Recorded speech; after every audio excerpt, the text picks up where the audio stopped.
Yeah, what is sufficient? I mean, then open the next one. Okay. No, not completely. You got one little piece up here. Okay, let me get up here. All right. Just the direction. So that This office is going to shut up everything. Everything is put out. So they are saying. just like that. Out of the office. So can we do the same this way? Similarly, we done this way. So the rules and of chair, James Coley is showing that all of the cables, everything that belongs to the government remain here and open, and those personal effects of. So the chair on rules, all of the administration just inform us that all of the chairs belongs to the government of Liberia. All of the chairs, all of the desks also belongs to the government of Liberia. It was bought through the forms of the government of Liberia.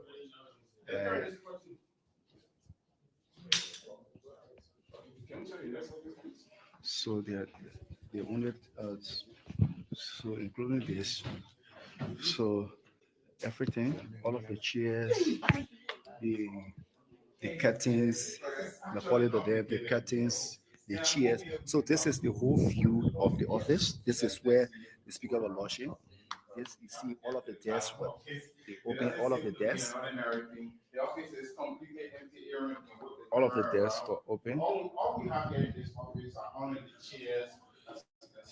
So everything belongs to the speaker. This is his bathroom. This is where he was using as his bathroom.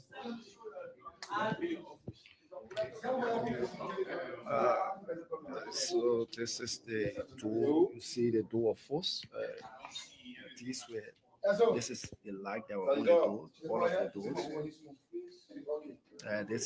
These are the material that were used on the door. Material that were used on the door.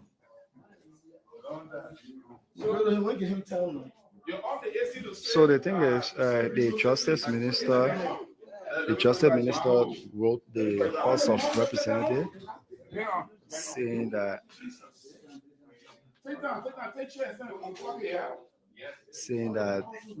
the House of Representatives have the right, the chair on rule and administration have the right to do this inflation.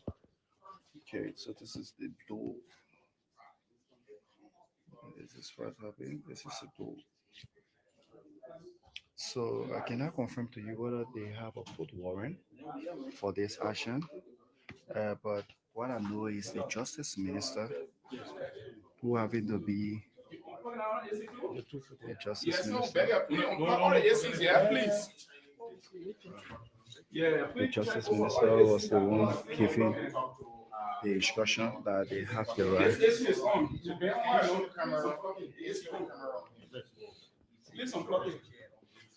So this is Honorable James Coley, chair on rules or administration.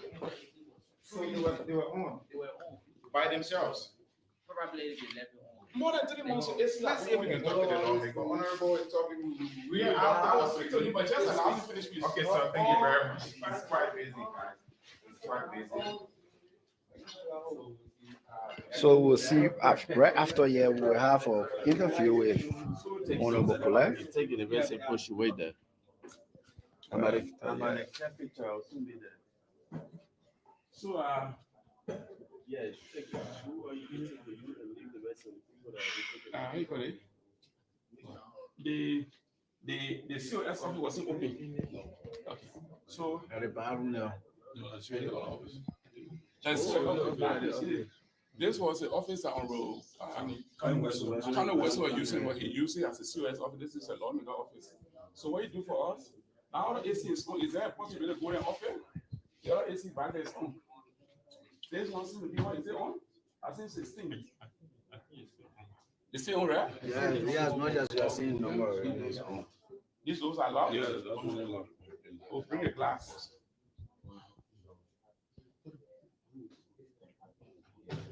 Why keep the AC on for all the length of time? So you unplug the AC, go well.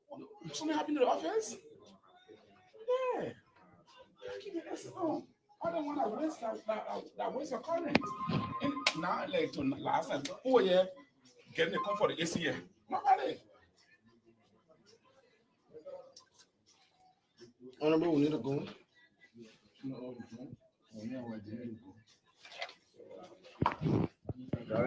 So this is where we battled the speaker. But then this tool will not be lack. This tool will not be lack.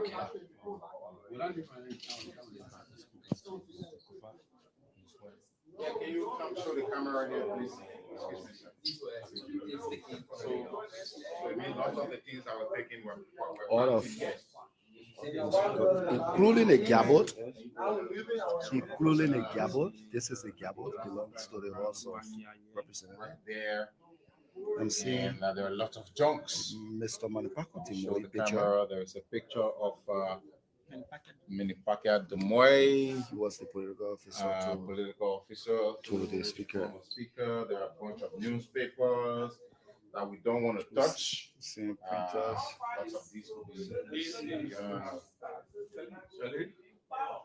okay, Aaron, maybe if you can zoom in a little bit, right here on this billboard, there's a picture of him, former speaker. There's another picture. It's been peaceful. You tell us don't talk. When you don't, you ask me, you go. Finish. so the time I cannot use you. He got his time to use. I got my time to use. Okay.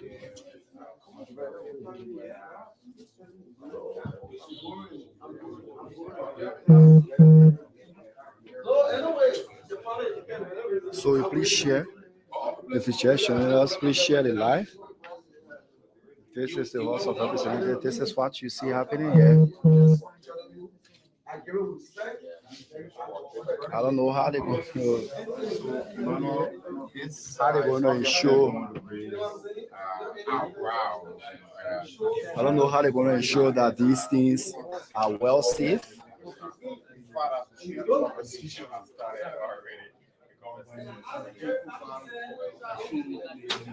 Speakership, he used it of it as the chief of staff office.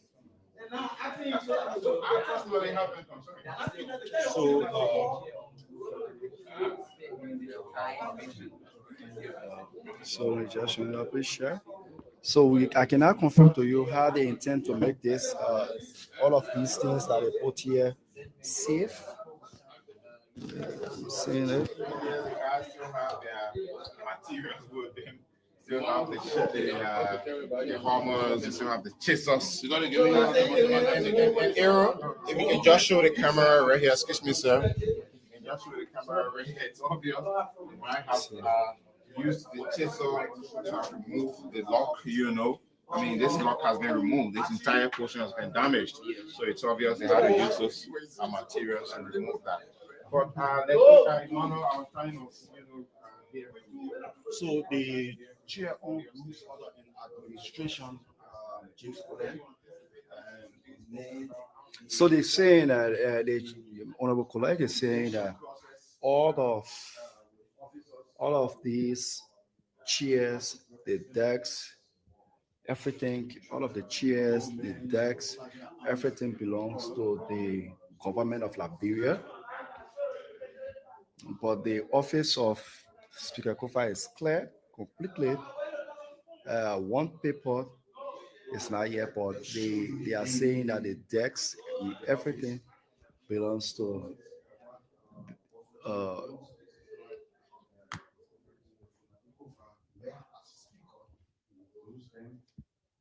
so this is it. But we will have to see, trying to reach out to the speaker to see whether we can have a quick one-on-one interview with him. He has not replied to our messages yet.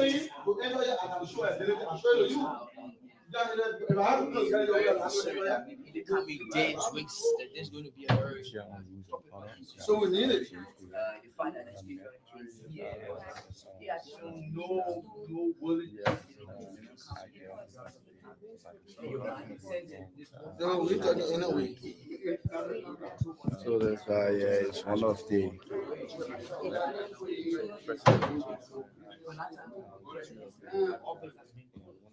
And people think that on a hot stage. And so what needs to go on, and the speaker, the former speaker, All right. But we want us to start closing from Indo. So currently, they have done the eviction, or they are going to close the doors. They're going to have the doors locked before they can resume. Somebody inside? And once that is done, Is anyone in place? Come on, you're about to lock their place. I think Archie there. Oh, yeah, Archie. So, is anyone in? Who came over there for? I hope some of the press more not leaving and lock their own. So we try to verify whether no one is in here. So nobody is here. So they are about to lock this office. I agree. The Lord. confined space for anybody who becomes speaker. Today, because this is your place. Yeah, Prophet Chambers were here. He was here. Yeah, maybe, and today we'll have Richard Kuhn. Tomorrow, who knows? There will be another person occupying this space. So this space is meant for whoever becomes speaker of the day.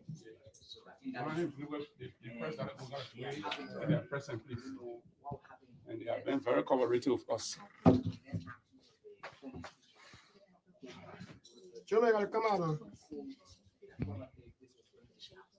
So I hope you are reporting all of the belongings to the here. So from here, when closer, the key will be careful of the maintenance department at their convenience when you are ready for it. The chopper says you get in there. Just come quick, whatever in your hand I come. Let him get Get one one available. come with the nails. It's alleged that this place might be his office. Pardon me?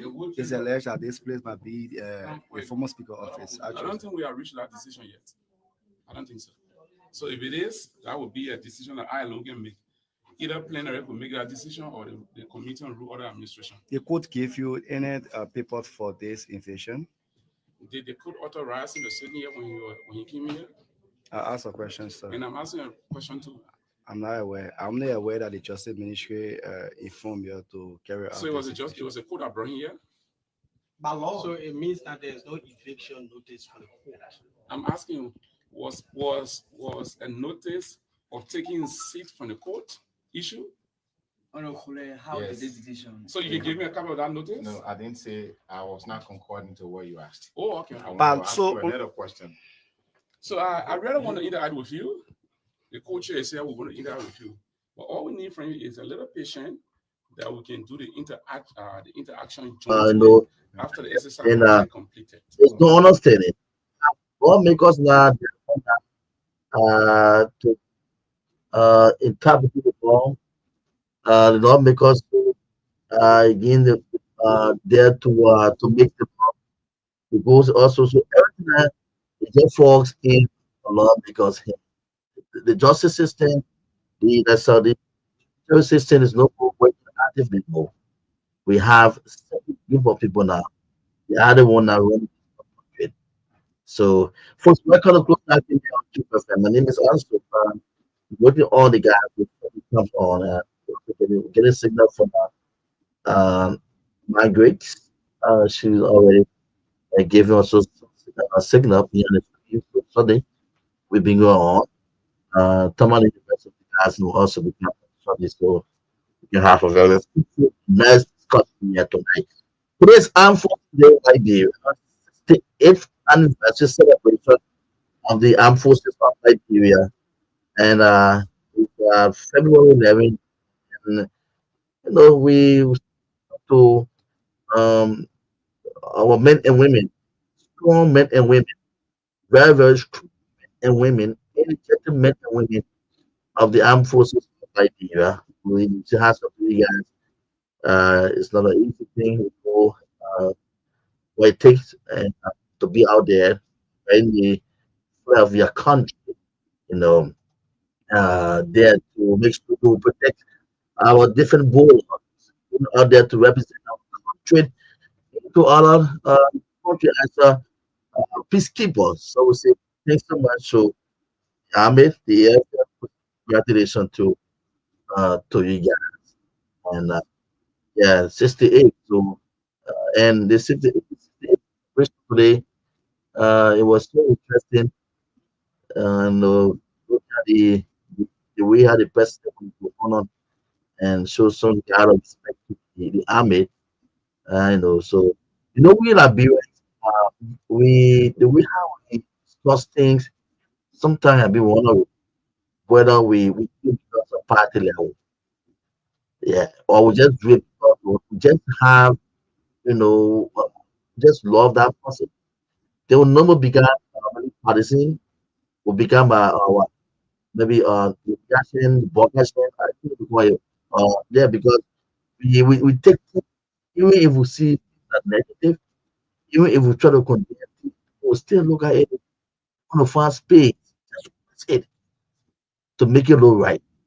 Or country looking like they were comparing they were comparing what happened today, the way how the president went out to pay somebody to do a kind of respect or honor to the army about news of vehicle in which they placed the president in, to carry on his inspection, kind of honor to team to the army. And people say, why? It's becoming a different photos and videos for any other country it happened. You know why it happened? You don't know. So what? Yeah, you don't know why it is happening in other countries. You don't know why you see president stay in vehicle to go to in terms of work. For me, I have so many reasons I can tell you on this platform.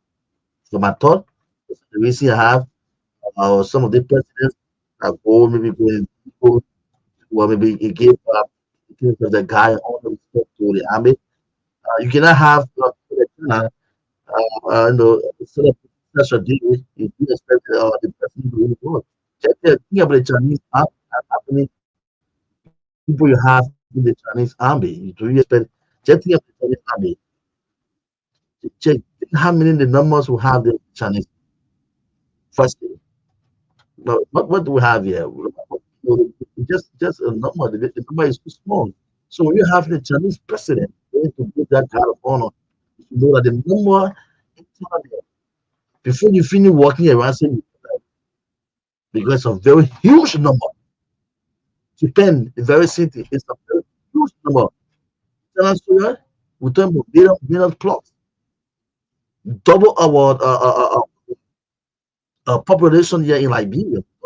Just the Soviets alone. So do you expect the president to work? What would the team work? Well, also, so do you comparison? This is not like very traditional. They want for the day are born, and then for the history and see all what God honor respect the army. I always the commander. The news of what the commander. When the commander he is the president, he always get that full responsibility to work with that guardian of the army, move for them to do his business and pay that respect for the day all the time. Except that you want to say, oh, we have to put some of us that were not born at that time. But we're talking about for now, what we see, for example, came on the every year, Nigeria, we see it as tradition. In Madam Sadijo, was struggling and had to go and do it. It was not a tradition. So if you see some of our leaders, traditional leaders, the world using and in so many ways, so many are old. They have to accept it because some people are old and I have the people to go around. So have the president in vehicle. We have to accept the reality and know that it is true. No one will break and blow it. Some people are old. If you see people reach at that stage, at that level, they will accept it. You know that there are so many reasons. Japan army, you cannot the Japanese president of the war. They carry on his guard or his head. Then you know the numbers we are talking about. It's not something in which we see that we had a one pound. I don't want you to be that comparison because the army here is anything. This is why you see the former president said the George president in the war because it's not a huge number. You cannot go and meet. So if you cannot do it, mean that you don't reach that stage of stamina. We have to see the truth. If you know that a certain level now, be very bold. This is our country. We shouldn't boil and blow it. Nothing we got to do it. Why that won't happen? Why it will happen in the what's another one? See? And now we got a call here from the Capitol building. Now, from the Capitol building, to honor that today the majority block team, the representative from Bon County, I do see that representative from Honorable Koleles. He is the bishop now in the majority block. He is the one who takes that responsibility. Let's say that he in charge of all the what. He's a real mission man in the majority block. So while we're watching the program from the barrel, then we saw Honorable Koleles, his team at the Capitol building. They forced the boss of Speaker Kofa, and since this time around, you have to do this office. Since we been to the court, still we are trying our means. Since maybe the legal process of turning the office over to be 80 days, it takes too much of time. So I take my guys at the office today. So today, Representative Koleles took his team Capitol building and forced the boss to do of the speaker office, the office there for the speaker.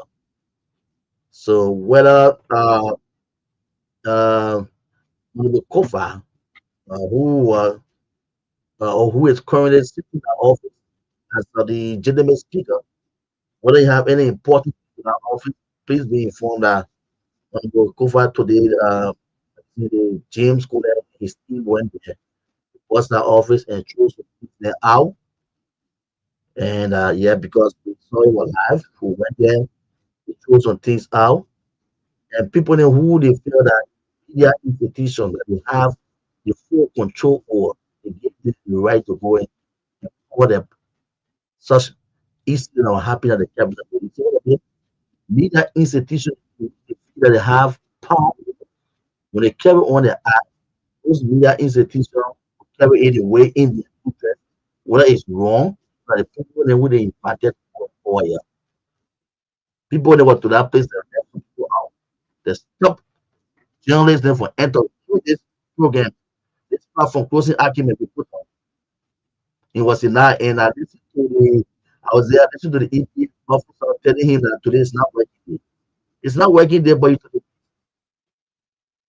what exactly are you doing when you said today is not working day? The journalist is not there to that's supposed to be there to power up. When you are there carrying on approach, you say it's not a working day. So Honorable Koleles has been used as a mission man for a majority bloc. And what we're getting to understand is the one now who sees Hikodi's salary benefits, this other stuff benefits, he's the one who's sitting here to that place because he's the one we appointed him. Forget about this people elected.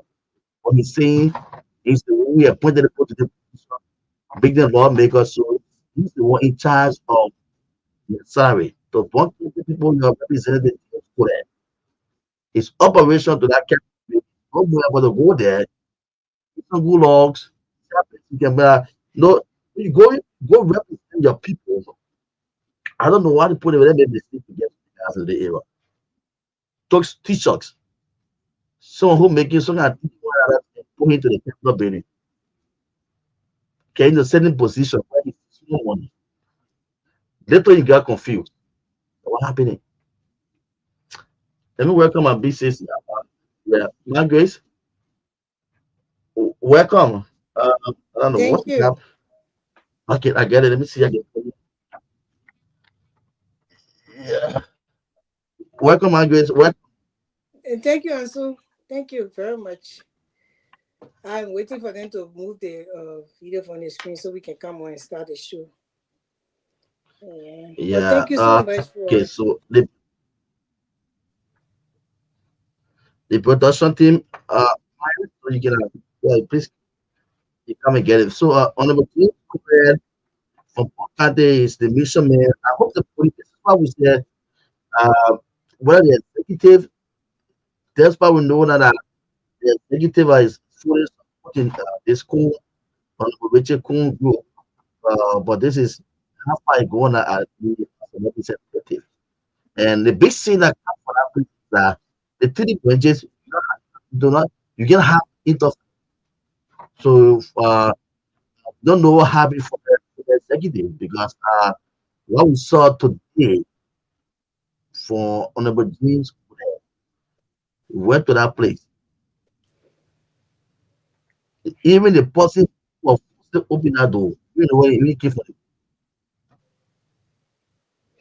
Okay. guys, the whole country now taking over the hand. This is what happening in front of our leaders, our elected representative. And so, he's a lawyer. He's the one now in charge of violence. Took on new the man who bust that. If you go through the video, like from court. But the guys can come on. Chief Sylvester, welcome. Margaret, welcome. This is closing argument. It's harder than like being welcome to the platform.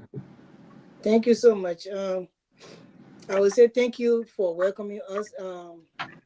As you all know, my name is Chris Guar. It's good to be here. If you're on here, this is the closing argument. You can share the video for us, sharing the different chat rooms on the different platforms so others can get, some information from this premiere platform. It's good to always be here. And I want to say thank you to Anson for laying out some of the things that happened in Liberia today. Liberia, for the love of country, that's why most of us are here. We thank God for the day. I would also like to say Happy Black History Month. In the month of February, we need to celebrate Black History Month. That's why most of the time, maybe every other day, I will wear some African attire just to celebrate the month of February, which is, given to us as Black people in America as Black History Month. We should honor that because there came a time that Black people were not recognized in this country. So I take this very seriously. But thank you so much and welcome, Sylvester. Thank you. Thank you. So kind.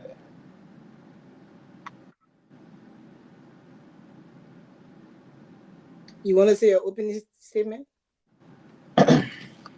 Yeah, thank you. I don't know what we will be looking at today, but fun. And so, man, I see your face. The holiday correct you.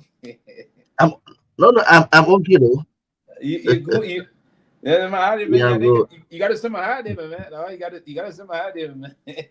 But on a serious note, information I'm gathering that unfolded today in the country and the rest of that, I think that's why I will hope. I'm just a little confused, but I'm looking forward to seeing a very good show this evening.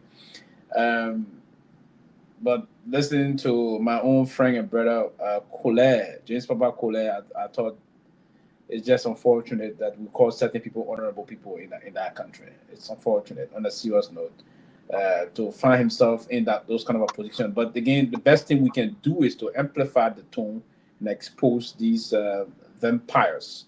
And right, these are just vampires that are trying to. He just proved his incompetence, and it's troubling. So there's a need that we really push that up thing to ensure that some changes be done in our country.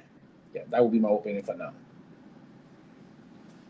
Thank you, Pewee. Yeah, it's good to be here with everything unfolding, but we'd like to say happy Armed Forces Day to Liberia, all Liberians around the world. Today we've celebrated the Armed Forces Day in Liberia. And I remember growing up, we used to look forward to this. That's why I don't know what Anson plan to do tonight. Are you guys celebrating tonight, Anson? Or you already celebrated the Armed Forces Day? We are celebrating Rare Institute though. This is what for ourselves. So we are here tonight, This is what we decided to do. We decide to do. So we are here. The guys are out there. It's a very huge celebration. Yeah, the army people finish with the day one, so the civilian I take the night. Yeah. Yeah, but it's always a wonderful time, to celebrate the service of the army to the country, in any country, but especially in Liberia that have been through so many things. The army is very important that we celebrate them, and we celebrate the day as a country to be able to, put light on where we come from and how far our army people been and what they have done for the country so far. But I know I saw people, talking about the president was in his car and during the armed forces day, where most time the leader of the country in any regime will get up, and meet the different brigades and and do the ritual that they do, the salutes and stuff like that. But the president was in his car. I personally didn't mind the president being in his car. Liberians, we knew that President Parker was an elderly man, and everybody agreed that they were going to give him a chance to be able to lead this country because they believe in him. And I don't think that the president should have, if he was not able, or maybe he was tired because he had just traveled, to another country, and then he just gave his Sona address and was able to travel, I think, the same day. And all of that, for me, I'm a Liberian. I put Liberia first. So this is not about opposition. I don't see opposition when it comes to the country, except for maybe sometimes I will speak, against the government not doing the right thing, and then I will speak for them if they are doing something that I think is right. So for me, this is where I stand. So the president was in his car. I'm sure if you do a background check with many countries, and to some presidents, they will remain in their car for certain things. So maybe the president did not feel like it, or he was not feeling too well today, or maybe he just never had the strength to be able to walk, around and meet all those people. So he could have sat in his car. Nothing wrong with that. Liberians already knew that they were voting in this man, and he was an elderly man that sometimes he will not have the strength to be able to stand up and be able to do the things that an energetic president would be able to do. So I personally don't think anything was wrong with him sitting in his car. I think that if he drove to the place, maybe he could have gotten down to each brigade and stand up there and do the salute. Or maybe that's what he did, or not just sit in his car, but when they're driving to the next one, that the next group of people, then he could drive there and get up again, but it was going to be too hectic for him at that. So, but it was a nice celebration. For once, I always say that. For me, I like the decorum and the way they carry on. It's like civilization is coming back to the country. Things are not done like we are in a war situation anymore, and people yelling with barrels on their head and stuff like that. I did not like that when it came to the last government that were in power. So I really like what I saw today with the celebration going on. I think it was very, very nicely planned, and I will let people come in on his take, but that's where I am when it comes to the Armed Forces Day celebration. I wanted to see more,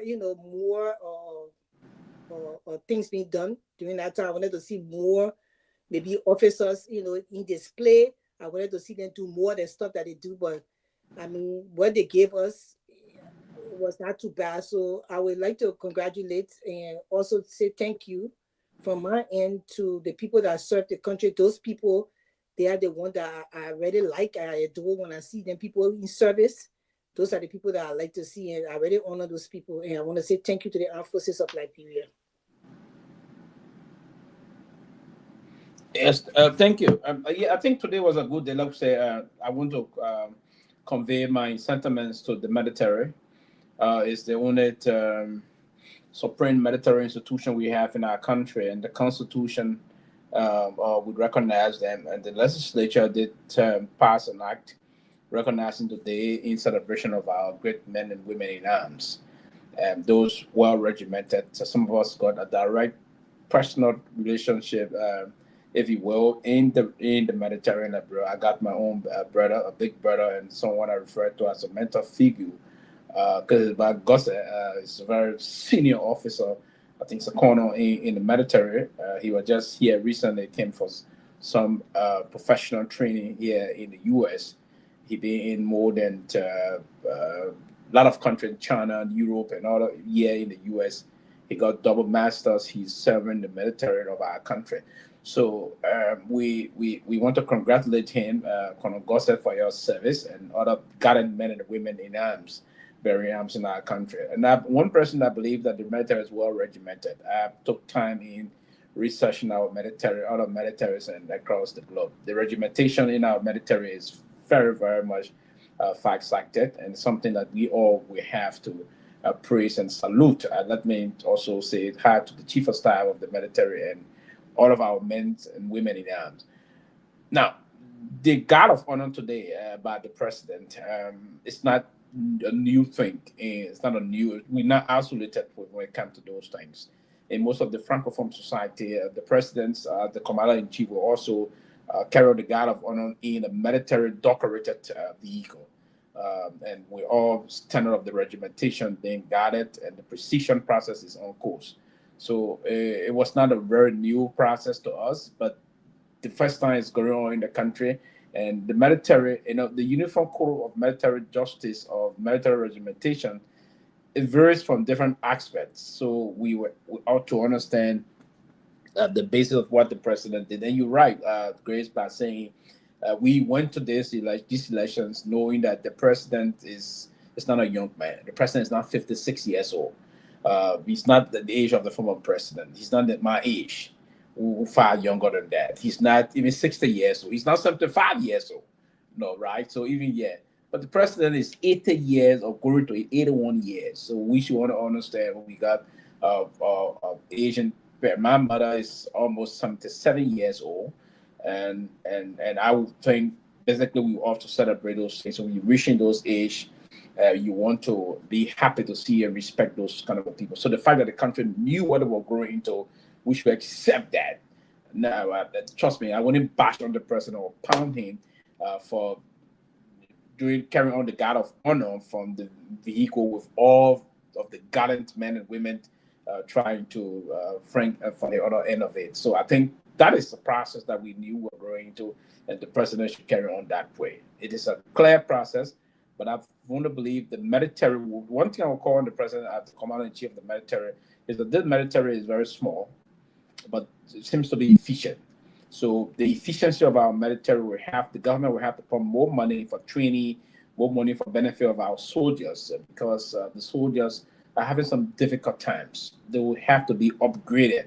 And that is the most important aspect. I want to believe this. I should commemorate this day for the military, and we have to.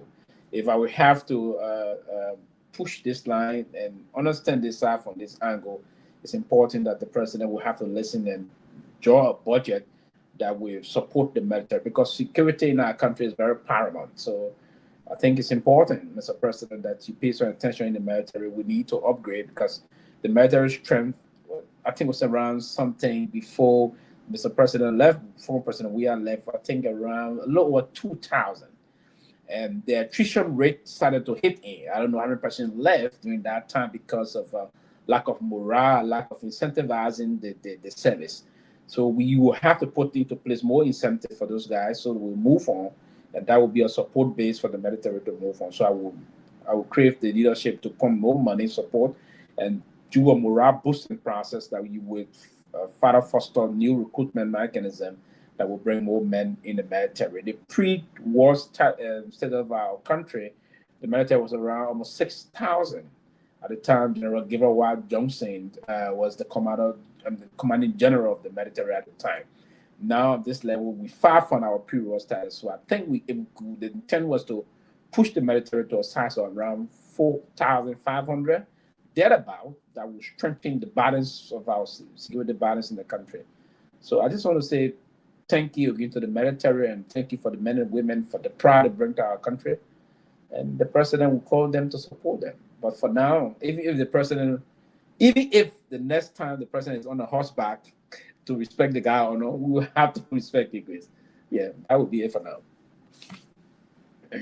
So Ansu, today ongoing was what happened at the House of Representatives when Representative James Colette, I don't know, he went there, and there was the breaking of the door of the Impato speaker, which is the speaker office.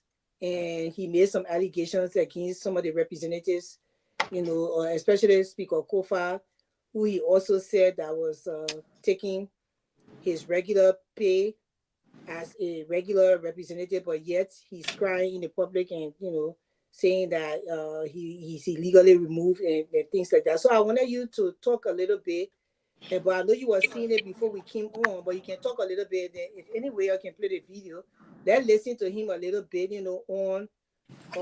I wanted to know whether he's supposed to be in charge of that, what his leadership role when it comes to the House of Representatives, what department does he head in that capacity? Whether they were using his hand to pick their own pangana from the fire, or he was in a rightful place that was his duty to do what he did. I want to know all of that, so that's why I'm asking. Ansu, can you come and explain a little bit? Yeah, before Ansu can come in, he's the chairman on Rules, Order, and Administration.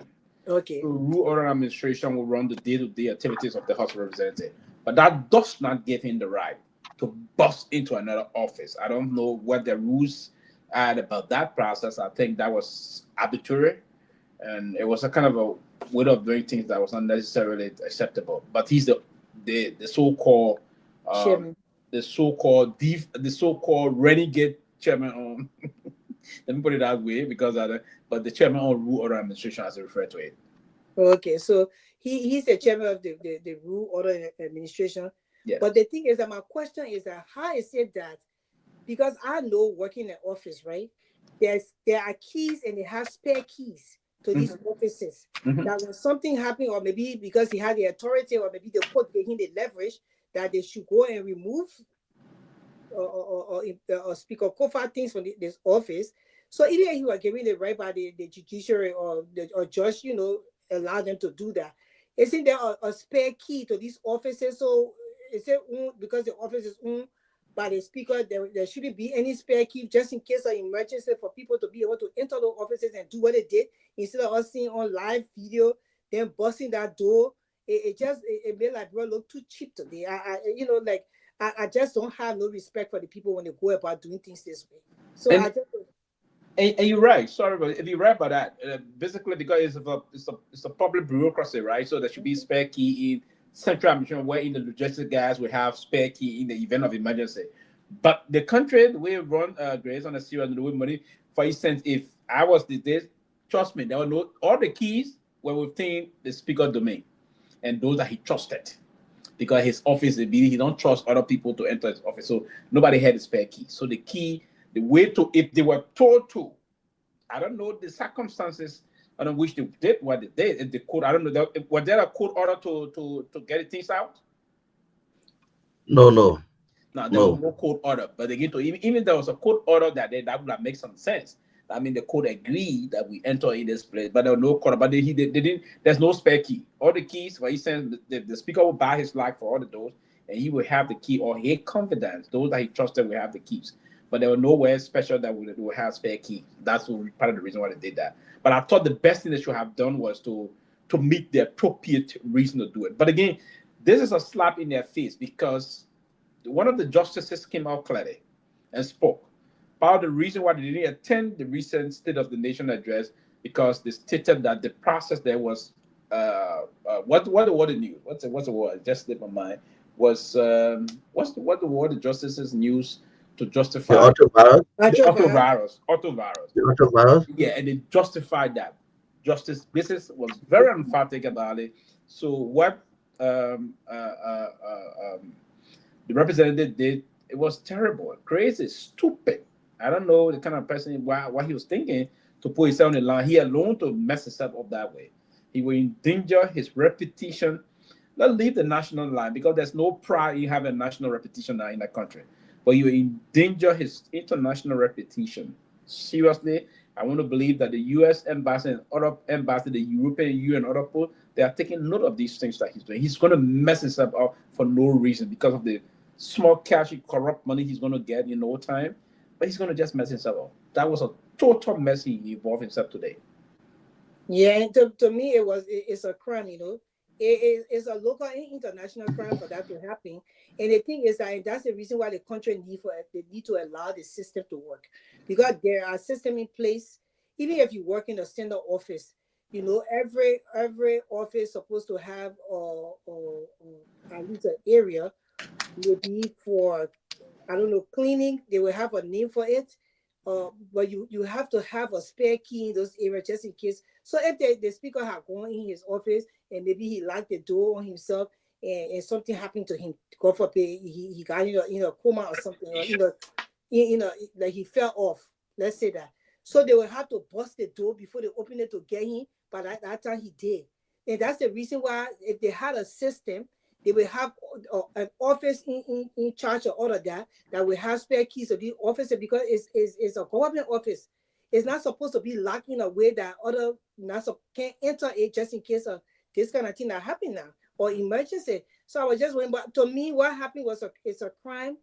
I don't know why Representative Colette decided that he should be the one, although because he's staying in that chairman position, but the laws are different in that position. Doesn't give him the right to go and break the office or door lock and to enter that office. And it was like they vandalized the place. It's not just that they opened the office to get his things out, but they were vandalized. The things were all over the place, like they scatter in, like it just reminds us in a war situation how this country is still going through these kind of things, just because they don't want to allow the law to work. I heard him say that they invited this man and they wrote him letter and everything. But you have to understand, okay, they wrote him letter. He responded to them. He said that was his last response.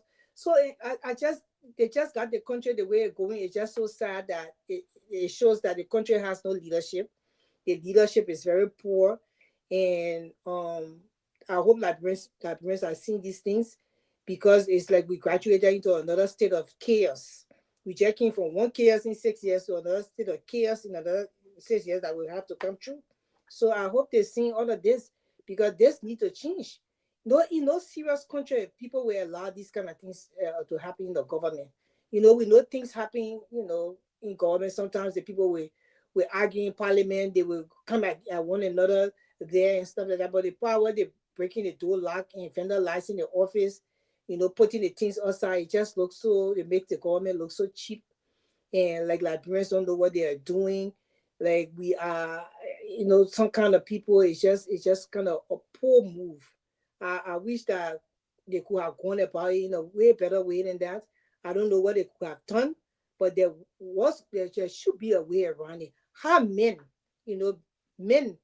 married men with kids that are supposed to be head of their families, that's supposed to be able to lead, how they cannot come on to one resolution and say, you know what, because of sake of country, because our people, we have to come together and fix this and move on. They're acting like, mission girls will make flower and will do their thing to the end, and like they're making some kind of confusion and they're knocking their tie and tying lap out. How it look like?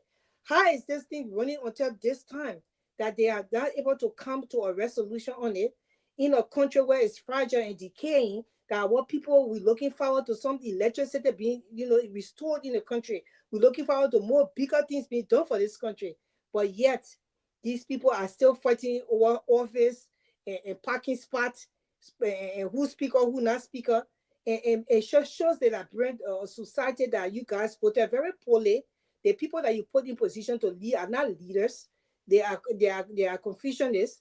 They went there to just put money in their pocket, because people who care about country and work in those areas where we were growing up, we saw those people real love for country will not be doing what the people in the House of Representatives are doing right now.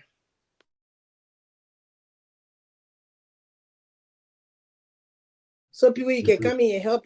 I don't know, or they can play. Yeah, okay. Yeah. Let's get on the clip. Yeah. Go ahead. Go ahead and play the video. Welcome to the media. Thank you. It's nice being with us again. I would say thank you so much for showing up to cover up the exercise, to allow our public out there to have an understanding of what transpired today. So, what prompted this invasion?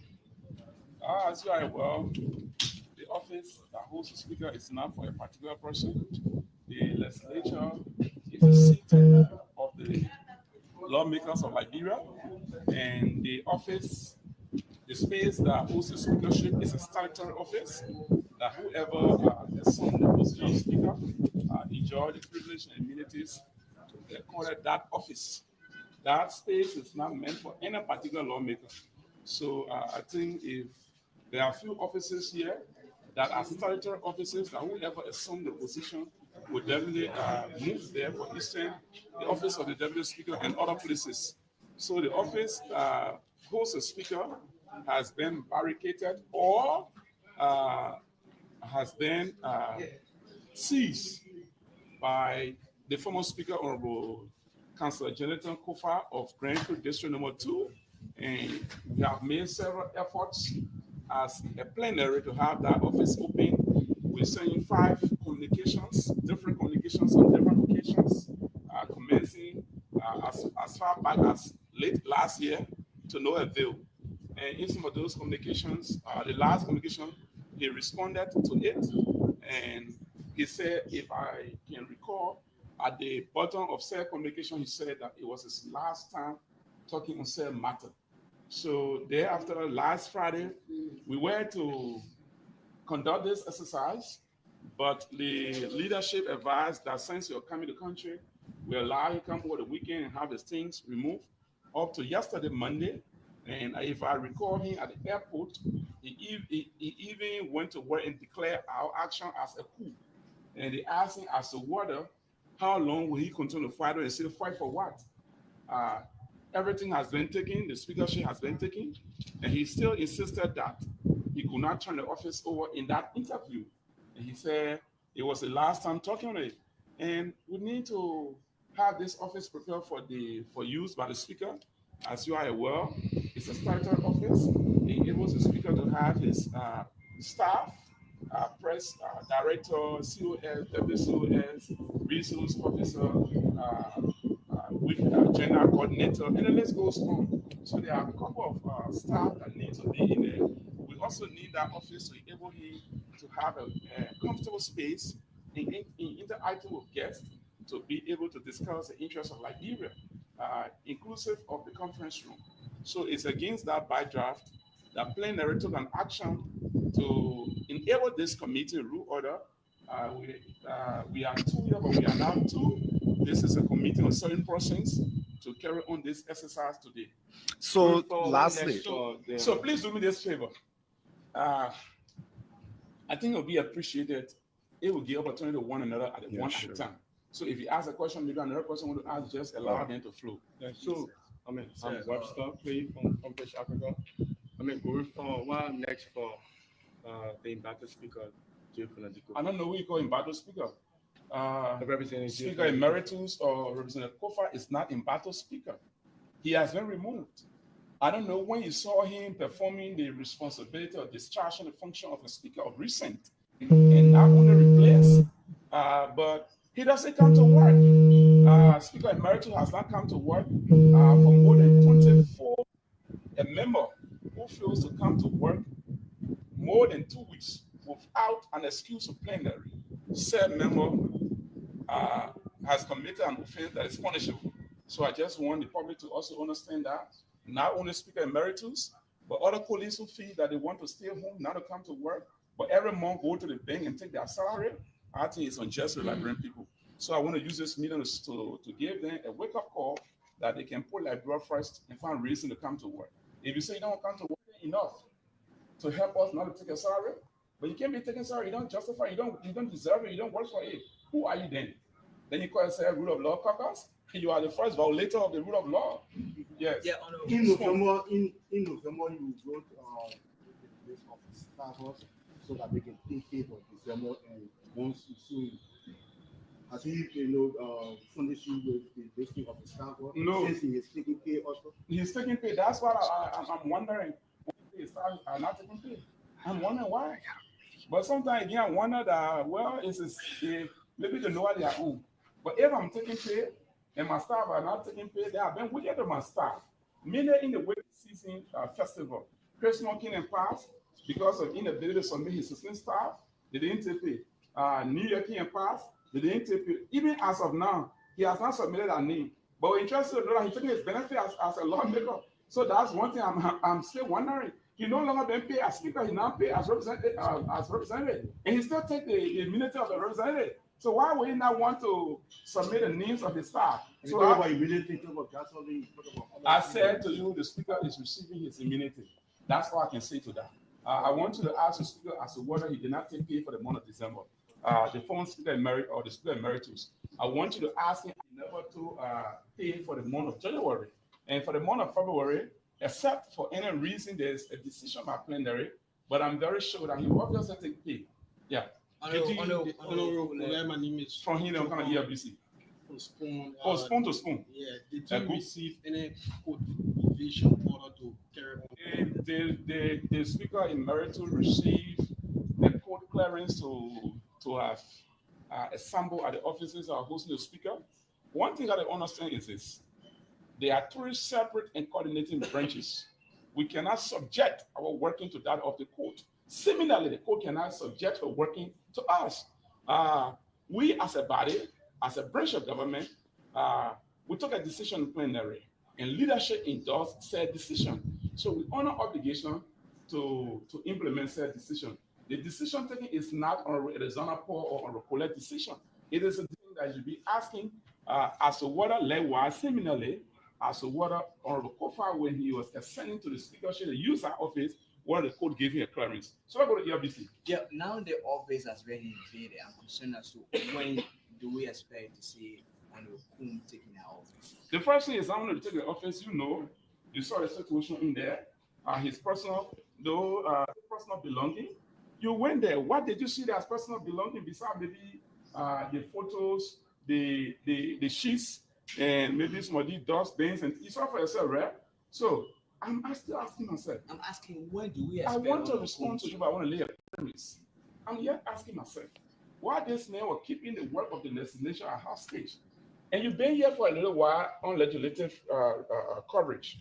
Many times you see people coming with content, and they tend to obstruct the work of the legislature, right? So they're closed. And nothing absolutely is there. These are pieces of papers and you name the rest that are not essential. Was that not obstructing the work of the legislature as well? But should we be biased in our decision? If it were a minister who did that, they will pass a vote of no confidence at this time, asking them to go behind the roster bar of South Beach. But why do that? One of our colleagues would elect to do similar action that we know in full well that if it were done by a member or agent of the, but to satisfy your curiosity, I say to you that the office of the speaker will be turned over in the soonest possible time. There will be some maintenance or renovation work. When it is done, the public will be informed as to when the speaker will officially be taking his office. Yeah, so I want to know since ERBC is dominant. Close to 3 months now. Thank you. I listened to some of the things that he was saying. So thank you for playing. And I want to ask you some questions. So what I realized in Representative Coles when he was speaking is that maybe he did not need to go and get any maybe any letter to remove this man. He did not need to go and get anything from the judges or nothing. He did not need to take it to court. Maybe the regulations and the rules and regulations within the House of Representatives gave him the right as the chairman of rule of order and accommodation to be able to do that. But I was just hoping that they had an office within the HOR to be responsible for those offices. Means that they will keep keys there.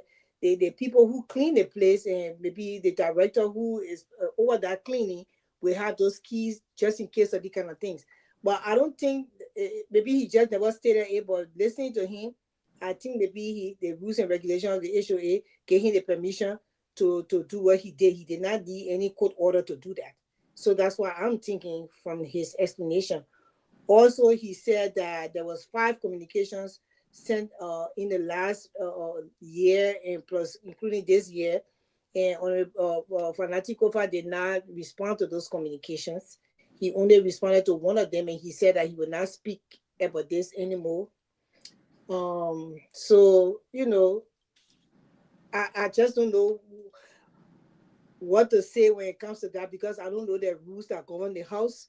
I don't know whether he has the right to do that because I'm sure he needed a court order. He would have gotten a court order.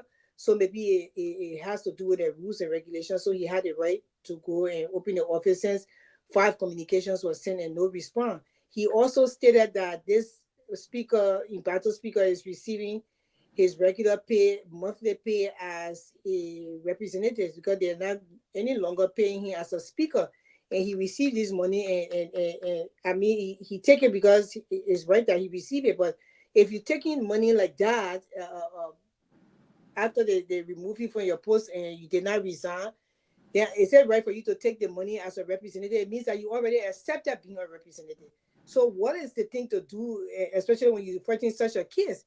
And that's the reason why from the get-go of this situation, I was encouraging Speaker Kofa to actually resign his post and fight in a way that we're going to bring respect to him in office and also the people that, you know, that look up to him. But I guess it was not the case. So this is where I am with the whole thing. Because if you would get paid as a certain representative and you were removed illegally or from your position, it means that you accepted your fate at this point in time. Now, if I was in that kind of position and getting paid that money and knowing that my position was demoted wrongfully and not according to the law, I would not accept the pay as a certain representative. I will demand my pay as a speaker because I'm still in that position. That's what I think. So there where I am, people with the whole thing. I don't know. Oh yes, absolutely correct. We will have now to hear from the former the I don't know how to call him, the battle speaker, the former speaker, but they're trying to portray as he has not really been playing the role as a speaker. So myself, I'm slowly resigning to the reality that he's out, and we all need to agree to that process on a serious note. And I will soon move the process on because even in our democracy, sometimes I'm resigning to the reality that he's out. I'm there, he's out because I don't want to be. It's not a fantasy here to say he's this. He's not. He's far from it. He's not getting the. So I believe he's the former speaker now, and even in the real democracy, sometimes coup d'état will unfold.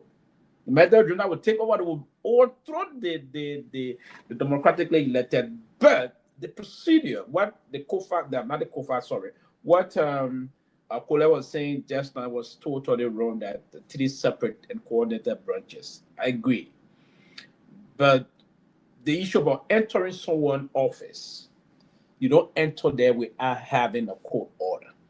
That was a terrible mistake on his part. And I disagree with him vehemently about that process. I want to believe he understands that he shouldn't have behind this. That's a cheap and very weak explanation he just gave. And I thought he needed to be reoriented of his own service and what is unfolding in that institution. But it's just hard time that the country will have to, one way or the other, we have to move. Why we will punish these people for what they have done to the country? It's just time to force them. They will have to be punished. These are lawbreakers. They don't respect the laws of the country. And trust me, there's going to be a day they're going to get some they're going to be caught out. But what he explained just now that they needed to have gotten an order to enter that office. Forcibly. They didn't open it. The bust it open. You don't do that. Only a court order can certify those things. I don't know why they didn't do that. Because part of the reason why they couldn't do that because the entire process is illegal, right? They went about it illegally. But the problem there is the Mr. Kofa is not around the speaker position. He's not performing the job. He's being out. Now, so in respect to he receiving the amount of an ordinary representative, I wouldn't want to speak to that until we hear from him. It's possible that Coca-Cola is making stories. It's possible that also they're pushing money to his account and he cannot stop it because it's a direct deposit process. But yeah, you're right, Grace. You have to speak to it. If he does not consider himself ordinary representative, he should not take the salary of ordinary representative. He needs to reject that because he still considers himself the speaker. So all of the benefit of a speaker whatsoever should go to him. If it's not coming, reject what you receive and fight the battle. If you won the battle, you compare them to pay you all of your money retroactively. That's the way to go. So he will have to speak to this immediately and sometimes because it's important. because the guys are trying to introduce propaganda into this now. I don't know. Sometimes you try to engage them to say this, so they will deliberately don't want to answer. But though we don't have the intent of you answering the phone for any reason. But the guys are trying to introduce propaganda to this, Mr. Speaker, as you still want to be referred to. But you have to come and respond very quickly. And one, try to come in out of disclaim it. Do the disclaimer that, yeah, listen, the money they put in that account, I do not acquiesce that. And I still believe that I'm the legitimate speaker and they're trying to do this, they're trying to do that. But if you cannot do it and you receive the money, that is a clear understanding that you accept that you're no longer the speaker. Exactly. He will have to come in and really explain this to the people of Liberia. Other than that, in no time, if the people respect you from this angle and they see that you're doing things behind their back, they will withdraw the respect in no time. And that would be a very terrible way to go. So I will call, he don't want to speak directly to this process. He does need a speaker. I will come and speak on his behalf that what the guys are saying is not true. You believe that you are this, you are that, and you still believe this, that thing. Everything that they're doing is doing it, you're asking, you ask them to not do it. Other than that, it wouldn't be a good thing. Now, I'm hearing that they want to compare him to a 10, or that they will either suspend or expel him. And that's my team, Pewee. One of the things I look at too, the rule of law caucus. I mean, where is your fight, though? Where is your fight? A fanatic kofa, where is your fight? You can't want to fight for something, but you be weak in fighting it. There is no fight here. You guys have to get on the front. You can't depend on the Liberian people to fight for you when it comes to that. No. You guys are missing session.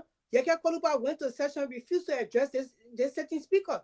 You can do the same. I will be in session about any information or anything I want to say. I'm going to address the deputy speaker because I recognize the deputy speaker, but I don't recognize you as speaker. But for your keeping away and still getting paid, it means that you're taking the Liberian money and you are not doing what you're supposed to do because you're not going to work. It's not fair to the Liberian people. It's not fair to the taxpayer of the country.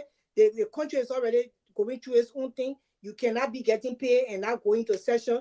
But if you want to fight, you have to fight. You know, like if I want to fight, I will fight to the end.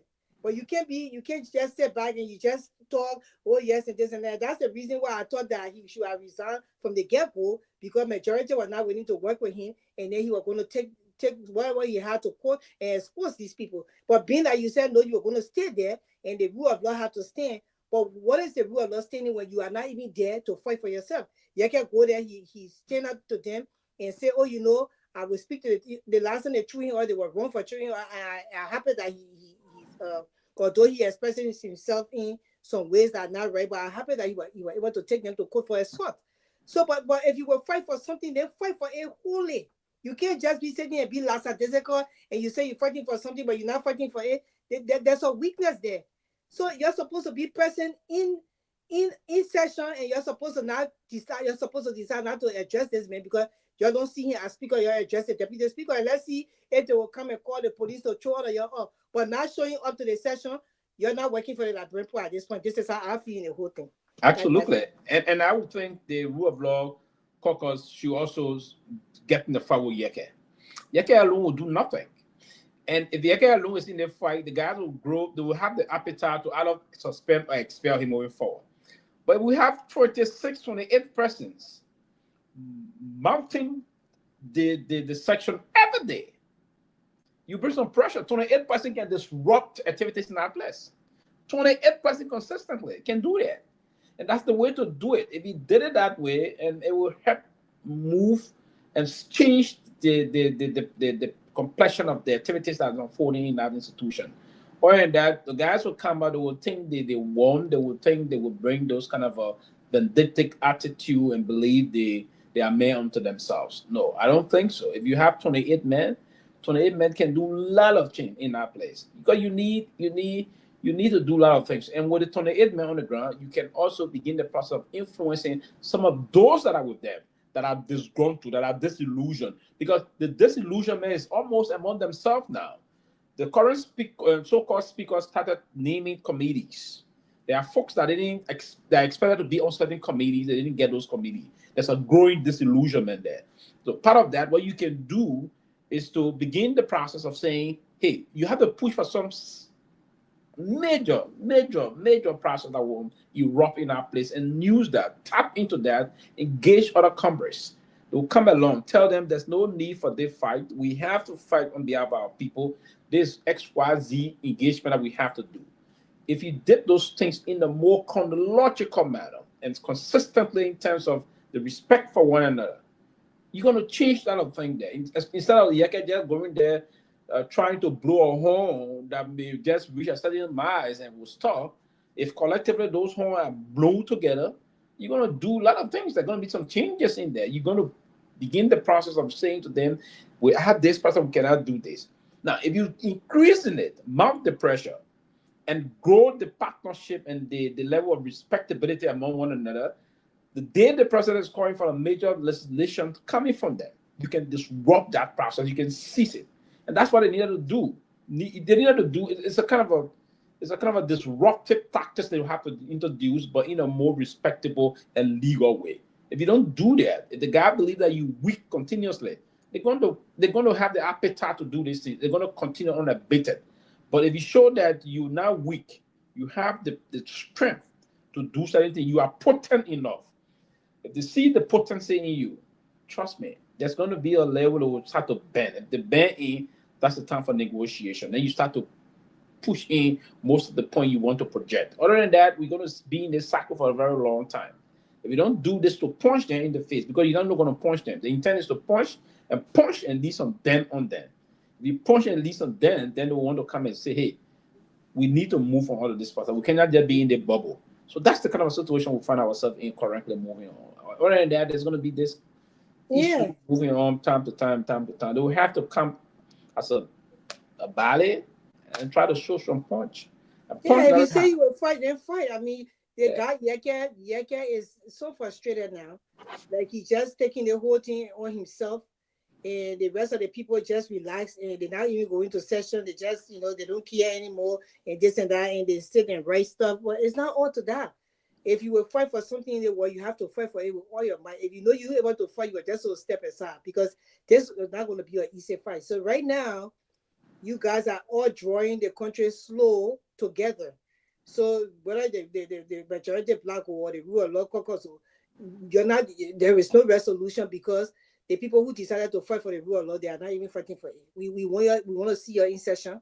We want to see you not addressing the speaker as speaker of the house, you're addressing the deputy speaker. Don't give him any leverage. Then that's the fight. You can't just say you come in fight and you say now, and you can't fight, you are so resign. This is dragging too long, and that's what the thing we're trying to tell you guys to resign to country moving. Nobody got time for this. They are grandpa suffering. They don't have time for this. The people want change in the country. That's what they want. And for their lives to be better. So this is where we are. But there's another thing that I think Martin Collins, I have respect for the young man. I think he does a lot. And, some people, some of his peers will say, oh, no, this and that. But you're going to do what Martin doing because Martin is doing a lot. He's ready. Whether he got some shortcomings, we understand.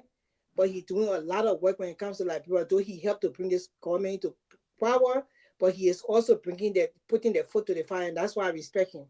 As a young Liberian who trying to see the better for Liberia. He just came up with something and said that this lady called Josetta Newville Wento, she is from the National Road Fund, and he just exposed that $570,000 has been illegally taken from that particular entity, through corruption or something. So he calling on the LACC now to investigate that whole case, like they are doing the investigation of what happened in Togar with Swakoko Dennis with the allegations on her about all that corruption that went on there, money passing hands, car being bought that was not supposed to be bought in using money from the entity or no car. A lot of things are going on in the country, but I'm happy that he's able to expose these things, so the government, since they're moving like total, they don't know these things going on, so we're happy we got somebody like Martin Colley, who is a Liberian, and who is also the Rambo for the rescue team. And he is the one now bringing these things to light.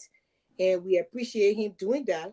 So I don't know whether the government has seen this, but they need to now call on LACC, or LACC need to start investigating this other matter. Too much money being stolen from Liberia coffers that's supposed to benefit the people, and with what's going on in the international world, especially within America that gave most of the aids to Liberia. A lot of aids will be taken from Liberia and some other countries. So Liberia don't need any lapses on money being stolen from the system at this point in time.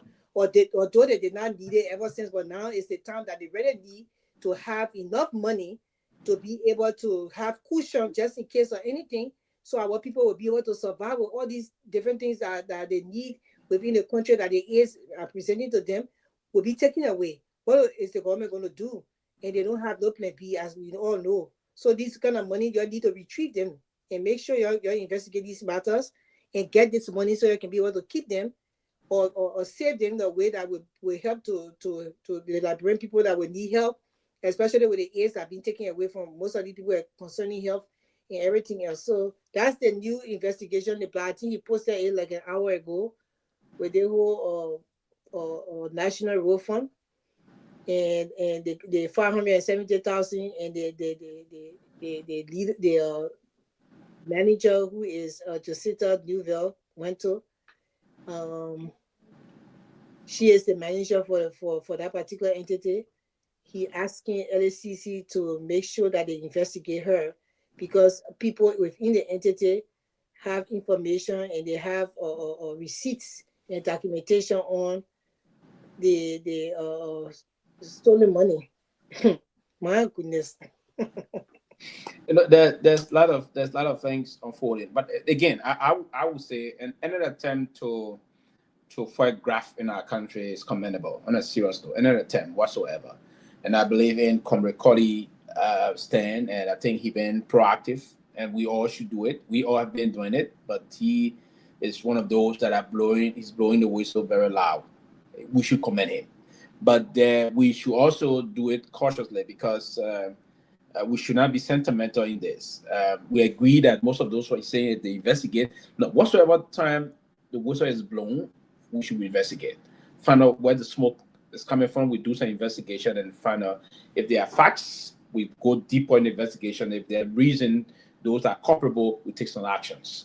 And some of the preliminary action would be to suspend pending investigations, and the outcome of the investigation is proving the person is liable and culpable. The person should be removed and also prosecuted. That's a very good stand, and I believe into that process. But again, and that's all I would say. I don't want to judge him for whatsoever process is unfolding. The fact that if there were to be a news coming from him or any other Liberian citizen, if whatsoever, if it's a woman, Kehleboe from the village, saying that Sylvester is involved into this process, investigate first and foremost. Don't be sentimental.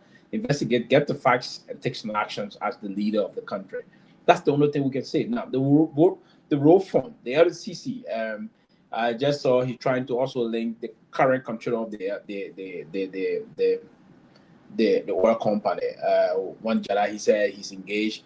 He was how do you call it, a collaborator in the business of collaborating in crime with the CEO of the company, the suspended CEO. Now, there's a need to do those things, go more deeper and investigate and get the facts, but we should not be sentimental in these things. If there are facts coming up, we investigate and things make happen. Good. Decision be taken. Now, the road fund process is clear in the area of the road fund. There are a lot of institutions in our country that are tied to these things, and if there's smoke coming from somewhere, we investigate and get the facts. But one thing I would say is that we should not always just take anything for a grain of salt. I mean, in terms of that, we should have to take it with face value and try to do some more deeper investigation. But yeah, he's doing a great job at trying to blow the horn. He's a whistleblower, and we have to respect all whistleblowers in the country, and even the Whistleblowing Act that was supposed to be passed by the legislature.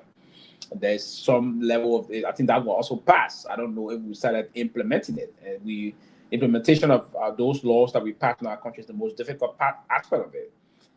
The Whistleblower Act is saying a percentage of certain amount should be given to the person that will blow the whistle if it is clear and established, and those saffron resources are retrieved. The person should get a certain percentage of that. that law in our country has not been well implemented in terms of that holistically.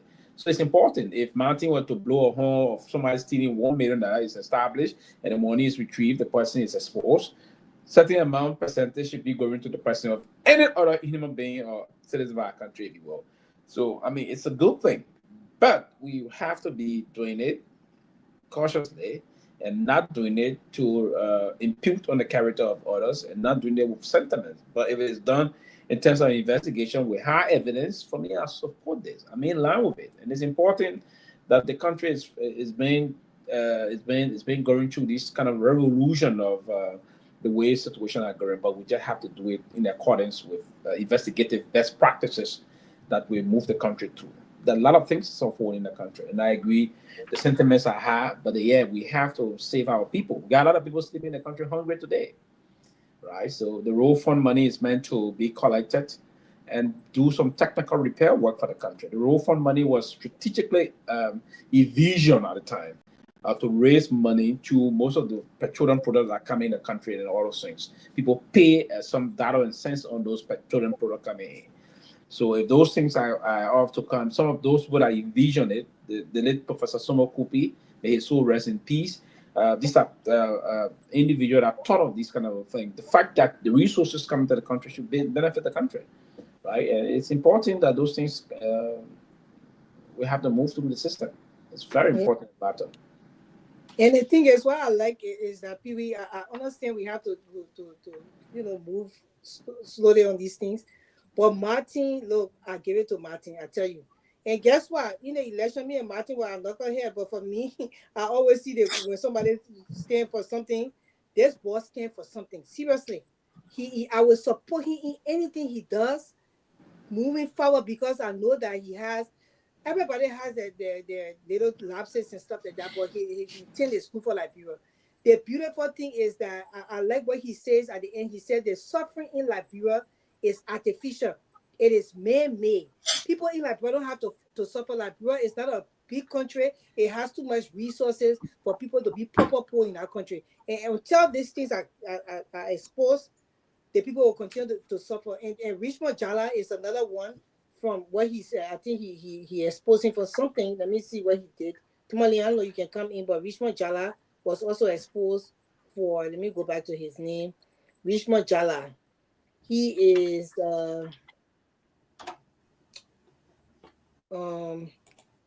Richmond Jala wants is to secure a police clearance. He said Richmond Jala got a police clearance because he wants to leave Liberia.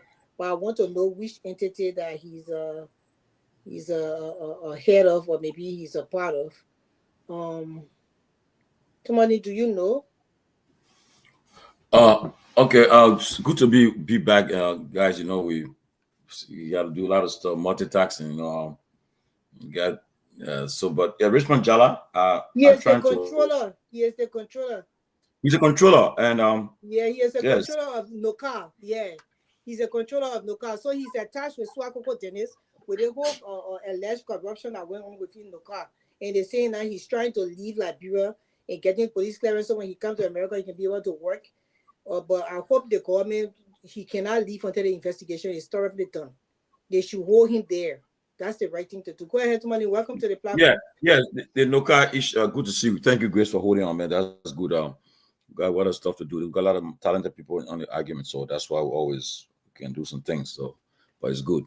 I've not been in and out following the discussion, but the issue about NOCA, I try to dig deeper today, and what I found about NOCA is that, and again, I will use this occasion to call on the president to not only suspend Madam Dennis, but the Vice President Bwaga Jaliba, Vice President Azango, they all need to be called for questioning. They should be suspended.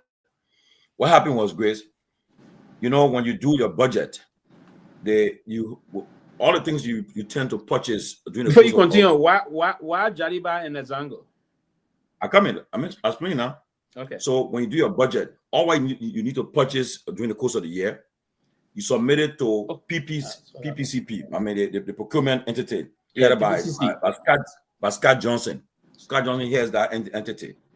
Now, if the only person that can give you no objection is the PPCP, the head. That means he telling you, if you say, I will purchase 5 vehicles, they can tell you, say, yes, no objection. You can go ahead and do it. But what they did on the car, they didn't do it.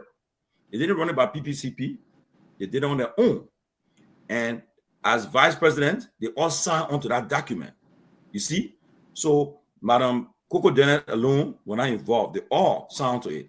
So by the fact that they bypassed the PPC process to do on their own, it was illegal. They were wrong. That's why the vice president of Jaliba, vice president Azango, they all need to be suspended. And the controller, they all need to be suspended for engaging in this.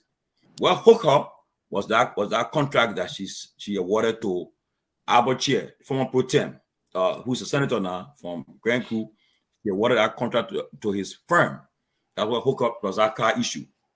So I was just told to that when she went to LACC yesterday, on her way back, she went to a law firm that where LACC drove behind her and took the cars from her. The cars that I speak to you, they're all parked now at LACC to be turned over to Nuka, I think tomorrow or so. So these people, and say what you want to say about Martin Cody. Martin Cody took a side. Everybody took a side in election.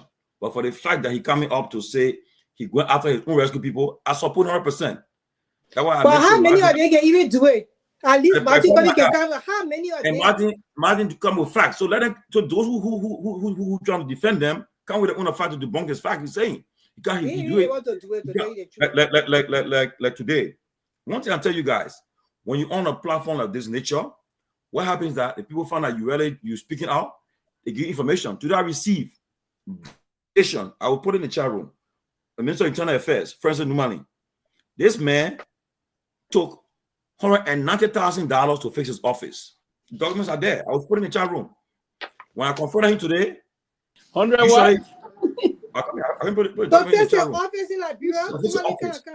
When I confronted him today, he'll respond. He will quick. He had a knee-jerk reaction. But today when I confronted him, he only read the message. He said nothing. You know now, I even say that document says, so can you deny it? Okay. So these are what the guys are doing. Then a road fund too. I just got a whole stuff on the road fund too about the lady involved. So look, I don't care what all we need to do. I will have the opportunity to come on the platform to expose them. The president, if he don't exercise political will, it's up to him. But the idea, Liberian people, it's up to them too to know that these people are betraying the trust. And so if you continue to betray the trust, it's up to them. If they will go to next election and vote in the office, it's up to them. I will tell people, you're not hurting me. I will say I'm in America. I'm blessed. Thank God I'm here, where you can afford and take care of your family and yourself. You have a future. Even if you get old, you got something that will hold you, take care of you till you die. So America makes it so clear for everyone. It's for you guys in Liberia who should be very, very alert and be engaged instead of just insulting. If somebody can give you 5 cents to go on Facebook attack. What they do? They got a cyber group on Facebook. Yeah. Mm-hmm. By the time you go after one of the benefactor, what they do? They say, and that's what they do. So it's up to them. But I support him. And the president should also exercise the political will. The vice president Jaliba, vice president Azango should not, and the controller should be suspended too, and turn over the LCC too. You shouldn't let them go free. That's but the first the paperwork you got, you need the road fund too. If you have document to prove that he used 110,000. Let me start to yourself. Yeah, we need to expose these things. Who even in a great how can you take $190,000 out of his office? I mean,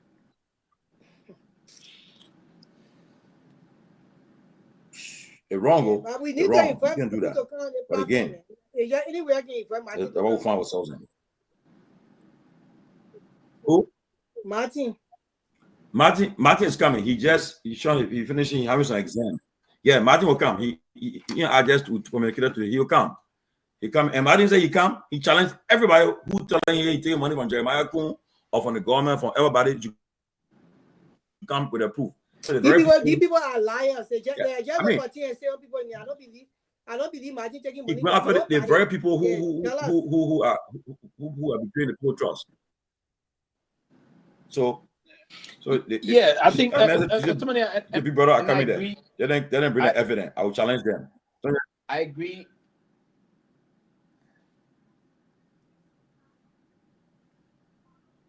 Are we there? Are we on? Yeah, go ahead. Mhm. Oh, okay. Yeah, I agree. I what happens? agree. Yeah, myself. Oh, I just, yeah, okay, yeah. I agree with you. And on a serious note, I mean, and that's what I say in this place, right? We all are friends. We all are comrades. We are brothers and sisters. We have uncles, we have nephews, we have aunts, and the rest of that. We have our own father figures elements. But we have to be more or less basically very emphatic in terms of how we want to engage in this process. And for me, if one is exposed in terms of trying to pillage the resources of our people, if it is there's that facts and other thing, and I said it is to you, Comrade Martin Colley and I, and we come a long way. We started this process, and these are advocacy issues. It started a long sense ago. So if he will project, he's the major foot soldiers that are trying to expose and archive most of those things. He should be commended for it on a serious note, and we should commend him for doing these things. And I will always want to say this, right? And in terms of that, but what you said about Comrade Gariba and Comrade Zango, if it is true, and for me, I don't know the facts surrounding that. When I spoke to Emmanuel Zango the last time, he said everything he did in the institution as vice president for finance and investment was in line with the policy, the institution policy, right? And then what unfolded at the time, he said the PPCC did sign on the note, and they did sign the note of no objection. So if this PPCC signed the note of no objection, then basically they should not be held liable for that. Now we will have to. The investigation going to have most of those things. The fact that the LCC is engaging in an investigation, that will be the process. But the laws of NOCA, Tomalin says that the CEO, that's why I say the chief executive officer, the CEO got tremendous power. The CEO exclusively can sign on to things, right? But again, the CEO or the controller and the vice president for finance or the vice president for administration. Now, yes, but the structure of the institution is not defined as per the original organigram of that institution that I know, right? There was a time we did some community engagement process for NOCA years back in terms of looking at the structure of NOCA. So if you were to go back to the organigram, I think it's being restructured because part of NOCA responsibility are being taken from them and given to a regulatory institutions, if you will. So there was amendment in the institution own laws. But the current laws, the executive, the CEO, the chief executive officer got exclusive and enormous power in the institution, Tomalin. So I don't disagree with what you just said. But before the president suspend, and I want to believe the board of directors went through all of the processes before they recommended the no suspension of the CEO, because there was a board meeting. And in that board meeting, as I told you there, part of the resolution, there was a dialogue decision there even. The board chair had told at the time the suspended CEO that she brought most of the problem because she tried to excommunicate or ostracize most of her vice president. So she was exclusively running the institutions as a one-man junta military administration. So it's one of the reasons why I believe they are not suspended. Other than that, the board have included in their resolution that she be suspended with some of her vice president. I want to believe that Zango should have been suspended, or Jariba, as you said. But I don't think these guys did anything wrong. But because Jariba, for instance, he is the vice president for administration. And the vice president for administration should do most of those administrative things, but some of those, the controller does not report to the vice president for administration, unfortunately. And that's from the proper structure. The controller should report to the vice president for administration, but the controller report to the vice president for investment and finance, who of course having to be the senior vice president as per the structural nomenclature. So there's a big issue, deeper line, to many, I believe, but the board went through it and the board did a recommendation that the president should own it. And that's why the president letter is clear. That according for a resolution from the board, you are hereby suspended, right? And turn over all government. So if the board see anything moving forward, I mean, there's a good thing. So we call on the board to look into these thought you bring it up. If there's anything from the board, trust me, They will have to move on. You know, but Pewee, look, a good. I agree what you're saying, but at the same time, too, and we'll get hands on the documents, right? Yeah. Where the vice president you call, they signed these documents, so they were with the acquiescence. They were aware about what was happening. They aware of what happened. They were the whole transaction. So, and if they had any objection, they should have raised it and not signed. Azango, I reached out to Azango last week before they suspended this lady. But you see, you try to I tell them, we're not journalists.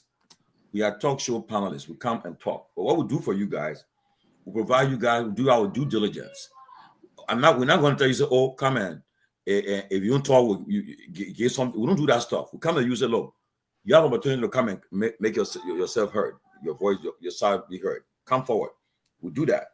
We say, come on the platform and come and give you free of time to come and talk about what you know about anything that's happening in public space. It's up to you. If you decide to dodge it, when I reached out to this lady too, she told me, say, okay, we should talk on WhatsApp. She did not follow through. I told her, I said, well, we are going to talk about it. We can't leave this and we're going to talk about it. But before we talk about it, we want to give you time to at least to say, well, we'll give your due diligence to come and talk, to say what you know. But they all, you see, Pewee and Grace, one thing I like about, I'm not a big fan of Trump, right? But what I like about Trump, what help Trump? Trump is one person I see, he loves the press, the media. Trump get opportunity, he will talk to the media for hours. He don't care. What are they? Something, and it helped him a lot. But that's why he won the elections. That's why he won the elections. Exactly. No, that's what I learned from Trump. If you run for a public office tomorrow, or you in public a public position to serve, do not be afraid of the media. Engage them. Like somebody was talking, to somebody that said, "Oh, the government will find their own platform and do that thing." I said, "No, you're wasting your time, because you know something. When you go for your own platform, how many people are going to watch you, listen to you? Only the pro-government people will listen to you, but you want to have other perspective." Okay, I heard my brother John Lobo on LBF Juice. I said, how many person really watching John Lobo on LBC? Nobody watching him, because everybody knows he's a government propagandist. He's a pro-government man. He will never say anything negative. He will defend. But come where you can be engaged, you can interact, okay, and let the message be heard. Don't run away. If you get, but most of them, they'll run aside. Then they want to talk to you. Oh, no, you can't do that, because if we see a major news in the public sphere, right, and then we ignoring it, like as if to say we don't know that there's a news is up there. We're ignoring it. The people say, well, look at them. They've been selective. You cherry picking. No. So Azango, he was trying to be professional. He say, oh, I found concern, nothing's happening, everything is okay. And I just got information from your entity that you guys had a heated meeting on Friday where you and the controller went back and forth. Then you tell me, say, nothing happening.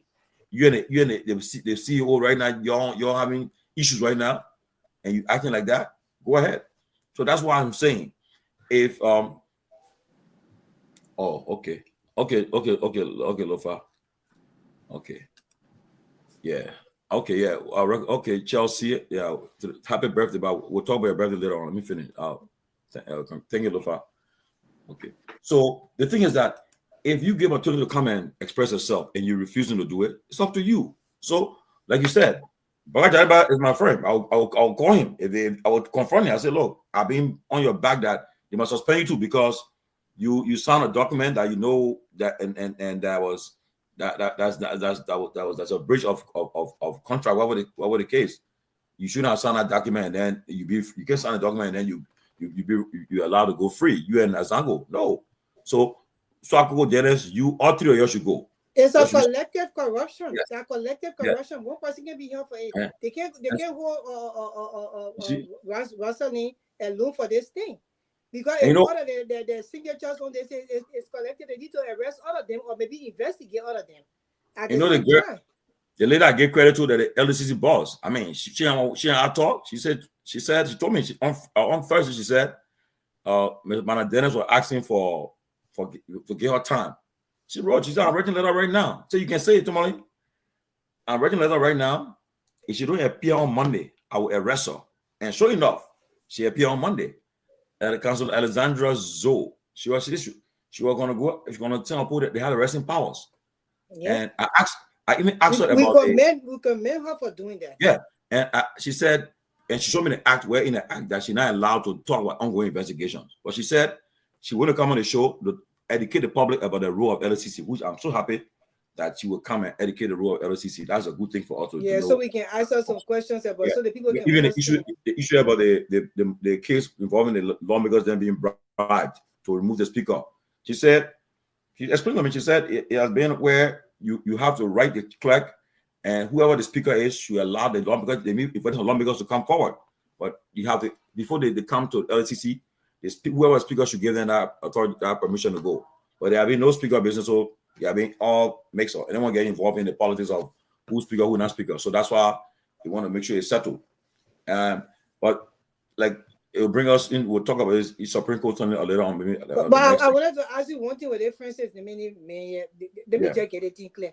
I thought that somebody just texted me, but I thought that the public works in the GSA supposed to be able to carry on renovation in offices. It's supposed to do a private contract advertisement where people will come there and to take the contract to actually do the job, to renovate the offices. And the people who in the offices taking money to renovate their own offices and putting the money in their pocket. I thought that's how it's supposed to work. Grace is in place, but because of the corruption, he knows very well he's able to touch money. All you do, make requisition, they send it to it's a process. Yes. But you give what in the world? $190,000 to fix your office for what? What's so much in government office you want to put there? Okay. You want to put, I mean, I don't have a problem here. Put your small refrigerator there. But where you want to put that? You want to put a living room set there? I mean, and you can get locally made furniture right there and put in your office. Besides, the process, he never even followed the due process where they're supposed to take the thing to GSA or Public Works and advertise that for contractors, like real contractors to come and bid for that contract to fix the office. The money not supposed to even get in here. He's supposed to be in here because as we speak right now, with that kind of document I'm looking at, this is grave. Seriously. And that's the and for me, I made it clear. From now on, I will highlight. I told Martin, what will you money? You get Martin and from Africa, you'll bring it. Anybody give me your news. Once they verify, I see that the source they're getting the information is verified. We'll talk about it. And what I do, I was sending to the people then that I know. I send it to the vice president. I send it to the speaker, to whoever the legal advisor to the president, ask the minister of state. I said, yeah, they're talking about your people. You don't act on it, and y'all continue to run away from it because you can't tell me tomorrow and say, oh, you're aware of it. No. I will say, no, we'll send it to you guys. You guys are aware of it. Okay? But at the end of the day, look, Pewee and Grace, Liberia is in a serious problem. Even the acting LCC boss now, I mean, the board chair, Madam Gloria Scott, she admitted, she said Liberia is in crisis. And I agree with her. Liberia is in crisis. There's no joke about it. We're in crisis. And we shouldn't take it for a joke. Because of poor leadership. Look, let me tell you something, like problem is not hard to fix. The people just don't want to fix the problem. As Martin said, it's artificial. They create the problem because they want to steal. The country is not that big to even be able to fix. These people just don't want to let Liberia be. Even common electricity up to this day and age, people still sleeping in darkness in Liberia. What the world is like that. Even when Jesus Christ was walking to create the way, he said, let there be light. Because he knows what light brings. Until the electricity situation is fixed in our country is not going anywhere. Leadership need to change for our country, seriously. That when we see the kind of things and when they kind of paperwork, we just get freaking frustrated how these people think in this day and age, in the internet age, that they will steal and people will not find out. That what they think. I mean, look, it brings us to what happened today in Liberia. And I've been calling him all day, but he's not picking his phone up. Representative Colette. How in the world can a sitting lawmaker? I mean, you and it will haunt you tomorrow. You go to the speaker office and you tell the sergeant arm to bust to break in, and you think you're doing your job. Why you think your colleagues who supporting you? Why you think they enjoying you to do it? Ain't anything you're doing can be with you? Because he's the chairman of the rule of order and accommodation. Maybe that's his position to do that. No, but when you got done, you got to say, you're going and carry on this thing. But you're present there. It's not a good thing. It's going all over now. You are breaking and entering. I don't care what you say, whatever person did, the idea, what you did was wrong. You can't do that. And you did it today. And you think, and mind you, and again, I will say in a public manner, the president, the minister of justice, the Senate pro tem, you guys need to reconsider your endorsement of Richard Coon. By the fact, Henry, if you have the audio from Justice Bese, you please play it.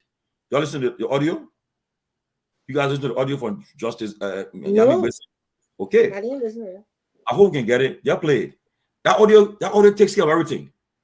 He was asked about why the Supreme Court were not present at the SONA. He made it clear in our audio, saying, look, we said anything the people were doing was ultra virus. Anything they did was illegal. So if we have gone to that SONA, we have been supporting an illegal process. So for the fact the Supreme Court have not interpreted the opinion, it makes, if our President Garguah today, or Justice Minister of Twe, or pro temps Yumley, I was about the Supreme Court, who's the highest court in the land. The decision are final. Okay, the decision are final. Okay, whatever they say, it should be final. You cannot take exception to it. The same thing happening in America today. Right now, it's a fight. The court have put some of Trump's executive orders. They have put black on it, but apparently they're trying to still to defy the court and still do it. So now they are putting their own Republican people now in the Supreme Court in some laid box. So you all sit down, we issue a ruling, or court issue an order, and it's not being implemented. So you're allowed to happen. You're making America come and be lawless now, because that was happening in Liberia. But I just seen a video to Tomalin. The thing is that I understand what you're saying, but I too coming from it. Why is the rule of law caucus and fanatical for not fighting too? They're just sitting down and they relax. Why are they not going to? Henry, please play the video, I beg you. I seen it, yeah. Yeah. Please play, I beg you. Guys, please play for me. Thank you, Henry. Yes. Okay. So, I mean, this alone, this audio from Associate Justice Yami Bese, okay? Yami Bese was appointed by President Weah to the court, okay? And he was a justice in chamber, I think, during the time they filed this stuff. But on this audio, it's clear. He's telling y'all, Richard Coon is not speaker. It's just common sense. And he's telling y'all, whoever elected him, what y'all did is illegal. So, and Justice Minister Twe, who is also, okay, let's listen to it. You know, some time ago, when we did not turn out for the president address, they begin more of a news and the address itself. That was the common way of trying to avoid getting involved in potential conflict. You remember the conflict going at the House, the Supreme Court, when they appeared before us. We made a decision, and the effect of that decision was that, look, our law required that the House should have a quorum, and that quorum should be presided over by a speaker. Now that you, the quote-unquote majority black, have a quorum, but we don't see a speaker there. So whatever you do is ultra-virus. Otherwise, you do that. We turn to the minority black, the law says, until you can get majority, you get quorum, you continue to adjourn from day to day and compare the other people to join. But there is no statute that tells you how you will compare the people. You don't have a rule that tells you how you will compare the people. So you two will remain there until you get majority. whatever you do is ultra-viral. So on the both sides, the Supreme Court was clearly saying that go and solve your problem. We don't have law to that effect. We don't our own. We're not in control of politics. If for some reason the Senate decide to recognize majority black, President recognize majority black, and government function is going on, then we receive an invitation from the Speaker. Our question is, our presence there means that we are recognized one side of the black. So the best thing to do was to remain who we are. That was the right thing. Many people don't understand, but that was the right thing of the court. Now, that's Associate Justice Yamin Kokwek-Bese. It's clear. I mean, I will let both of you to give your own perspective or interpretation of what you heard. But I would just say something quick. But let me say this. He was clear. He said, we said whatever you guys were doing is in the majority black is ultra-viral. So it's illegal. He said for the Kufasa, the law says you should have a quorum to call a session. If you guys have a session, you haven't called a quorum. So that's how you stand. But for the other side, everything you guys doing is illegal. So he said, if we had gone there, that means recognizing, taking your side, which is true because it's clear. So now, all the time of then they say they swearing in Richard Kuhn, they kangaroo in the day election. It was just illegal. And then President Boyka too, he and Yombly then decided to say, okay, they're looking for a reliance now. Because the only concern was to pass the budget. They went quickly. Just the minister, who's a man who I respected a lot. Also, 12. That man he came from under the tutelage of the late Councillor Bromsky. Okay, he was a member of the Liberty Party. To come and say and misinterpret the Supreme Court opinion was wrong. So by this audio by Justice Bese, today President Boyka, the pro tem and the Justice Minister, you should rescind the interpretation you guys received from the man. You're taking action to deal with this guy's speaker. It's wrong. Nobody with sense or rational person will listen to what the justice said, interpretation of what the decision, and still deal with them. So the best way forward, the court call this impasse up, have an election. Go to work, say they have an election of a speaker. Just do it. Whoever wins becomes speaker. But the fear is, if they try that, Richard will never spend that speaker position. He won't have the vote. But so I'm saying that you should change, reconsider what they said. Stop recognizing this man as speaker. He's not speaker, and you'll do the right thing. Because in as much as you can see you're evicting Kufa from your office, you're doing all of that thing you're doing to him, and he's still saying he's not resigning. You can laugh about it, take fun of it, but guess what happened? It's still a problem. It's a problem that they're calling you guys, you're now a legitimate speaker if you go by law. So, Grace So Pewee. I hear what you say, my own thing short. I hear what you say to Tomalin, and I agree with you. But the Supreme Court here, I have no respect for the people. I think they want cause the whole chaos in Liberia in the first place. They sat down there, they were knowingly created a confusion with the ultra-virus thing. Either something A or a B, there is no gray area. Either white or a black. That's how we believe. The Supreme Court is supposed to make sure they be very clear on what they have to say. They finished putting the ultra-virus in there, it just went, the few fire, nobody know which side it fell down on. They sit down there and just sit down there washing, stay by those cowards there, in some kind of moving and washing the people for a month. They are the reason the thing happening. They were supposed to stand the ground and speak up what is right and what is wrong, what was black and what was white, and not have a gray area. Because of the gray area, that's why we're suffering today with the whole thing that happened in the House of Representatives. So let's just be clear about that. People can come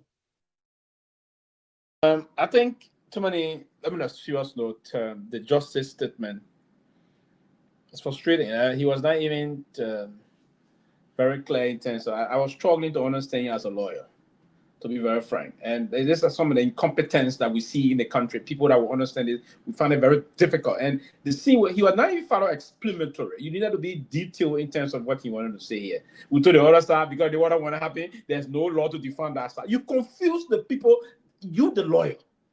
It's very unfortunate that we have, and that's part of the reason why it's about time that we call on the Liberian leaders to call on. It's not about the longevity in the service. It's about what the person is going to do there. Listen, is that man want to move to go sit down among some legal luminary around the world to be doing that kind of interpretation you'll be giving there? The man that we believe that being a sacred court judge for a very long time. You saw here analysis just now that we want to go, we play here. Then he said, well, the other side said there's no statute to tell you'll be doing the ones kind of. The court should have interpretation of everything of the Constitution.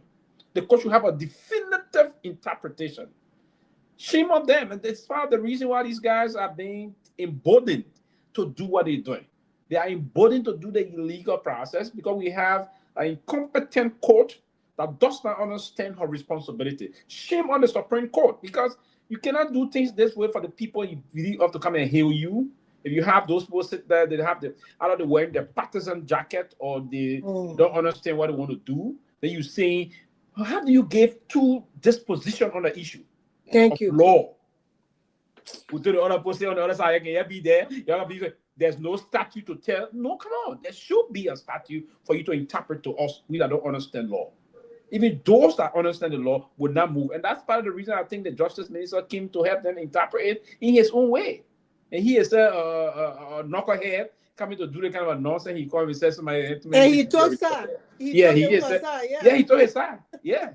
He told his side. That's the kind of knucklehead that we have around here. Somebody say the man respected, he came under the tutelage of Bronski. To hell with that. Sorry for that expression. But the most unfortunate aspect here is to see those guys that are sitting and we rely on them.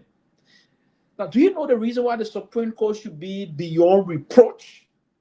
Because the Supreme Court will set the standard to maintain the peace of the country. And that's why it should be always be beyond reproach. That's why you have to have those elements. When the late Chief Justice Johnny Lewis decided to take decision on the Snow case, he was emphatic. He said that setting there is illegal. He was clear. These are law, but that man was a law professor. So when I understood the law very well, he said the setting in Virginia was illegal. He didn't even say he didn't know for war to play with. He didn't come in to go for other war to play with. He said it was illegal. And he didn't go there. And none of the justices went. So if you were to interpret the Constitution for our country, and that's why the Constitution of our country also said, the Constitution did not say the Minister of Justice will interpret the law of us for our land. It says that power is vested in the Supreme Court. If the power is vested in you and you don't want to hold onto your responsibility, shame on you. Who's going to hold onto your responsibility? It's just like you guys, a man got his children and his wife, you don't want to take responsibility of them, then he expecting who? A different person can't take responsibility of you. No! I mean, Tomalin, please call your justice minister, your legal friend, the man that lay on a Bronski, to come by and interpret for us. Tell him why he interpret, we'll accept it, and then we'll move it, and we'll respect it. Because the people that are out to interpret for us, they let us down. So anything offered to us, or even he say we should start conging fanatical fire here, as per the Supreme Court ruling, we will move to do that. Because it's unfortunate. It's quite unfortunate. It's comical at this point, but seriously, it's unfortunate. To hear Yami busy sound the way he sounded just now, trust me. If I was telling someone, I'm going to be asking me, is that man trying to interpret something legal, or he just saying something that he listened to a lawyer told you something that he's struggling to understand what the lawyer told him. You, the man, should be interpreting to us, then he was struggling to understand what he tried to say to us. Yeah. It's quite unfortunate to me. Honestly, Pewee, I agree with you in parts, but I'll tell you the truth. The fact of the matter is that what we got from all of that is that the idea that, I mean, like you said, they play with words because that ultra-virus word are words that people have not heard before. Yeah. It just inside it just you said to confuse people. But again, for the fact that he's able to say that he still considered what's happening at the house and what led to his man being called speaker is illegal. I mean, that is Supreme Court. He didn't say that. He didn't say that. But he said, let's play the video again. Okay, he didn't say that. Look at the error. He did not say that. He hit the other side. He hit the other side. He said there's no statute That's something that They told them still, how to they do it. still probably in the gray area. No, They but don't want to okay, let guys, people out. anyway, Those you people please play that video again. Yeah, he didn't say that. That's why I'm disappointed. I was They hearing it, want but I to was bring up, encouraged, but I heard it, Jana, just felt bad. No, but y'all play it, please. I beg y'all play it. He didn't say that. There were no needs to be boycotted. They passed. I want to go there. Yeah, imagine on a holiday in like bro, what they have gas in town. The people bossing the speaker office. That's a disgrace to our country. No need. Disgrace. Because of the Supreme Court, people can't interpret the law. They won't be in the gray area because they want to start. That even that Yami Bese, they say you get plenty of corruption behind you. If they meant to have any clarity, Let's play it. Let's listen.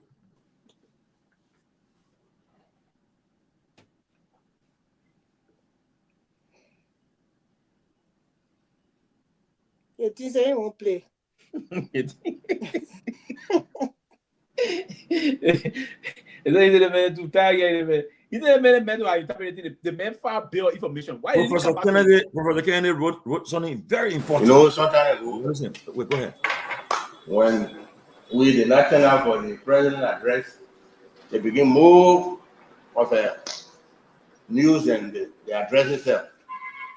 That was the common way of trying to avoid getting involved in potential conflict. You remember the conflict going on at the House, the Supreme Court, when they appeared before us. We made a decision, and the effect of that decision was that, look, our law required that the House should have a quorum, and that quorum should be presided over by a speaker. Now that you, the quote-unquote majority black, have a quorum, but we don't see a speaker there. So whatever you do is ultra-viral. Otherwise, it's illegal. We turn to the minority black. Yeah, it's illegal. Go ahead. The law says until you can get majority, you get quorum, you continue to adjourn from day to day and compare the other people to join. But there is no statute that tells you how you will compare the people. You don't have a rule that tells you how you will compare the people. So you two will remain there until you get majority. Whatever you do is ultra-viral. So on the both sides, yeah, people were clearly saying that go and solve your problem. You don't have law to that effect. No. No. You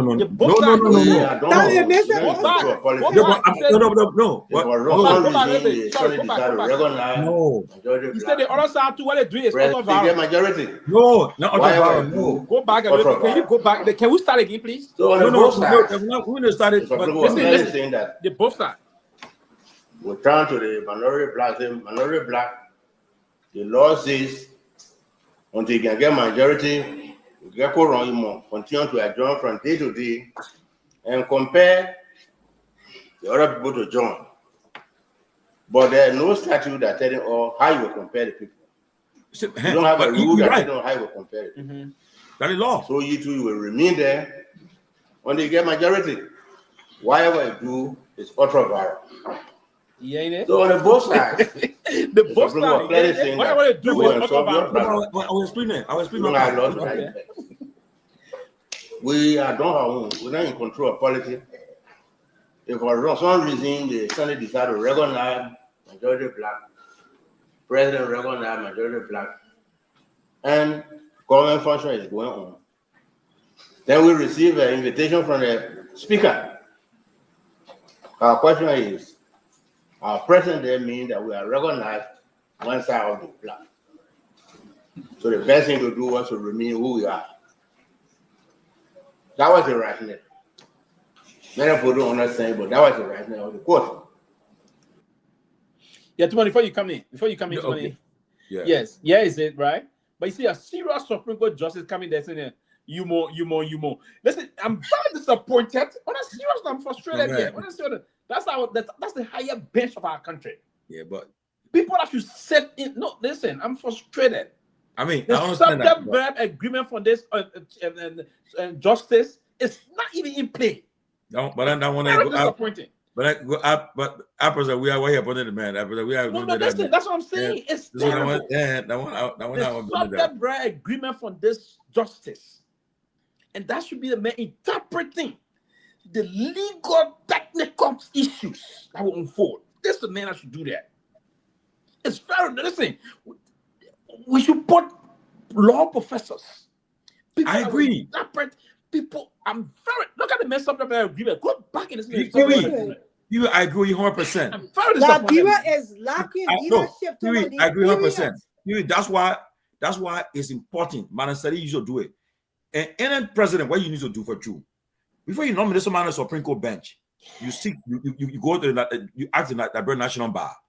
May God bless that woman. That woman did. Everybody she appointed on that bench. You ask the National Bar. The law the Liberia National Bar. Say, look, we need I need to fill a vacancy on the Supreme Court. Recommend somebody.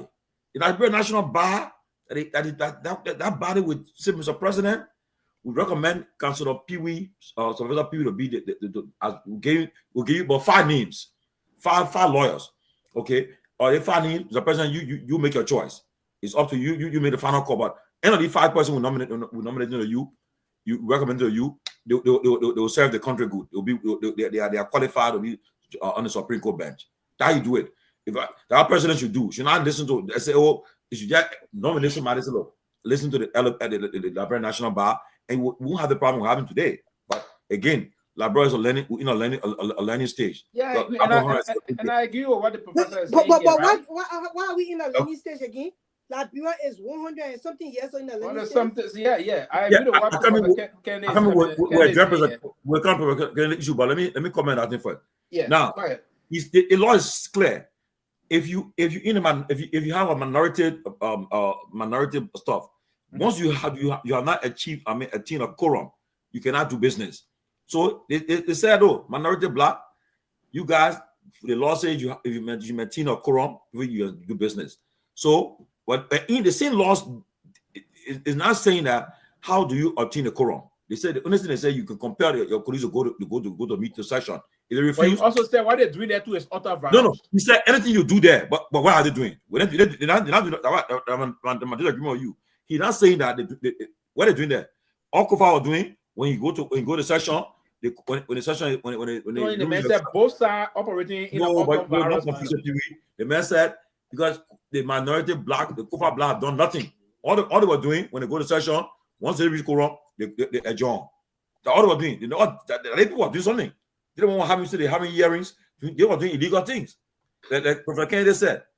The Supreme Court is also saying any corporation that signs a concession agreement with an illegal House of Representatives will have their contract voided or deemed illegal. And by right, he's not lying.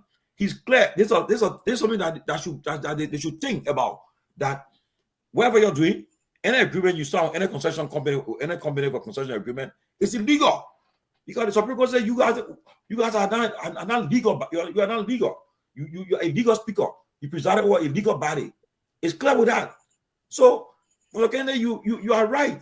This is a question we need to be asking the Supreme Court justice to them. The House, the President, Mr. President, the Vice President, but a prime of our country, the President, the Vice President, they don't let them come to the media. Like power guy with them. And the only person I saw doing that thing, I'll give credit to, was Charles Taylor, Samuel Doe, Ellen. They were frequent in front of the media. Mm-hmm. They were very frequent. But because these leaders said that the people owe them something, they don't owe them anything. You shouldn't be using sorry face the media. Talk to the Liberian people lecture you. Face the media, but they won't do it. You will not hear you. You hear say, oh, you're only having press conference or other having press conference. They won't do it. Okay, today, Donald Trump is increasingly popular in this country because of the media appearance. He engaged. Now, Donald Trump will introduce these kind of unconventional tactics, right? But it didn't play for him significantly, and that's the most important. That's the most important aspect. Engage the media, and Manasarif did it. Manasarif did it both in terms of the standard English approach and that of the pidgin Liberian English. Manasarif engaged Thomas Solonte, there was this pigeon English engagement with Madame Sali. There was this tender English engagement process. She was one of the outspoken Liberian leaders that were very tender in terms of her approach. So she was very clear whatsoever.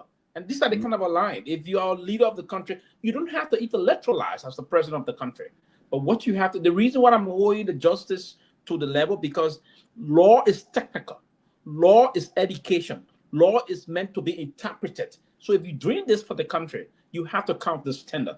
And that's why we set standards in our country moving forward.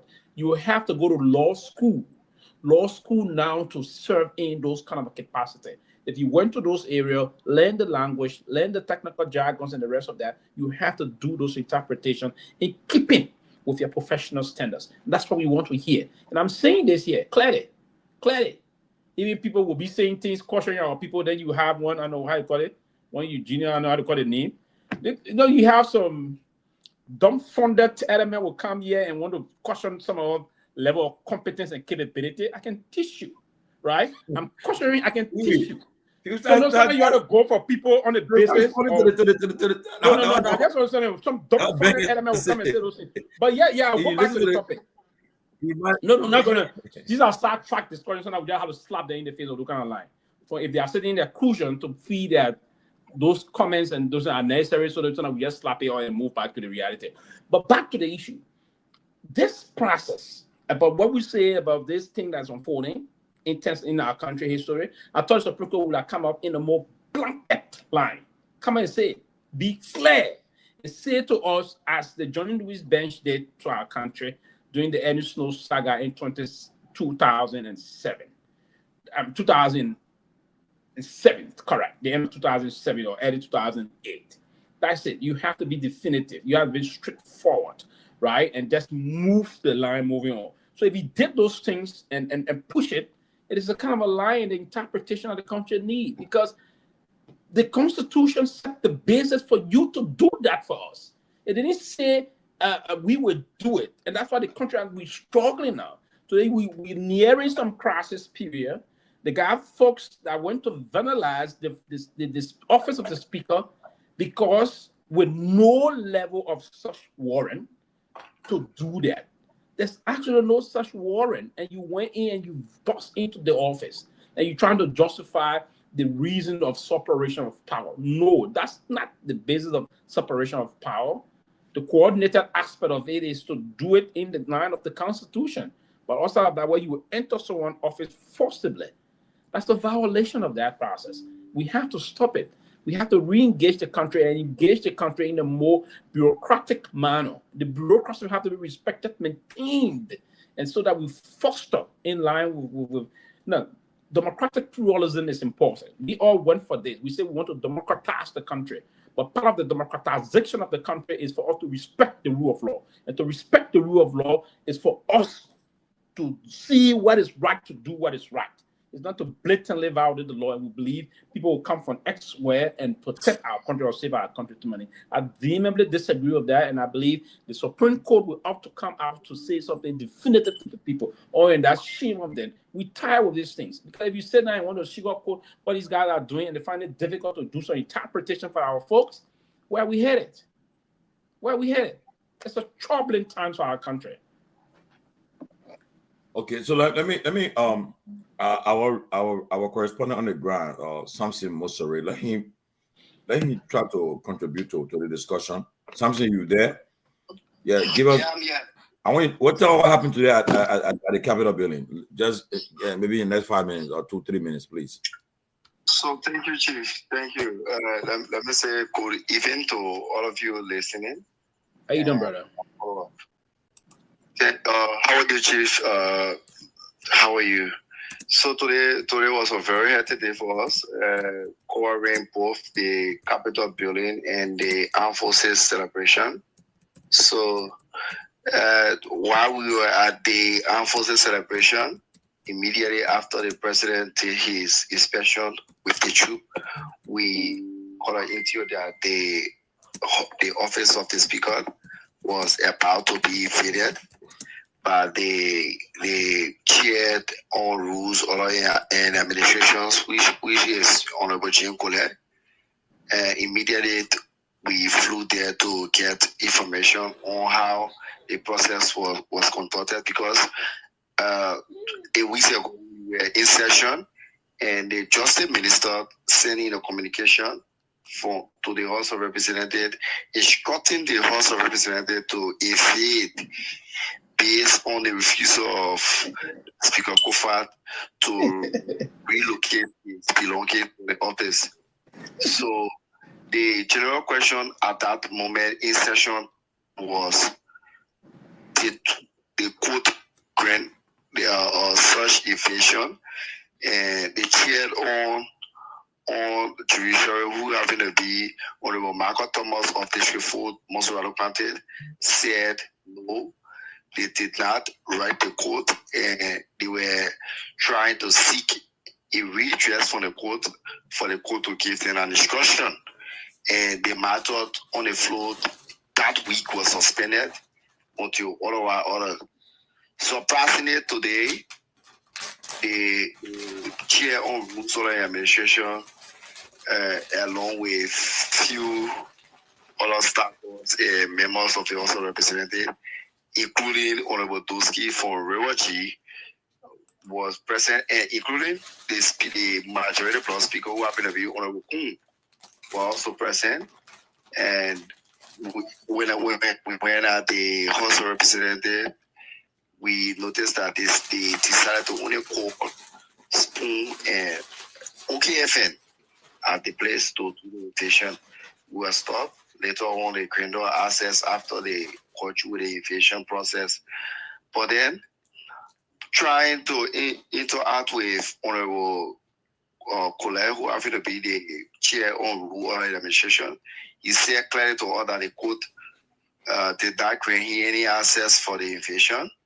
Besides, the court was not the one who put Honorable Kofa in the office. It's the House of Representatives who put Honorable Kofa in our office. So the House of Representatives decided to have the office taken from Honorable Kofa. So the general question was, why at this time that we are celebrating Armed Forces Day, we have international partners who are in the country, we have a seated president for another country who is also in the country, we have the ambassador of America and some American troops in the country here to celebrate our Armed Forces Day, and we are seeing this violation of the rule of law, because when you have a court absent from such action, it's a violation, complete violation to our rule of law. He said, Planary instructed him to do it. And I'm verifying, I'm giving this clear information. Honorable Richard Namwe Kumon, who happened to be the speaker, was present when these evasions were taking place. In fact, the EPS officer was the one who was stopping journalists from entering. According to them, Robert Hayes told them that some media institutions were not part of the pro-Kun media institution, and they were only dealing with pro-Kun media institutions, people who supported the majority bloc and supported Honorable Kun as speaker, where they were instructed to go and cover the live of the invasion process. So when we went, we were fortunate to have an exclusive interview after we pressed and started throwing some hard questions at them. He created an exclusive interview, and in an exclusive interview, he confessed that the Supreme Court did not grant them access to that invasion. The invasion was ordered by Honorable Kun and the House of Representatives, and the majority bloc voted that invasion should take place. So that's the reason you saw the forcefully took Honorable Kofatin's all of his office. But then, so in that same video, when you watch it, you will see the staffers of the former speaker, I don't know, former and battle speaker, Honorable Kofa, was also doing a video saying the chairs were bought by Honorable Kofa. But then they said, no, it's government property, government bought it, and it was allotted to his office for through the PPCC.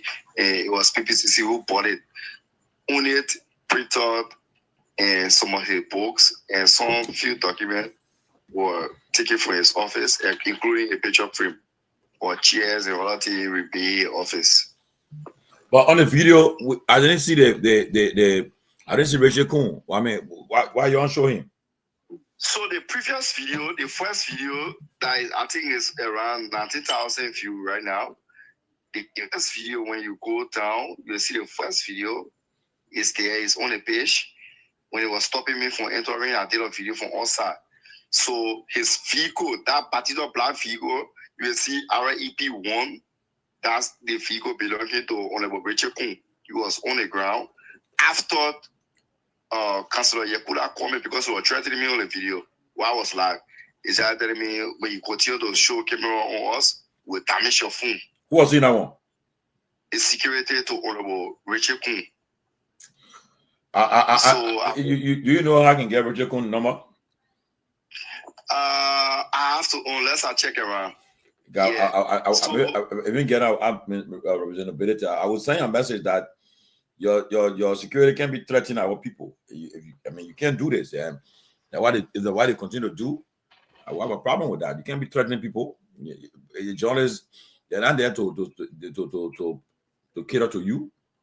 You know, they can see what they're reporting. If you want to deal with them through the person, or through the institution, but don't be threatening them. I mean, selective about what they can cover, what they can cover, and that's something that I would really. He wants me to have a whole show him, and I think he want to reach that point where I will put a picture up here, and I'll climb down here. I'll be honest with you. What he want to do, we'll do it. But go ahead. So after our live, a security started to make some threats me back on me, and at that moment, I was the only journalist who was outside, and I off the live. That was how Honorable Yakula called me. Well, Councillor Yakula called me and said, "Why did you off the live?" And I told her it was because the security were threatening me that they were going to damage my phone, and I don't want to hit on me and all that stuff. So I off the live. She said, "Go live, and let's see they on the live camera. If they will do it on the live camera, let people see it, so they can know that yes, indeed they did it." And that was how when I went live. I don't know where called Honorable Kuhn scared because he heard Yakula force. The convoy immediately left the compound, and that was how I had access to enter in to go into a coverage of the invasion. But at that time when I entered, they already bust the door. They already relocated the things. So I was just doing coverage of the office, the empty office, and all the things. But at that moment, they already did what they could do, and that was it.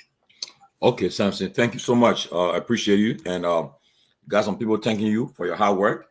Eugenia GW is saying thank you for all your hard work, and they are appreciating you. The people on the platform, I mean, the viewers are appreciating you. So keep it up, the good job. I know your job is very difficult. People see you and you're trying to put them, expose them. They try to stop you.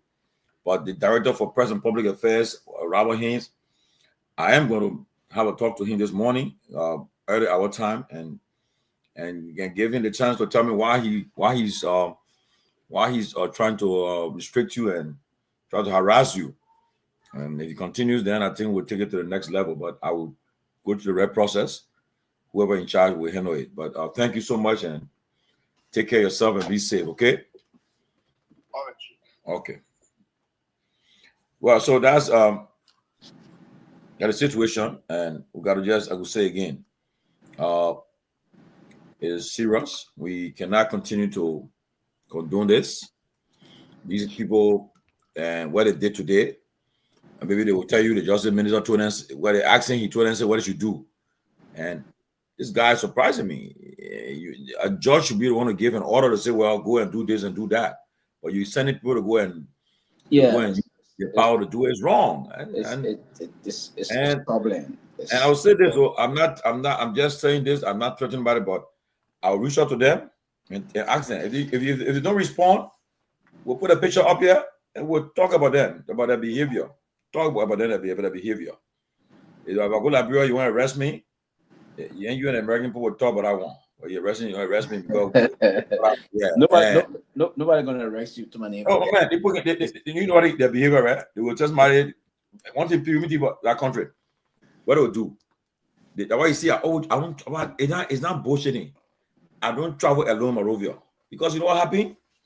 They will just marry say, go and pee for with that man. Go and provoke him. Then he provoke you, acting and say, oh, you're a breach of peace, they can't arrest you. Man, so what I do?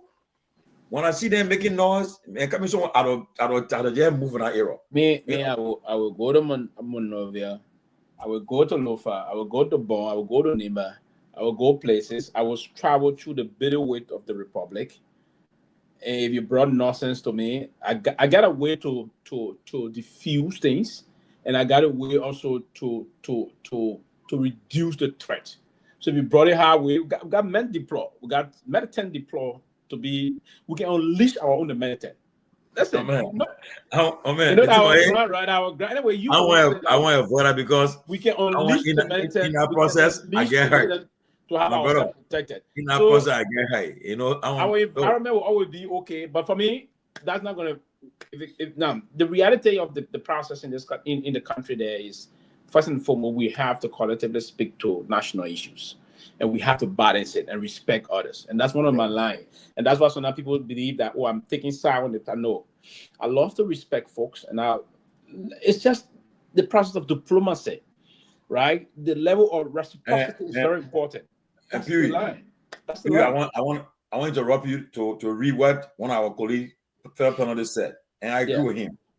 Johnny K. M. Debbie said clearly, if this audio is true, I don't see any confusion with Justice Base's statement. Below are what I gather from the voice. The person who invited the Supreme Court is the person that the opinion or ruling doesn't recognize. Yeah, the Supreme Court recognizes Kofa as a speaker and continues to adjourn it until he can obtain a quorum. That there is no status that says how to compare assembly members.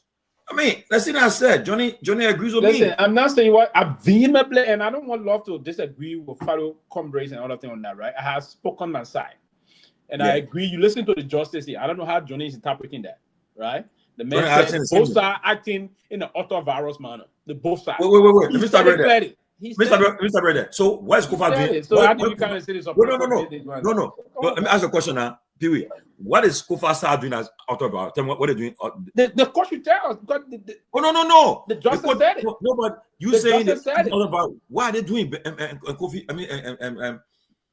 the point what they're doing, according to what the justice said, and I'm not the one. This is not my opinion. I'm not pushing my own personal opinion here. I'm not being opinionated in this concept. What I'm trying to do is I'm trying to discern what has been spoken by the Honorable Supreme Court and now reiterated or re-amplified by one of their Congress. One of the major things here is that he said the fact that they are the minority bloc, they should compare the absent member on the day-to-day basis to appear. But he went on to say there's no statute that is there to force them to appear. There's no statute to force them to appear. And he also said, then he went on now to conclude by saying, whatsoever they do, it is also ultra-virus. He went also to conclude that whatsoever they do is also ultra-virus. Yeah, man, Johnny's point. That is it's clear. It's clear that it's so if you don't have a quorum, you cannot do business. So they can't do nothing that will be ultra-virus because they don't do nothing. It's simple. They don't have a quorum. That's why when they go, no quorum, they always adjourn. Yeah, they always adjourn on the basis. No, I agree, they always adjourn. The fact they always adjourn, but he said, whatsoever. Take time and play the video, Tomalin. Listen to what he said. Then we will conclude for them.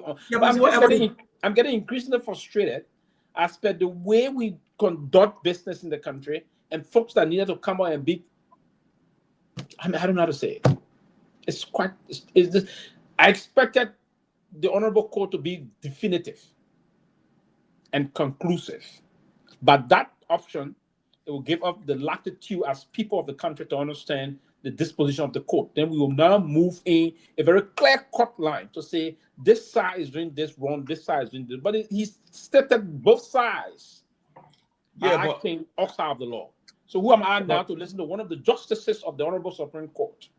Article 65 and 66 of our Constitution is very explanatory in terms of the interpretation of the law thereof. So if you come out to say something to us that with there's a huge level of ambiguity on that law, and there's a need for interpretation and explanation on that. Other than that, we will all be guessing and wanting to say this, and the other side moving to violate the law. They are blatantly violating the law. If they intend to violate the law, Tomalin, should not be on the basis of the weakness of the Supreme Court to interpret the law for us. Yeah, but I mean, again, like I said, I mean, it's clear. If to say the Kufa side was doing something, they will say they're acting, and they will say that they're doing something illegal because they don't have a quorum and they're doing something with all quorum. But he said, and which is true, they said you can compare your colleagues to go to quorum, but they show you how to do it. That's all, you know. But I mean, for me, at least we'll get them. Okay, I think it's not good news for Liberia about corruption, but they think got to corruption thing.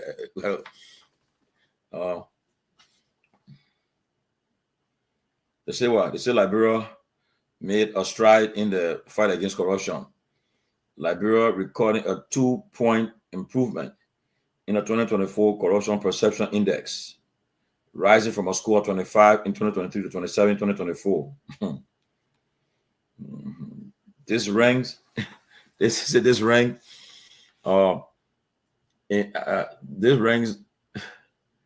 marks the first improvement in the country's ranking in 7 years, providing a hopeful signal for the administration's anti-corruption efforts. Yeah, they said that because Boga being firing people that are involved in corruption, but not all they all got to do it. But anyway, that's good.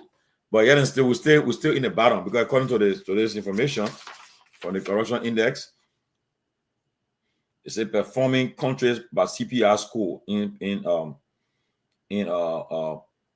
top performing countries by the corruption perception index for 2024. For Botswana 61, Mauritius 59, Cape Verde 58, Seychelles 56.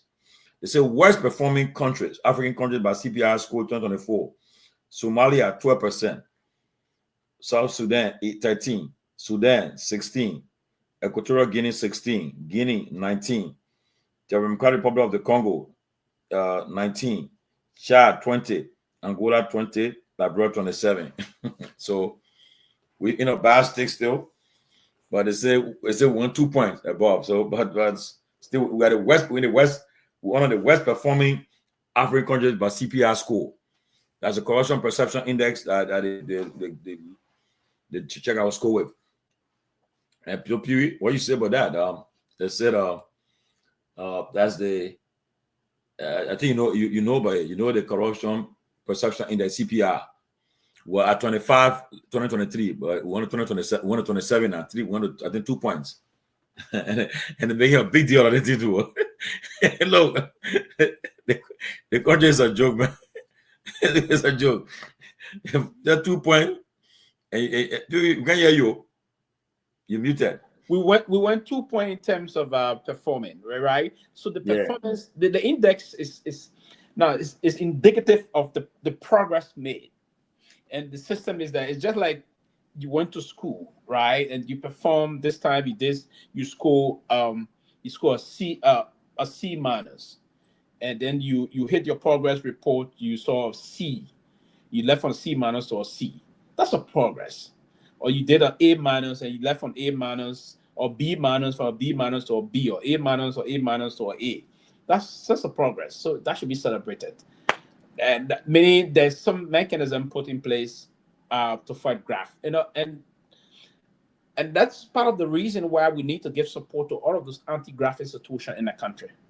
Those anti-graft institutions will play a pivotal role to the fight against corruption. I worked with one of them before. I worked with the General Audit, the only supreme audit institution in the country.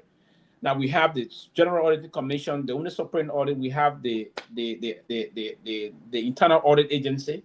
We also have the LACC. and the PPCC and that of other institutions that are there, the anti-graft institutions. So, but the note that we're making some progress on a snail pace, small progress, meaning we put into place some mechanism that is helping the process, because most of the thing we have to do to pass this benchmark is to put institution in place to work. Now, the reason why we did that small snail jump is because those institutions are now functional. They're now saying things, they haven't teeth to bite. For instance, the LACC got these prosecutorial powers they have.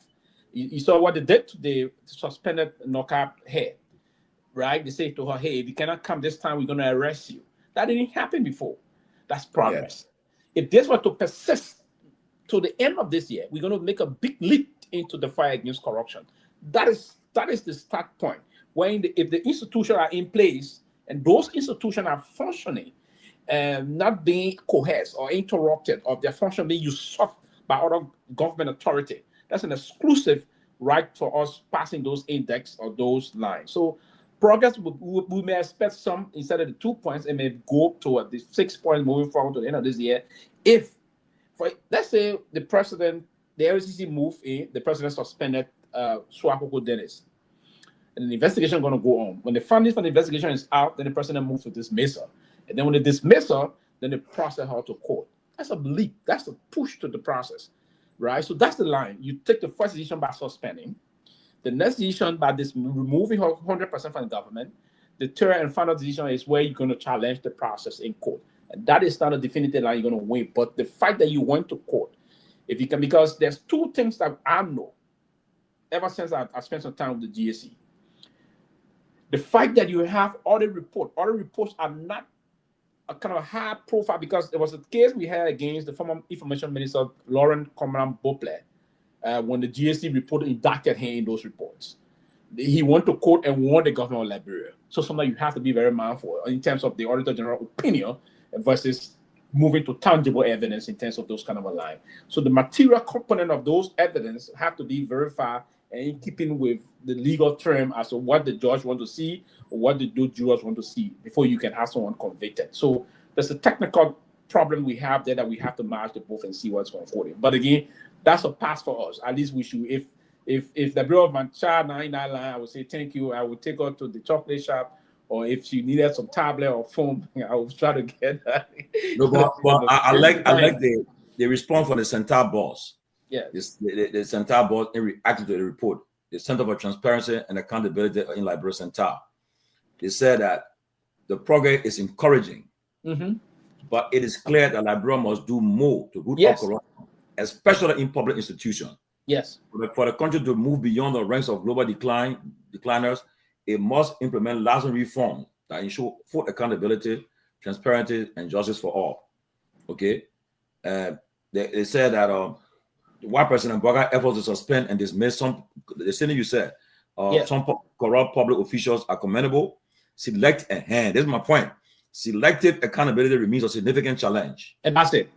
That's true. The failure to act on all allegations of corruption, particularly against high-ranking officials, has raised concerns about the impartiality and effectiveness of the administration anti-corruption strategies, which is true. And that's it. And before you come in, you cannot be selective in the corruption fight.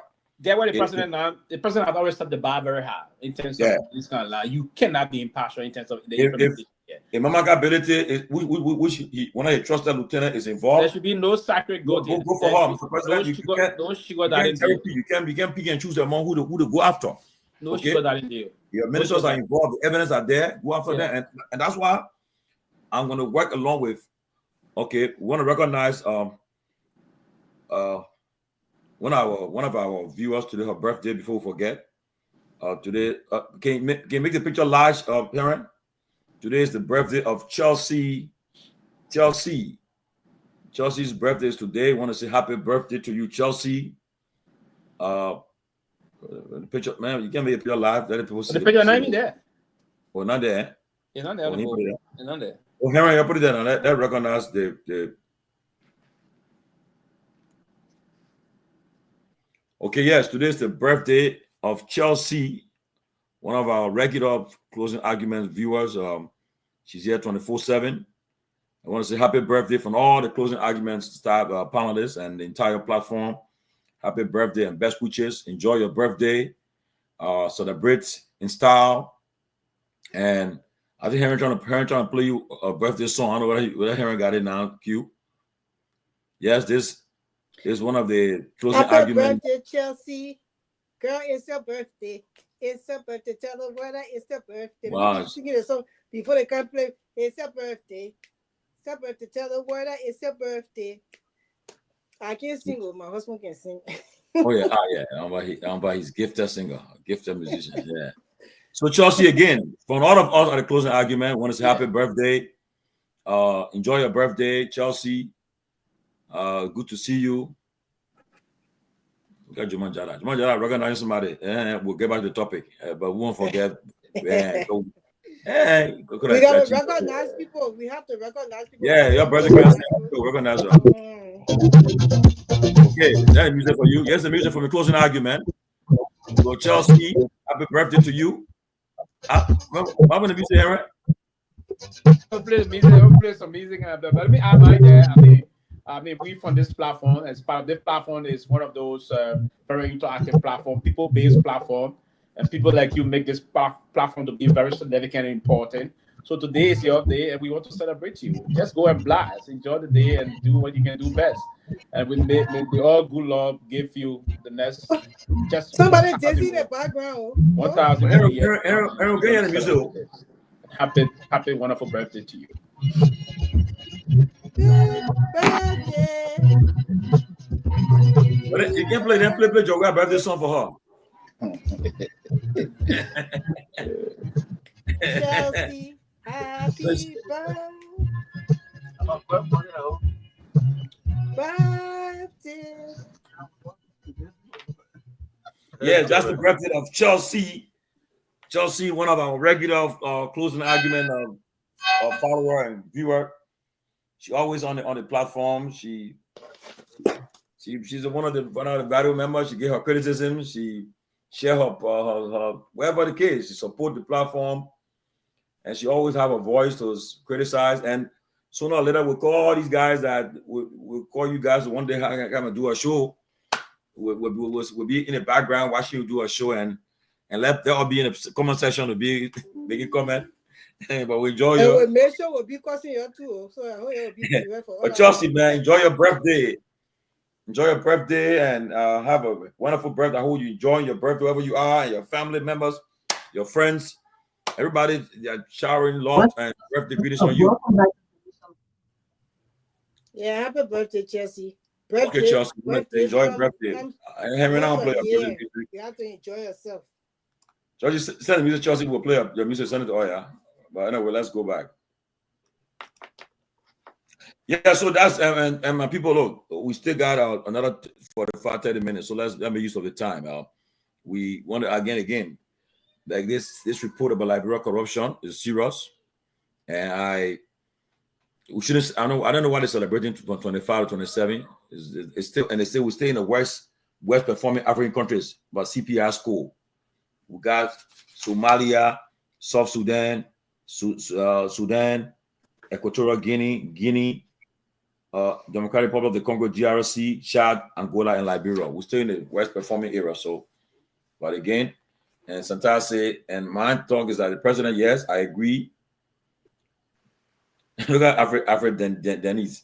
He said if Chelsea's single, he's single. Hey, that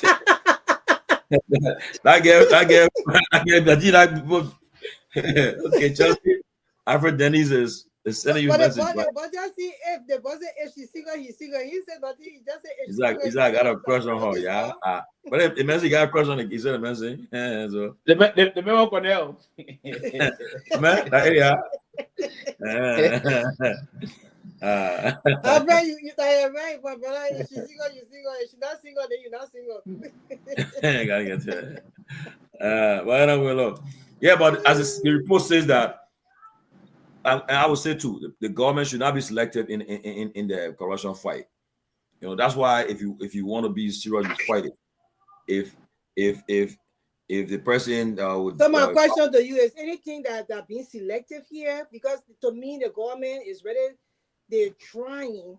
So anything you notice that was selective, that any corruption went Oh on, yeah, that they did not. and great. A lot of other reports that out there that they are coming with hard facts evidence, and the president is playing a blind eye to it. I mean, we'll get a list of the audits and the reports, and we'll bring it forward. Let them be aware. You know, so. Can you just name one of them? I'm happy. Yeah. I'm happy. Yeah, but yeah, name one of them. Let me lay hands on one of them. Name one. So No, maybe these platforms I won't get evidence for. I won't get a hands on the report. That no, Name one of them. Tomalin, name one of them. a lot of them, man.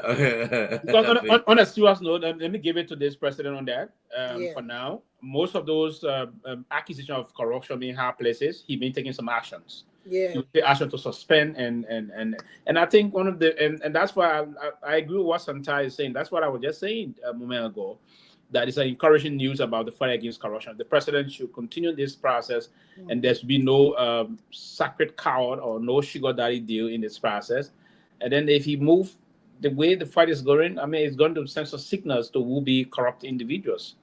But for now, I mean, we should commend him for doing these things. If the weight is there high, and he will take some actions. And we are Liberians. President Bwaka is our president right now. This is not about opposition, or it's not about what party you support. Those terms are already passed in 2023. We're looking forward to the president doing the right thing. So we really give it to President Bwaka. Look, just imagine if the president is an older guy. If President Bwaka was younger than this, maybe he was 10 years younger, or maybe 12 years younger than this, he would have even done way better.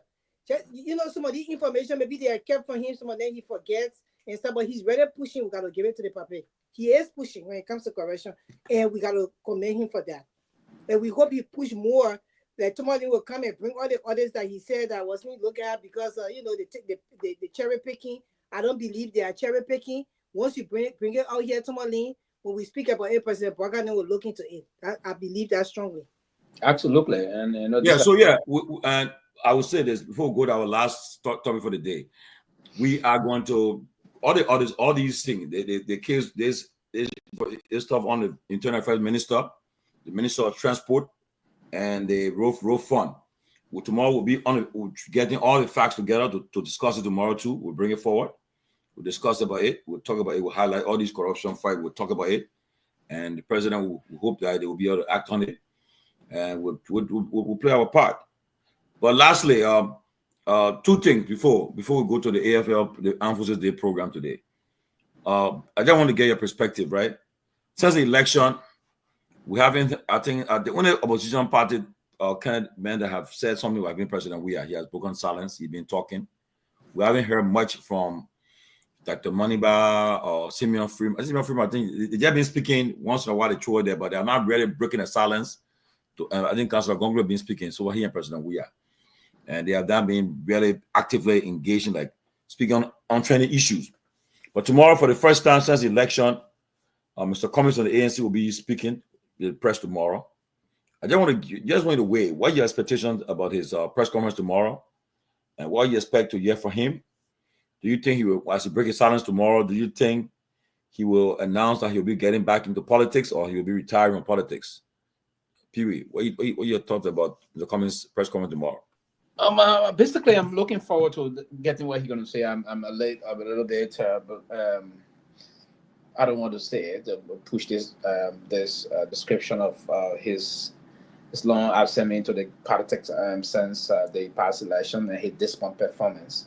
But I will hope that maybe part of the recalibration skills process, hopefully he went to recalibrate. He's coming to say something, but he don't have to be lukewarm in these things. He will have to come all out if he wants to be part factor into the major decision-making politician in the country. He had two things.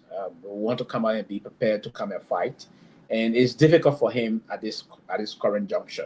He's been perceived, and he's perceived as people perceive him as a super millionaire in Liberia. They will always expect whenever he's indulging into the politics, that his politics will be different because they believe the money man that is in this political party, and they will expect a lot from him. So it makes it a little difficult for him being proactive. And some of the reason why he doesn't want to get involved at this stage now.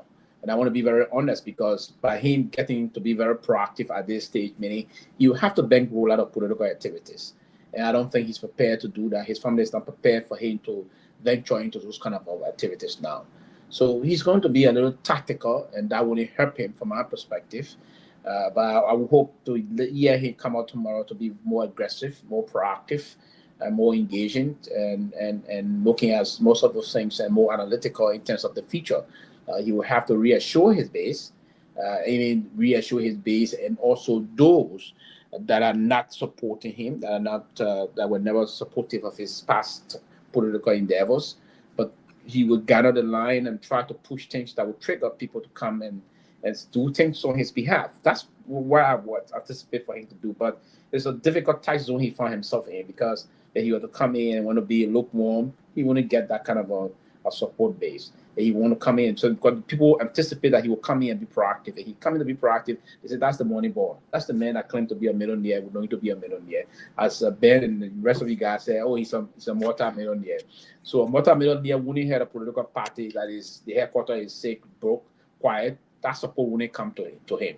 So he finds himself in the difficult. He don't have an organic support base. Now, if you lack the organic political support base and you're in the kind of a retail political process, it's a difficult thing to come in there and harness those things and keep the base active, because you have to speak to your base, keep the base active. Like President Weah got the tendency of getting his base, trying to electrify his base, keeping the euphoria, making them more energetic, and the rest of that. Anytime he appears somewhere, his base gets erupted in terms of his movement. So Mr. Cummings will have to do those. He will have to align that with part of a major partisan process, as if he stay nourishing or he stay angering for this Liberian presidency. It's a technical process he finds himself in, but you have to get into it and more or less trying to meander through the difficult times of our politics and take a definitive position.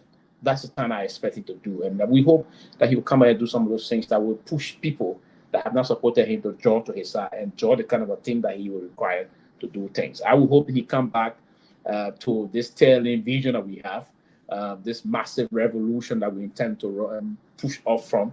He come and be part of the process, and then we will move into it and get a support base and envision this kind of a process moving forward. But other than that, if he were to come in that kind of a half-baked or haphazard manner tomorrow, trust me, that would be the beginning of his political demise.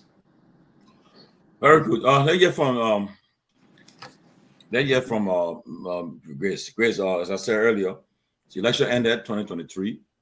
This new government been in power for more than a year, and so far, those who took part in the election, the only people that have been speaking have been President Weah, Councillor Gongloe, and not much of Councillor of Dr. Moneyba.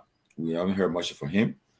Simeon Freeman, not much too, but the people that have been actively engaged in the government and the public space, President Weah and Councillor Gongloe, they have been very active as opposition leaders. So Cummings have been very silent, but he did tell us that he was going to break his silence after this President Sona. So if he breaks his silence tomorrow will be an important day on the landscape. He has invited all the media to be present, and he'll be engaging them. What do you expect for him to say tomorrow? You think he will announce his return to the political landscape, or will he be saying that he's going to just remain as a private citizen? What are your thoughts about him tomorrow? I'm looking forward to hearing from Mr. Cummings, what he's going to present to the Liberian society, the communities, and also, the world over.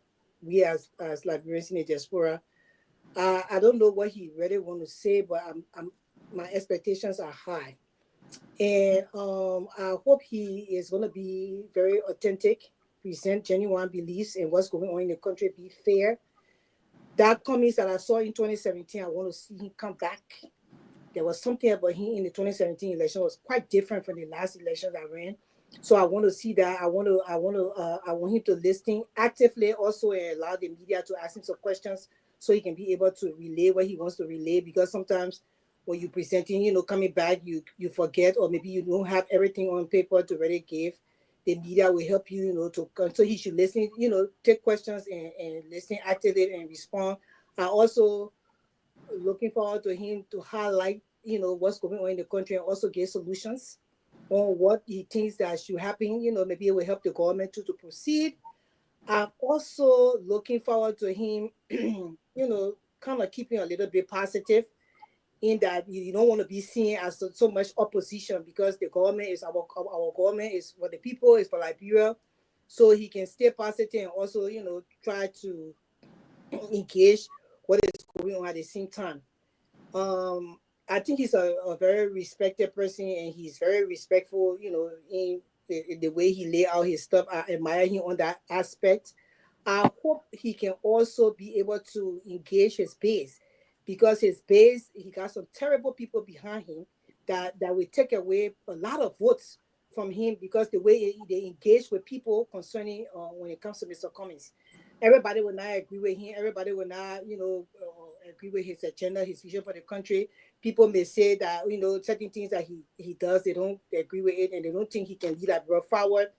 But the way in which they will present their case to people and explain about Mr. Cummings' agenda, his vision, his plans, his goals for Liberia, will help people to understand Mr. Cummings much more. Now, there should be trainings, and he can engage me with that, because I can do trainings with some of his people that come forth to speak about him, to how to present his agenda to the Liberian people. I think that they're lacking in that a lot, and that's why in 2017 election he kind of shiver a little bit, because that election I thought he would have won, and then in 2023 it just became worse because their engagement is very poorly managed, because I don't think they have the level of training.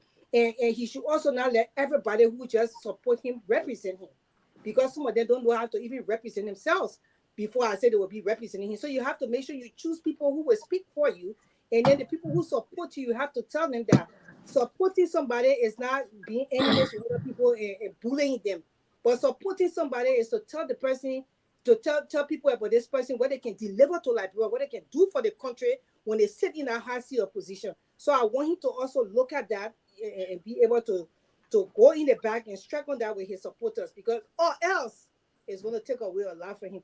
And in 2023 I supported Dr. Maniba. Dr. Maniba is not speaking right now. I don't know why, but when I supported him in 2023, that one of the things that we did very well, although they say our base was kind of small, but we did it very well, because he launched in January, and he came on top. Like it was not even, he was not in an election for people ran for like 2 terms, and when he came just for that short 11 months, he made an impact. You know why? Because the level of engagement, the way we were engaging people, we were attacked, but we knew how to learn, we knew how to engage these people and talk to them instead of insulting them and bullying them. So that one of the things Mr. Cummings really need to work on when it comes to his base. I want him to stay informed and reference current events, and also the data and demonstration and knowledge to the people, that the people can know that he's aware of what has been going on in the country, and he has been providing solutions in the back on how for the government to move forward, and he can help them with that process, so we can see that he can be diverse. At the same time, he wants to be president, but he's willing to give his opinion and give his help to the country, and to help President Barker move forward, because he has sat in leadership position, although it's in a private sector, but he will be able to do that. And I just want to encourage, him to participate more since he's coming on now, so that people can see that it's not just that he want to be president of Liberia, but he also want to help the country in any aspect that he can help the country in. So that's what I have to say. But I'm looking forward to him coming, and seeing what he has to say. Well, from my end, let me just announce that Mr. Cummings have showed us the closing argument that he will be coming out. Once he break his silence, he's told us that he will be coming our platform to engage the Liberian people. Also, he have told that to communicated that to Mr. Peabody, Ben Sanvee, and myself. He told us that. He said, as soon as I break my silence, closing argument, I will be coming on your platform as one of the first online platform to engage the people. But tomorrow is an important day for the ANC, the Alternative National Congress, and Mr. Cummings' own political future. Tomorrow we're going to find out whether Mr. Cummings will return to politics, whether he will still remain active in politics, or he will disengage and say, well, I've tried my best. I've I tried twice, and I think I've been rejected twice by the Liberian people. I don't think they need me. We'll hear that tomorrow if he'll take that decision. But if I was a betting person, I would bet that Mr. Cummings won't take that role tomorrow. He will instead give you another try. Because this could be his moment. This 2029 could be his moment for the fact that political pundits believe that the CDC and the United and the UP have led the country for the last 20-some years and have been back and forth. And they don't have hope in the two parties, as some of them said. But we're going to see tomorrow. Mr. Cummings, as you're aware, in the 2023 elections, he did not endorse. President Garguah met him, and President Myean made an endorsement in the runoff. He did not endorse both neither party. But his people endorse a party, right? Yeah, if people endorse a party, he told them they were free to go and make their decision. But as a individual, he wasn't going to take part. He was going to stand out. So, but tomorrow, I wanted to speak on that quickly, and that in line. That's some of the things I have problem with, because for you to be a leader, your people have to follow you. So you can't be going one left and the people going on the right. Then it means that you don't have control of your base. So for you to be a leader, when you endorsing a group of people, your people are supposed to stand in line with you. Although it can be looked at like, okay, he may have people to choose a side, but then how did you lead your people that you go in one side? Okay, I'm not going to endorse anybody, but then my people are endorsing somebody. So what does it speak? And that's some of the things I have problem with. Well, to that, Mr. Cummings, okay, I'll tell you this though. The party the CPP took a decision that they weren't going to be neutral. They would take a side, and I think they were split. Some CPP members went and endorsed CDC. Some endorsed the UP. They were split. They took a decision that they would take part. So some of them said, "Well, we're going to CDC." Some of them said they're going to UP. But the Cummings. And few people stood out and said, "Well, we're not going to get involved." And I think if to say he had said, "You guys don't do it," it's a different case. But he said, I remember I was in Liberia. He said, "Well, it's up to y'all. You'll make a decision, but I'm not going to go and endorse anyone." And he took that decision. So, but tomorrow, if he decides to return to politics, we're going to see whether that decision of 2023 will hurt him or will hunt him tomorrow. We don't in the future. We don't know. But again, I would say for the fact that people are saying the two parties have failed the country, and I think maybe he could say, "Well, it's my moment," and change the strategy, perhaps come with different strategy and different things, and decide to move forward. Because tomorrow, as he speaks tomorrow, will be 1,495 days from the next election, 213 weeks, 4 years exact tomorrow for the next election. So and I tell you that, and for the fact that he's breaking his silence this early, and if he's going to return to active politics, for me, I think he's on on the time. He's on time, and this is where perhaps they're gonna reinvigorate the entire process, get other people involved. We don't know, but one thing about the ANC, I know about the ANC. You wanna let me tell you something, Pewee and Grace.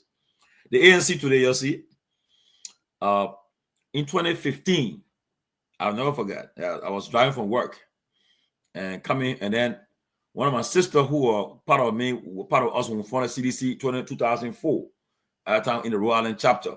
She was in Georgia, so she called me. She said, "Oh, what are you doing the weekend?"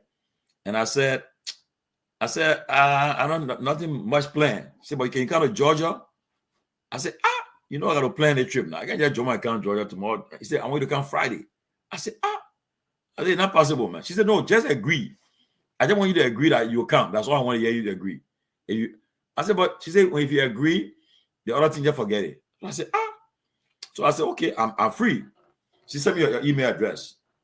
Next thing I saw, a round trip ticket from Atlanta to come and go with the hotel, everything. I said, She said, "Come meet somebody. Come meet somebody, and you'll be so. I mean, come and meet somebody." So that Friday, got on the plane after work. I flew to Atlanta. When I got to the airport, I saw the SUV came, picked me up. Other people were there arriving too. I said, what happened here? And why you like, yeah?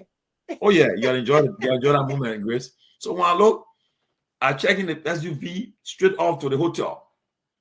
So to talk to the Liberian Community Center. When we got there, they have food, everything there. I said, food, drink. And I saw people from three different political parties there. I said, I saw from CDC, from UP, from Liberia Party, you name it. I said, but then what happened here? So they said, tomorrow we'll know. So we ate everything. From there, they say, you ready to go to your hotels? Yes. Went to this nice hotel. They said, your keys. I said, I checked in. One 5-star hotel, checked in everything. I said, but what's going on? So we started trying to find out what's going on. That's somebody started saying, the guy from Coca-Cola. The man, I think he wants to be here tomorrow. I said, Cool, I've been here, but Mr. Cummings here for a long time now. I said, for true? I said, yeah. So that morning, we got ready about it, dress up. And then we went to the point in this place. We sat down there.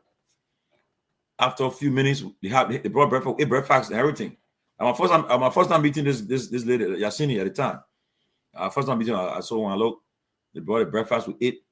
After a few minutes, the former Liberian ambassador to the U.S., Ambassador Rachel Guion Dix, she entered, Mr. Cummings and other people entered. The guy came and entered. I said, wow. And then what I noticed was, I saw people like, very political activists around, actors around. So, a year too. So we all sat down there. So then we had a nice meeting. I think nothing about ANC being just nothing, no ANC being there. They had a nice meeting. I think he's not part of ANC. Had a nice meeting, and then he announced, he said, look, I've been asked, and people have been encouraging me. I want to venture into the next election. It was 2015. We're preparing for 2017 year election. He said, yeah. He said, I want to see what I can, but I'm calling you to do an exploratory committee to go explore the possibility. And when I saw that Brempo again, 14 again.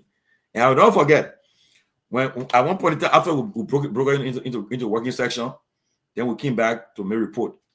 When they said, in case the communists decided to run, because he said, after he was still a Coca-Cola, he said, I'll be retiring 6 months. And under the law, I can't engage in politics until I retire. So I just think about you, explore the possibility and let me know. But then at one point, then they said, if you're thinking about getting involved, which way you're gonna go? And I said, and I was clear. I said, I was the first to speak. I said, let me say this. I said, on the ground in Liberia, the CDC got the ground game. They got the base. And the only thing we don't have the resources. But they got the ground game. They got our base. Anything thinking about collaborate with the CDC. When I said that thing, everybody there. Whoa, they said, whoa, man, shut up, man. They shut me down. I said, no problem. Everybody shut me down. They say, some people say for a new party. Everyone say, So after the meeting, everything was sort of regroup to come back after some time to come back. And then, but then when they submitted, we had a conference call, submitted the first preliminary report. There was a disagreement there, and people decided to just step back. The next thing I heard that they were going with the ANC. The ANC, don't forget, ANC came out from the CDC. When they were going to the bombing convention. So who funded the ANC? Was it Kwame Clement? No, it was Rocio Gudem. The CDC was going to a convention in bombing, and Rocio Gudem was going to run to a contesting for chairmanship. But then the CDC was divided. Some people don't want him. The person we are not wanting to be the chairman of the party, I think, and other people. So they were all carrying John Solo. So at that convention, they just split right there and never succeeded. In fact, they had a fight there and they chased the guys in from there, I think, and Gu there. So Gu, the president region of Nima County now, Mepe Gono, Mepe, all of them came on, they all left, they broke up from CDC now, and they formed the ANC. Costa, all of them all involved in that ANC formation. They formed the ANC, and how they formed the ANC and so forth. And then and then they went on, and next thing I heard was Kwame was going to forming going to the ANC. But before that, Kwame was the ANC I can say almost like the lead, the de facto leader. Because what was happening now, That's what I heard. all the organizations in America were inviting for the big guest speaker. When they come having a program, who the guest speaker coming Clement? When having a program, who the guest speaker coming Clement, the guest speaker now? Because they were trying to test him. You're moving around, and he was gaining steam though. When he having programs, he go to as guest speaker. I wanted to the programs. People were like excited about him, thinking that he would be running. But then he got a job with USAID, a very good job at the embassy. So I think that and then when Cummings got involved with the party too, I think they came to that understanding that Cummings decided to just stay with USAID. And I think he and Cummings had a discussion. I think he decided to move on. They had the ANC, they joined the ANC, but then from there now, the original ANC members then, politics always like that. Some people left. Like today, like you won't believe that Costa, Mepe, ANC, but they all left. Everybody left, and they had their own disagreement. And that was when they went to the election, 2017 election and so forth. But that was the story. So sometimes when people talking, I said we were there for the initial team were there, were there. Just that we decided to. In fact, let me tell you one secret. One of my friends, he noticed me, Pewee and Grace. We had a group after that meeting in Georgia. We took a picture. What you see, the picture we took, I wanted to be seen because I said, well, they think that politics. I don't know how the thing will end up. So I was in the back. I hope I found that picture. In the back of that picture, was a comment and everybody.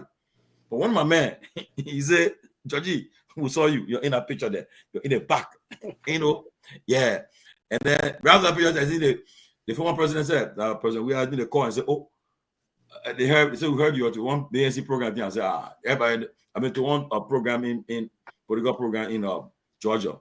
But I didn't since that meeting, I wasn't active again with them. I didn't move forward with them. But as I said earlier, tomorrow was a good day. Somebody just said me, say Orisha won the elections for CDC chairmanship. But we have people attack Orishas and no, hurt. That's how the idea of the alternative party to the CDC was formed. That which is the ANC. No, Grace, that bombing convention, they did not go on. In fact, they didn't go to that convention. They had a confusion and there was a fight that took place, and Guar then came back. Guar and they get the Sudan Nima Mepe left from there. Because mind you now, don't forget, when Todman joined CDC, Todman brought Maggie and Costa. Henry Costa and Maggie came with Todman to join CDC, and Franco Graham, they came along. They joined CDC together to form Todman to run as president. And our brother Lloyd Scott was the one of the leader behind that Todman coming to CDC. They didn't join CDC, but they came with Todman and they put on a ticket. That was what happened. Councilor Scott, right? Yeah, Councilor Lloyd Scott. He's a law. Very smart guy. That's somebody who I'm watching. You're a very smart man, yeah. I'm watching 2029. I want to see which side he will go on because that's somebody I want to work with on NSI. I work with him. I will work with Lloyd Scott. Lloyd is very smart. He understands very Nigerian politics, honestly, and that kind of somebody put in the room. Say go talk and negotiate. Put in the room to negotiate for you. And he was the one that really treated us when it came to because we were not in politics, but he treated us in engaging people, now we're insults and now we're not doing none of that. But at least we had training in how to represent a money back campaign. And that's why I'm hoping that Cummings will do this round if he is willing to come in, and run for president because he based he needs to really revamp that whole base. Well, so we're gonna see what happens, but tomorrow is important, and we'll watch it. And again, as I said, if Mr. Cummings decides to get back into politics and be active and say he will contest 2029, I think they will have to. But so far, what I've heard, what they have done as ANC, they have decided to have one global body instead of having ANC USA, ANC Global, and so forth. And I can tell you for a fact, I remember we were on Spoon. We attended the fundraiser in Atlanta. That way I knew that. And my first Liberia political party, other than CDC, yeah, because CDC, our first entrance on the political scene in New York. Don't forget the first time in 2004, when we are and Bayan Kessley, the former commissioner, when they entered that place together, entered the hall together in New York. That was my first time. We raised money that year, that night. We raised our money, and next thing we hear, and then told the NEC say, oh, Liberians used to raise money all over the country for political reason. And you do it, so how we got to change our strategy. But raise the first amount of money we raised that night in New York were heavy money we raised, and we're coming with fire. See, we're coming with fire. Pewee 2004, we launched that thing, and then we went Atlanta. My man D12, when 12 took the microphone that day, 12 when 12 gave me the narrative of the making the reason why CDC should be considered.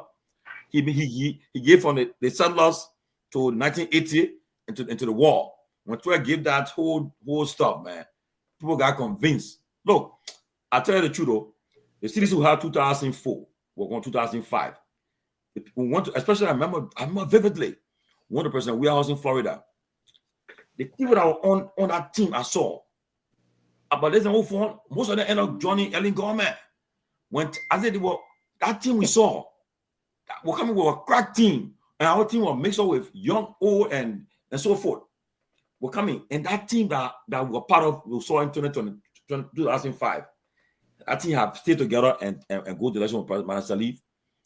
But I will say again, imagine our first time taking that mantle, taking that fight. For the first time, all the gurus, we had the likes of Councillor Bronsky, we had the likes of all the top politicians were in the race. But we came from nowhere, grassroots organization, and we won the first round. Even though we won more than that, but they say, oh, that result here.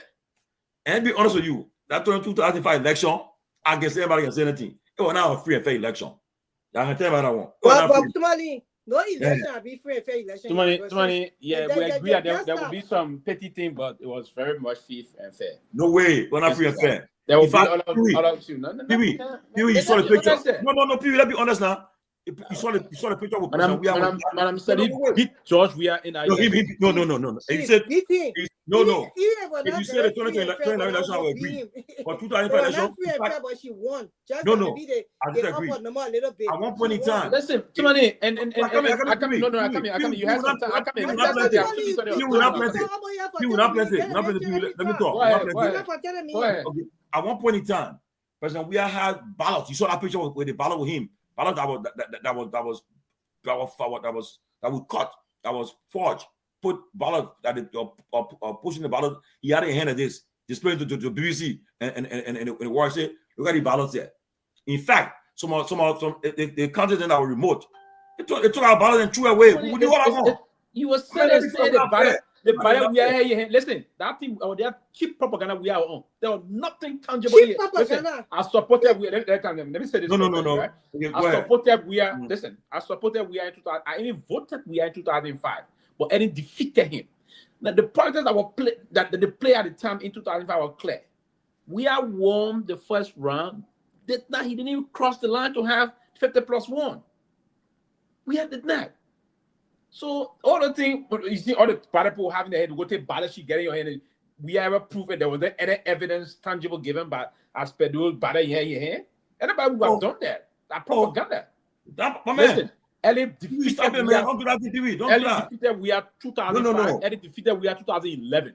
Okay, 2011 I agree with, but 2005 no. The propaganda there was a huge propaganda in favor of Madam Salif in terms of international. In fact, BBC, all of them. That's what. Listen to me. Read Ellen book. The second round. Nobody cheated. Read her book. Read her book. The child will be great. In her book, what she said. She said even the Americans told me that I should step aside and give we our chance because they saw that he had a groundswell support of the young people. The reason why she said they were acting rude. She told them we'll fight for it. I come in. American telling her do this. He was increasingly popular. Listen, he was increasingly popular. This is the way to do this. I don't have to have anybody convince me on this. The election process that unfolded at the time. Let's say for instance, Lofa. I went in Lofa's second round to campaign, and I saw the ground in Lofa at the time. It was like a taboo to venture and say you are supporting. It was the second round. It was a different ball game. Different ball game. 2005 election. We are going to be in the second round because here's what happened. The people believe that you were not prepared for the country. A lot of No, no. That is That's true. Seriously, to money. That's it. Or clear first round. We are trying to. Oh, Grace and Pewee. That made no mistake. We didn't win first round. Pewee. We didn't win. Listen. We didn't win first round. One man did in our country that chance. We didn't win first round. We never get the vote. They prevented a first clear round win for we are 2020. How they prevent it? How? Pewee. Our votes then was true. I mean, we saw the votes then. Our in the remote era. Our votes then. No, we have evidence. I don't buy into that. We have evidence. Since you won first round, I don't buy into that. If you said 2011, I agree. So this is the reason why we not went with the round because when that Prince man decided to betray us, he told us that if we go second round, we'll support you because one. But when there's no 100%. There's no 100% free, fair, and transparent election. There will be some glitches, there may be some this, there may be some that. Thank you. But in terms of the election being fraudulent, right? To say they stole the election for him and give it to her, I disagree with that. I can tell you, if you even ask people that on the commission, will tell you. I disagree with that, and I disagree with it from then. And but can I speak now? So since George, we are won 2005 election, but it was taken away from him. But go ahead. Excuse me, when you say you believe that he won, they were taken away from him. Okay, they took it away from him. I think King, she did what she had to do. George, we are King, he won. They says what he did. But then we moving. Oh no, 2029 election will not be for a joke. We are won the 2017 election. They gave it to him. We are didn't win 2005 election. We are won 2017 election. We are very convincing 2017. He beat. We are won 2017 election. They gave it to him. We are listen. We are won 2017 election. We didn't win 25 election. He didn't win 2011 election. Period. Something I can say that clearly. And the reason the 2011 election said he didn't contest. It was. We started talking about Madam Sadi defeated. So the basic line there is now the second round is where the folks went to do the whole determination of the country politics at the time. They were trying to say, hey, this woman with the cloud and the other thing in the country. And at the time, Liberia at the standstill, Liberia was completely almost a pariah state. People said we need it. And then, well, the intellectuals, the major stakeholders and all of them, they came together. They say, hey, we will have to endorse. That's why you saw the endorsement going, most of the endorsement going to her. The reason was that they felt she was going to tap into her international connection, and that helped the country a lot. That's part of the reason why I said G-Bank came in. The World Bank came in. What it did, they said, oh, President, we are never had a it was good. How they did it to him. It was good we let her 2005 to set the stage for the country to come back. Because can you imagine that could do that? That's what the only person that could do that, she needed her contact, connections. Now, listen, look at what happened in the country. We had the UNDP coming, brought the Sion Civil Service line system that brought most of those guys, GMAP came into place. They brought most of those expatriates. She knew some connection. Most of those people came in the World Bank. All of our roads are all damaged. From Broad Street to Coca-Cola Factory. From this side to that side. All potholes. She had to move through. She came her connection with George Bush. She came in and did some. She was a reason. That was herself in the country. I said, thank God that she got elected. Because what she did, she reintroduced the country back, removing us as a pariah nation. It's an historian focusing on second round. No, I'm not a historian focusing on second round.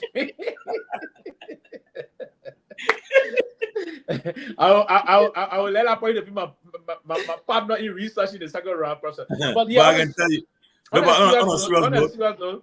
more serious note, I do agree that election scenario process in Liberia have not been clearly perfect, right? In terms of I agree. It went through the system of 1985. 1985 election was clearly rigged. That was clear, it was rigged. You will see, I can remember, we stay as kids, we saw television. You see when Emma Hammer read the election result. Imagine you see about 16 men with M16 gun pointed to him. What do they? What do they? Don't carry. When are they place there? At the Hotel Africa. I went. It's so do when Emma Hammond got there, all the military team were pointing at the building. But how you be to the chairman election commission? So do sit down by him, sit down in a place. Give up whatever there too. They piece to the arches. Give up whatever say now. The other put Kesley and Jason to the night 10. So I remember reading the result. He said this result was destined by God. But he said it. By the time he said something can do when he announced the winner, what I got show do here, whatever gone. You can see that you got do not even excited say. You're still proud of. So and that what led to the 85 invasion. But after they announced the result, the election took place in October, November. The election was not free and fair. So they launched their coup. Now, 85 coup, right? Yeah, it happened in November. Yeah, and then what happened? So, but then again, don't repel that attack, and then that's a history of election being rigged in the country. But the election in our country, that Liberian voted the way they voted, and I don't see any politician that was set that history in our country. The only man that did that, Charles. 97. That's all. And you saw it. They made divided all. But nobody ever won for one job. We have all people that they can never win first. Never won. They don't want 85% of the votes. They don't want 85% of the vote. And in fact, they had to stop it because the distant second was UP Ellen. She was having 7% or 8%. No, she got 13%. 30%. And there were how many? There were 15 that ran. 30% that ran. Yeah, there were 13 that ran. Yeah, right. And they don't beat all of them. They don't beat them. Yeah, so, Gange. Yeah, so she imagine looking at line. Let me hear from right. We will get here around 33% of the vote, and that is the enormous popularity he has. That's the line. But it will not take you to 50 plus 1. No, you fight for 50 plus 1. And that's the reason. He won the first round. He won Manasseh in the first round. But it was not enough to take him across the river. So you need to go back down to second round. Second round, the whole configuration of the politics changed.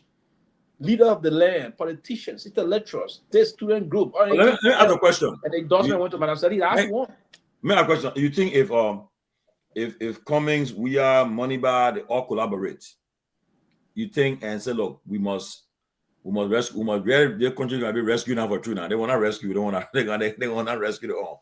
We want to take the country. I mean, do you think you found out? I mean, if they can collaborate, you think the result will be positive for them?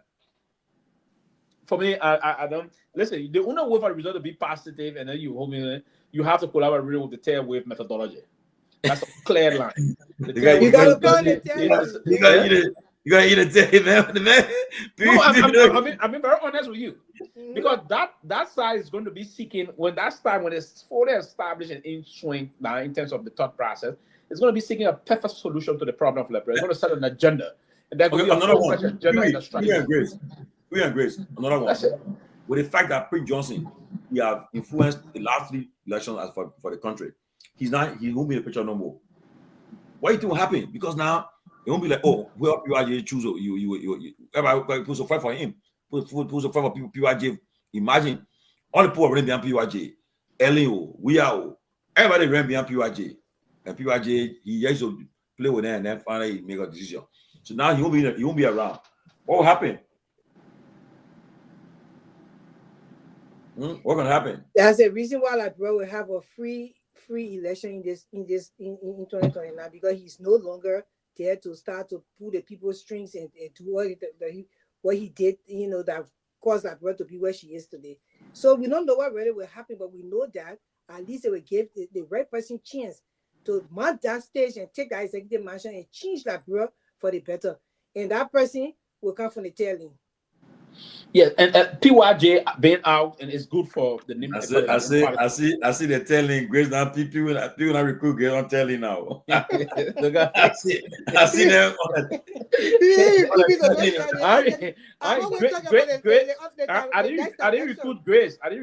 But Grace thought process about this is genuine. If you saw what all Grace indirectly Grace been talking about this, even who started talking about it. Grace talk about the abusive relationship. If those are all being part of this process being abused in the country, there's no option for them. So there's an option for a new captain to come out. That's part of it.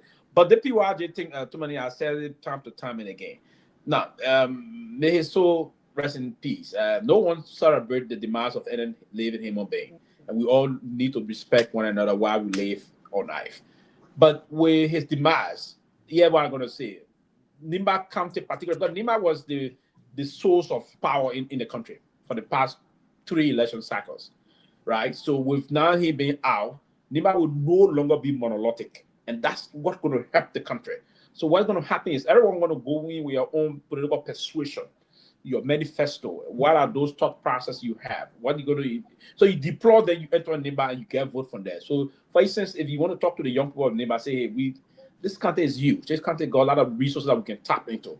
The intent now is not for you to rob back from this part to this part. We can industrialize this country. This country is potentially good. We set the basis. So we're going to bring some. We're going to set up mini university here beyond the Nimba Community College. We're going to catapult it to the level of a university status. We bring some level of industrialization here. You set the mechanization process. Also, you open all this for young people to get prepared. You tap into that. You move across the country. You tap into all those things. Not one man, because if you campaign all over the country, then one man go and change the narrative of the vote in Nimba. Nimba got a lot of votes.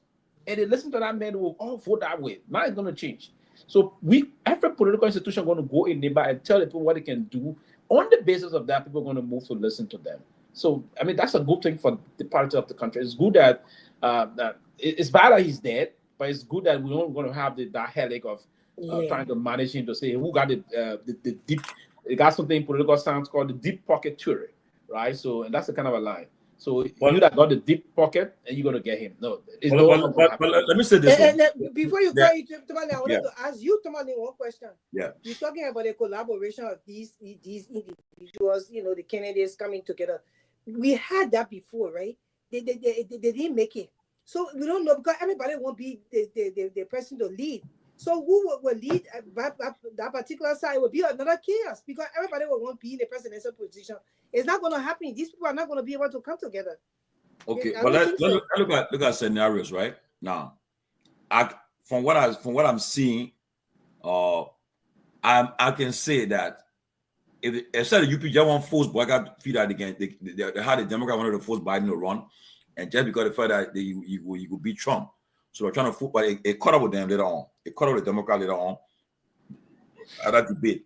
But I thought, Biden decided to do a primary, so I told you I wanted to rescue America, and then and lay off the next election. Maybe Democrat would have been and would have won the election, but he decided to stay in the race, and he reneged. He promised that he wasn't going to be run for 2 terms. He ran one with the second term, which brought problem. I believe if they had a tough primary, would have come up with a strong candidate. Even if Kamala, she would have gone through a lot of fight to come to that point, no problem. But that one aspect. But let me tell you something now. Now, the UP, they might not want to try the thing the Democrat did to force boycott, because it's all an indication that boycott will be president right now. He's 81. He'll be 85 years old in next election, and I don't think. And right now, I mean, there's no secret. The president he's having some struggles. I mean, to carry on the rhythm of the job. I mean, today you saw, which I don't have a problem with, him being put in a pickup to respect the guard of honor. He's an old man, and you expect him to be walking, and not easy to walk, and that's not easy job. So by him being in the car today, in the pickup and being do the guard, respect the guard of honor, I have no problem with that. I will not criticize the president for that. People say you want to play politics, but I mean, you can't put someone man, old man can't do guard inspection of the guard. No, I got a problem with that. But for me saying that is this. So it comes to the point where I get to believe now that President Boga will not be on a ballot 2029. And I don't think UP want to force it. Take that gamble to force in the ballot fee that you can win. But now, so what I'm saying this for is this. The field will be open now. If Boga is not on the ballot. Now, President Weah, Guar is going to be on the ballot. What I'm hearing, they say the Guar told somebody that even if people they say he just said he would be on the ballot. Yeah, but what I'm saying, it will be a gamble to take him, because you know what happened? It will be exposed during the campaign. And it so happened with Joe Biden. You know how in America here, Joe Biden was forced to stay in the Democrat carry him until that debate with Trump. That debate with Trump, he saw how he froze a lot of time on stage. And At one point, Trump said, "Look at what he's doing. I don't even know what the But man doing." brother, people don't come. They don't think that the president checking in and then go for TV. No, but guess what happened? I got the president said free. No, but yeah, but 2029, 2029, it will be a different ball game because if you want to campaign, people will be more aggressive. So my thing is this now: as soon as we is running 2029, they all in that process.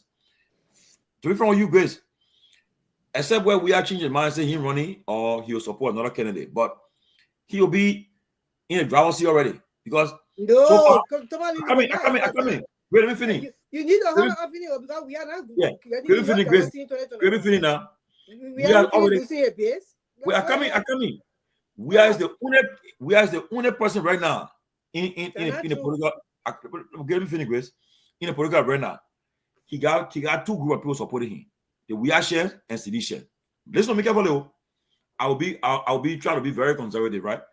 We are got the We Are share make up for 15%. The CD share 20%. How much there? That exactly just 30%, 35% right there. 35%. Yes, that he based there. Who else get based in abroad? Political based. Who else get political based in abroad? Because if Boga is not in the picture, who else got political based than we are? I'm on the group now. He's the only one. So all he know for now, he's 60%. That votes before for now. Now, if he join another party, collaborate with him, they may reach that threshold. So my thing is that we is the most important candidate in 2029 if he runs. He is not. He is not. You trying to run a campaign. No, I'm running campaign. No, Chris. You trying to run a campaign. We will not be the most important candidate in the race in 2029. No way. We are on here. Bases already shocked. Some of his people already left him. They're gone. They're not going to be bothered with. One thing about sedition, right? We will not have the spunk to be able to bounce back. One thing about sedition, Grace. We are coming out. We live long life. We will not be able to make it. He will not make it. He can't in the race that he's not winning election in our country again. Oh, Grace. But let me say this now, Grace. Y'all leave that man, he go retire and live his life. Grace, the rest of his life. And he came to the president and said he did not do well. I'm talking so as well. People need to move on. We are not going back. We are not going to turn into a pillar of salt. I'm not talking like I'm not talking like a sedition here. I'm talking like a political analyst. I'm just being analytical with you. I just want to be very objective here. The reality is that Grace, he's the only man right now. How you can say that though? We see it every day. We see every day. He got his base. Grace, it's not no rocket science. He has a base. You know how many sedition in my inbox that they say they will not support we are in 2029? Okay, but Grace, guess what? Let tomorrow Joe, we are saying he walking on Broad Street from Broad Street to Cinco. But it means a celebrity. This man is a football celebrity. What do you expect? No, but then the other point who run the president go to the Senate too. What the people running behind him is not because he ran for president, he was president, running behind him because of his football star. He remains a celebrity for the rest of his life. People will always try to see who he is. They will want to touch his foot, they will want to touch his hand. It's normal.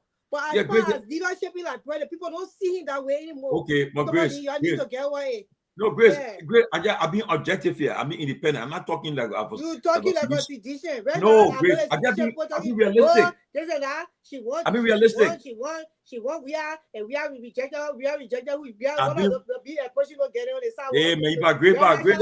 Grace. Great, be about the frame. Be a team there. That forgot to be a team. Forget about it. Well, we focus on it because I know they don't like you to say the facts. You say the fact, it was coming. No, but Grace, don't be reading comments then you want. I'm not reading them. Yeah. I didn't even read a comment. I just focus on the issue discussing. What I'm trying to say. We are this and that. We will not be personal anymore. Look, if I were advising him, if I were a friend to him, because I can never be whatsoever, as they say, but if I were a friend to him, I would advise him not to get back in that presidential race. He made a mark when he turned his government over because he wanted to cheat and there was no way. So he made a mark. He should be that legacy. As far as when it comes to leadership, he feel in that aspect. He need to move on. Like Bruce will not be turning around like last wave to change to a pillar or so. We are moving forward. Like Brad need to be changed. We cannot go back to mediocrity. We cannot go back. They see what they did. They get back at China. They see the person is moving. He trying, but we cannot go back to we are time. We need to move on. He was president of Liberia. He made a mark. Thank God he played football. I mean, the people decided to get him in because he was not even supposed to be president of Liberia in the first place. So let's get people clear. Don't take all people back. No, that in life. Continue to destroy Liberia by preaching. No, bro, we are not going to allow it. But let's will not come back. He's not coming back as the president of Liberia. He should remain where he is with respect for the time he served for president. We are moving on. Liberians don't need that. Our country is way behind. We are not going to take we are as president anymore. He did not do anything good. He will not do anything good. Okay. We take it for face value. What he presented to us, he says yes. We accept that. We move on. We are not going to. We are. He come here. He should support our candidate. We agree he can support our candidate, but he cannot run as president of Liberia. I don't think it will be fair to Liberia. He got conscience. He will not even do it. Great, I admire your passion for Liberia to change, right? I get respect for that. But I'll tell you this, right? The stark reality is that I take it or leave it, Grace. George Weah is one of those people who comes around who are very rare. That comes around when it comes to selling. They are very rare. George Weah can even do the wrong thing. Guess what? As I tell you, his base, they grew up with that. I would say, look, Dan George Weah do it. They support him. So you who love that brother, you my brother who love that brother, and you got your mind is set. You're made of a certain mind. Even if the people disobey, the Liberia is a backwards country as it is, and our people they have kept them in actual poverty because they don't want their minds to open. So there is no electricity. The people are not aware, they're not informed. Are you going to sit on the platform and tell the people that because he and they jump on and voting into power and because he's a certain? No, this man was not called to be a leader of a country. He's not a presidential kind of person. He's not Grace, about to take the country power. Look what he did. How he destroyed the country. How you destroy the country? How you destroy the country, Grace? There was no development done in the country in a sense. Grace, you said that? I will say that. I'm going to say that. No, Grace, you be unfair to him. After dying for childbirth in our country, some of the curable diseases that people don't even die from. Finger-healthy people dying for it. If we had set a system in place and we're making sure everything was working, things were going to be Joseph Walker going to be now fighting to bring that to life or bring that for the country to be better. Let's talk here, man. But Grace. Do this. It's not Grace, going to be Grace, Grace, ask you now. So, all the things you're saying, Grace, then why people stay? You got the population are saying some population say he should run state. And he was the most PC president, he did wrong. Because the people know no better. Information is not disseminated in Liberia. Half of the country don't have radio. The people don't know what's going on. They just listen to what another person said. Oh yeah, we are here. And those who got him out. Oh, we brother, you get us some money. That's it. I will not say there and say he was a perfect president, right? But guess what? The system was good. The people are listening to information and getting. They will not vote for we are. Grace, I'll say it over. You give me the choice of Weah and Boga again, I'll go for Weah, and I'll go for Weah. You give me the choice of how to. You're not being fair to Boga be president only 1 year. You're not being fair to him. Grace, Boga has been president 1 year in the country, and he's trying to face what we have destroyed. So why are you facing that? Wait, why are you facing what we have destroyed? What we had did not fix, and some of the things that he did not. Ellie Johnson, government is continuing. Ellie Johnson carried on certain project he was supposed to finish it until now. In a sense that he was president, he did not. He was saying he want to finish it. So you not make me talk because when I start talking, I can start saying because I get it first with you right now. No, don't get first. But Grace, I see Juman Jara praising you now because you try again. We are about that business. Yeah, you get that. But me also you, Grace. Grace, just let me careful though. We got a few more minutes. But Grace, just on Grace. If when we are to all right, we are. I tell you, I'll get the numbers there and bring it tomorrow. Hopefully, I'll get it. The domestic revenue, right? Ellen had all the support, international support in Liberia. She had the international community behind her. That's your argument. No, I give you an example now. Domestic revenues that was generated by Liberia. When we are to war, all the national organizations pull out. When they pull out, we are saying, please give us give me please give me at least a year or two to work. They say no. Liberia is on a better trajectory. So it was time for the people to leave. Yeah. To the left. Guess what happened? Do you know? They did that. Numbers don't lie. Do you know? In 12 years, and we are 6 years. Domestic revenue, we are collecting more domestic revenue as compared to Ellen. And most of our money came from international, for foreign investment. We are collecting more domestic revenue as compared to Ellen 12 years. And then what did he do with the domestic revenue that he collected? What did he do with it? That's the question. But don't forget, when he took over, our reserve was almost low, very low.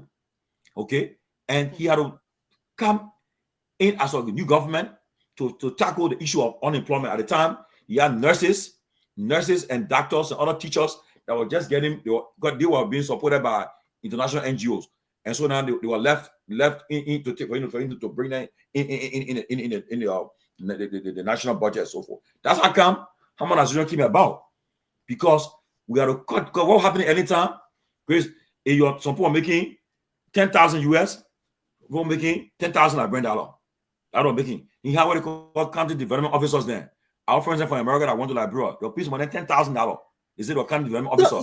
So are you telling? Let me ask you now. So you're telling us here that because the NGO left, and we are supposed to continue the government from the government that left. So therefore now that he want to be president because he was supposed to carry on the government as Baka is carrying on his package that he left. What he so did? What we are did. Let me tell you what we are did now. When he took all the government, how can they sat down and said, look, imagine that I thought how they came up with this COP, how they call it, the march that Joseph March came about, because they were on their back. The UF was depreciating, everything was happening, our dollar was depreciating rather, and how can they came up with that march?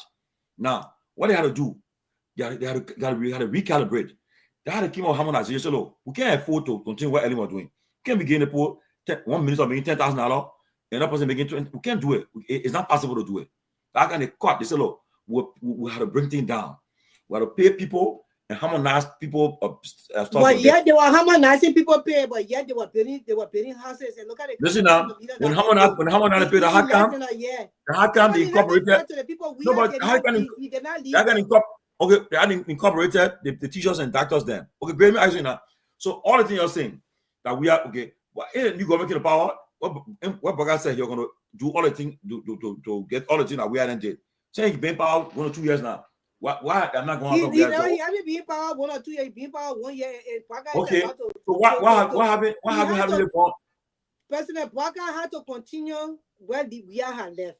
So he continued with the harmonization and he's about to change that. You think President Baka, he's about to change that harmonization pay. I beg you. That full pay. I beg you. Deserve a full pay. So yeah, I'm not working for Baka people. I don't know, but I'm sure that is in we cannot tell harmonization. He will tell harmonization. We'll come by here. We'll talk about. Even to a challenge, to say I challenge you. You cannot reverse harmonization. Okay, let's see what happened. You are not giving Baka number two. Then to make matter worse, Trump now cut down your aid and the government is strangulated already. I mean, which I know you're not good for us. Somebody, I don't understand how you sitting here and you're talking about the last time when we were in power, he never put you in any position though. You fighting for him again, you're not getting nothing. You're not getting nothing. They use it budget. A lot of people going to the government of Liberia. The usage budget, we don't have much money from usage. I agree. Usage contributing. Usage contributed before. I can't remember many. Usage contributed before some payment, advance payment thing in the tune some years back. So usage is not supporting the budget system. No. What usage does in the country is, and it will also affect the country from the macroeconomic basis. Now, from the macroeconomic perspective, there may be some problem on the economy. Now, usage is also sponsoring other NGOs that also do pay salary to Liberians that are contributing to the macroeconomics. So there may be some situation there, but I wouldn't be too concerned about the direct budget support. So direct budget support is not much that is moving that end. But from the perspective of macroeconomic, wherein, because they got a lot of usage funded projects in Liberia implemented by different set of NGOs. in all of the counties in different sectors. So that's a concern, and I will be concerned about that. And I'm hoping. I listened the last time to the Secretary of State. He said they will release some emergency areas, and that will particularly move towards the HIV and AIDS sector, where most of those kids and people that are doing that, they will continue to sponsor that component of their money going out, and other major relief area that is pumping some money into. So you say do support a lot of, it means some international organization in the country. You say would give support to them. So that's a concern that we all have to be concerned in terms of the global politics. Yeah, and Trump is trying to hit that from the perspective of him trying to be a more. Let me respond to Grace about first of all, to we ask credit, Grace. I know you're listening. When I went to Liberia for the opening of the Invisible Park, okay. When I went there, we and myself had a one-on-one at Jamaica. He asked me, Tomalin, yeah, this government, they party here, we all follow the party 2004. I mean, what part you want to play? And I told him, Mr. President, I got my kids in America. They stay in grade school. And I cannot leave my kids to come to Liberia to come work. I won't be doing that. He said, you're right. He told me, he said, you're right. He said, how can you tell me, he said, look, you're right, Tomalin, you're right. Your kids important. Yes. Your kids are young girls. They stay in grade school. You need your presence there. So what he said? He said you're going to carry Washington, D.C.? No. We won't talk Washington, D.C. Or you could still be an extended... No. Amen. An extended envoy to the president. I won't be making it. The mag making. I won't make that. It'll be too much. You will be at that one. So extended envoy. That's what I think. Talking about say job. No. If I won't lie. Besides that, if they say yeah, I will when I say I work with CC government. We are there. I will say I'll go to Liberia. Say I want work too. I mean I will post it, but no, I won't lie. So not like suppose we are a banner. No. I won't lie. When it came to that job issue, no. He did say, look, I mean, you know what it means to be the president of a country, to send for you. He call you and say, my man, I want you to come for this thing. Come for the opening of the park. Pewee, the day he called Costa. I see that he called me too. Mm-hmm. When he called me that day, he said, Tomalin, do you know? He said, Tomalin, I brought some trucks and things from Dubai. I gave it to the army. I given it I give it some of the trucks then for a lot of stuff. He said, go talk on your spoon. I said, we're on spoon. Go talk on your spoon. Go ahead and announce it because your spoon, all your credits dancing up. Go talk on your spoon. He said, Father, he said, make sure they make up for the opening of the park. And one like bro. So I won't say he abandoned. No, I won't say that. No. Our critical of we are administration doing this, they are critical. But when I went there and saw Grace, he offered me, and I did not take the offer because I got my girls. And now, right now. But you go out anywhere in the States, they have the embassy. No, great. No, but I won't. I know people who work there in the mail. Let them make that money, but Grace, too much. Most of the people that supported him because he did not want smart people around him. That's the problem. He brought the people that he could control. We are for his football that he played. We respect him because he was president for Liberia on the one term. We agree with all of that. Right now, cannot be president of Liberia any longer. Your first dialysis machine was brought in the country by George Weah. Oh yes. That accomplishment. Oh, Grace. That's what that. Oh. Your children, we got young people in the country that we get no the DNA machine that they say are going to work on that today, people be dying.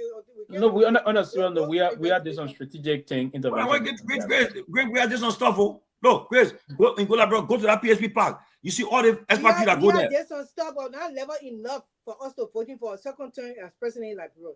He did some stuff. Yeah, no, he will have finished the business. Now, why I disagree first that he didn't win the first election, but the time he won the election, he did a lot of significant things in the country that the country going to remember him for. And I'll tell you, the PHP park you talk about, SWAT. That park there is like a morning park. Everything you do, everything you do your exercise there. You are go to gym. That place, I went there, every morning out there. You do that stuff in that park. The 14 military hospital. Hospital. The hospital, where everybody can go there this time. At Emirates Hospital. Yeah, the 14 military hospital, the 100-bedroom state-of-the-art hospital in Bapo, the Emirates Hospital. I'm not saying you are perfect person, but then he enough nurses and doctors to be. Oh yes. Guess what? Oh yeah, they were trying the process of training. No. Answer our question. Ask the Liberian medical and dental. I think Dr. Andrews head in that program. Yeah, the Liberian military and dental. Yes. Council. Do you know what happened? We are then sent specialists to go for training. I want to know, we got people then like Dr. Cassell then. You got neurosurgeon in Liberia. You got special. I mean, don't do that. They send people to go for specialty. Great, my brother, that's one of the best doctors today because of Joe. We are them sending people them for training. Don't do that. That's part of the exogenous challenges we faced at the time during his reign. That because we didn't have a lot of this latitude, most of the support base, like when Omil alone would spend. Pewee current gone. Pewee current gone. That is system. So the macroeconomics, even if I already broke, I will always put to get current miles. I know that. And another thing is that they don't just arbitrarily cut the land of maybe you owe them money of $2,000 before you're happy. Yeah. You don't do that too. And I don't even allow myself to owe. Especially when that time too, they can be careful too. They be afraid. Yeah. Again, that myself. No, I think the system tripped just now.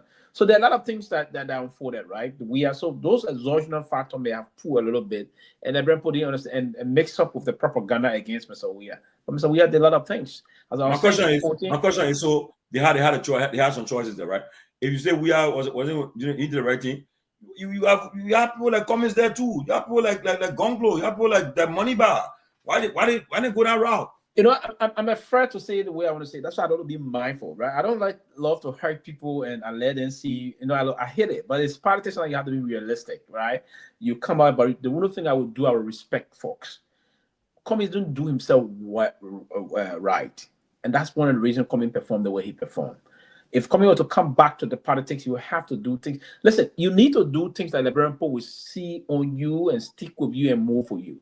But if the Liberian people came and see certain things and it changed overnight, trust me, to win election in the country, you have to be strategic and you have to revolutionize your thought process of what you intend to do.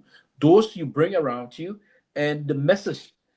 Now, it has to be clear-cut. You have to win the minds of those people to come after you.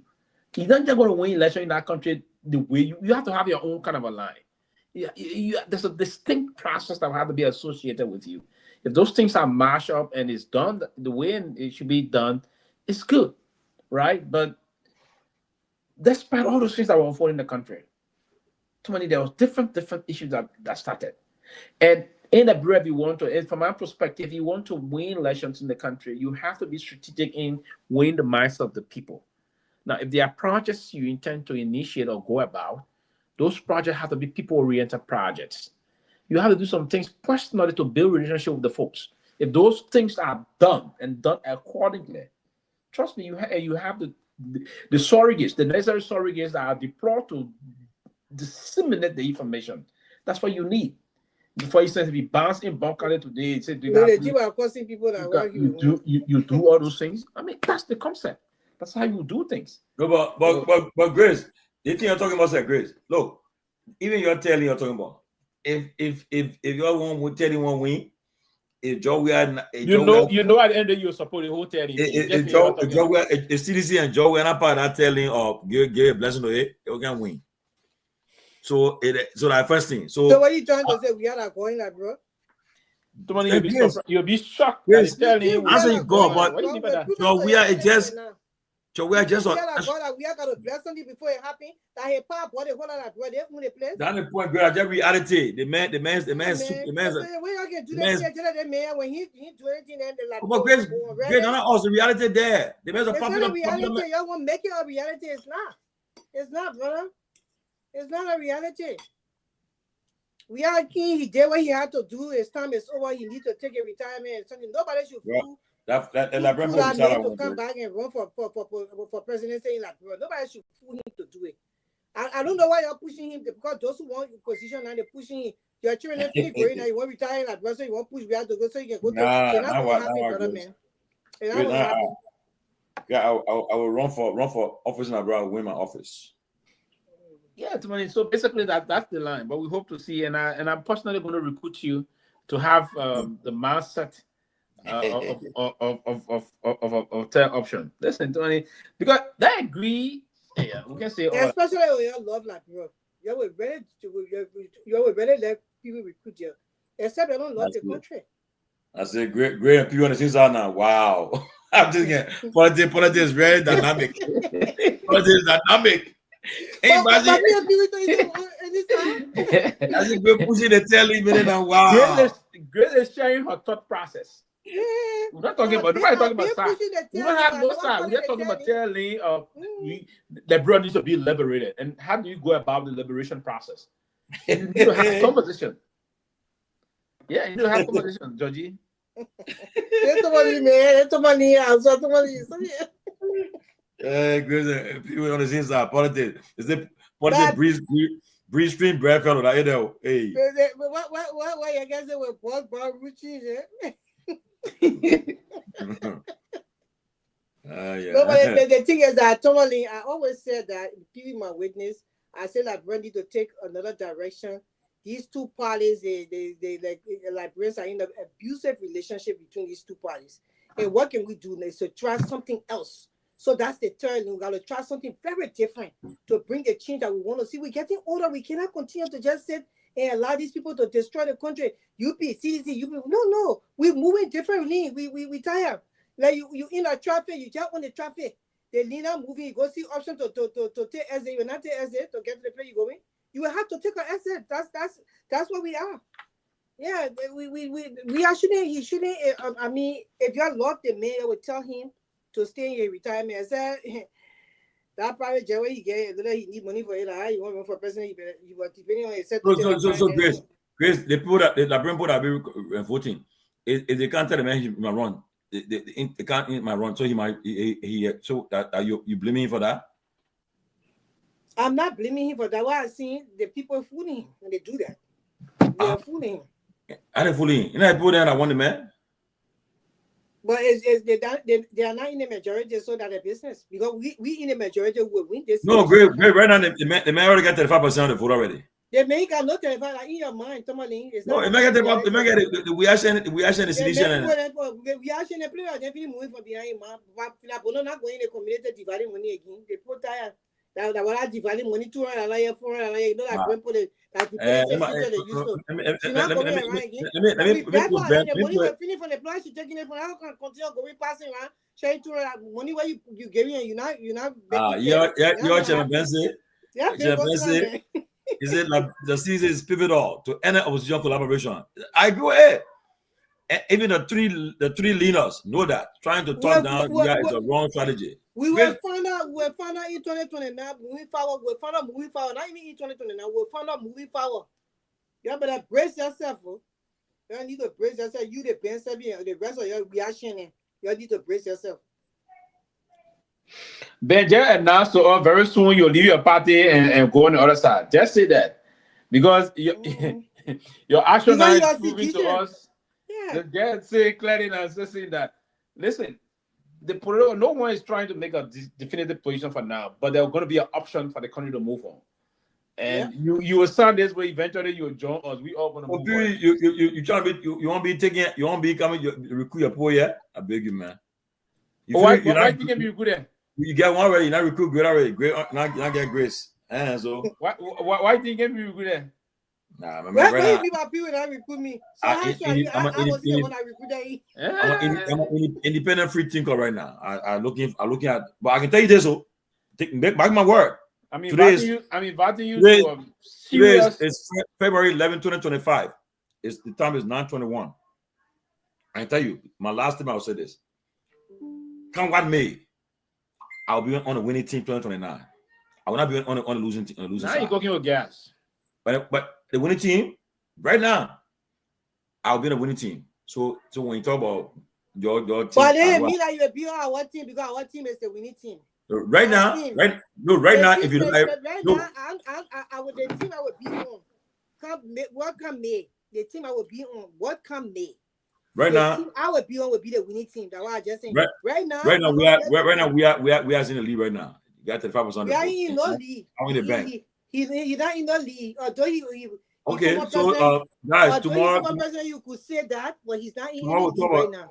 Tomorrow we'll talk about the correction cases then. We are not worried right now. You were in the fly, so one of the pictures. The man chilling with the president of the Congo and Gueso. Besides that, the man having five leaders inviting already for the credit call. You've been five leaders.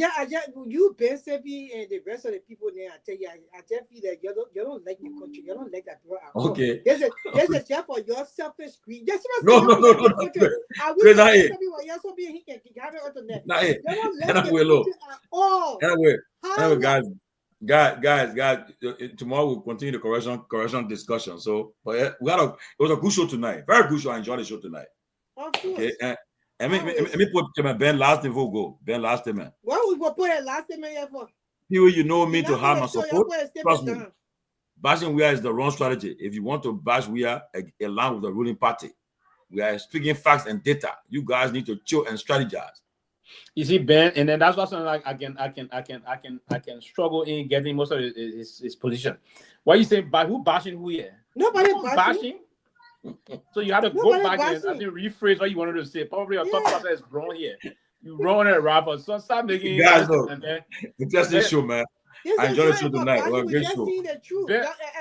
I was an open surrogate. I was an open surrogate for we are up to the time we cast the last ballot in the country. You are on and off.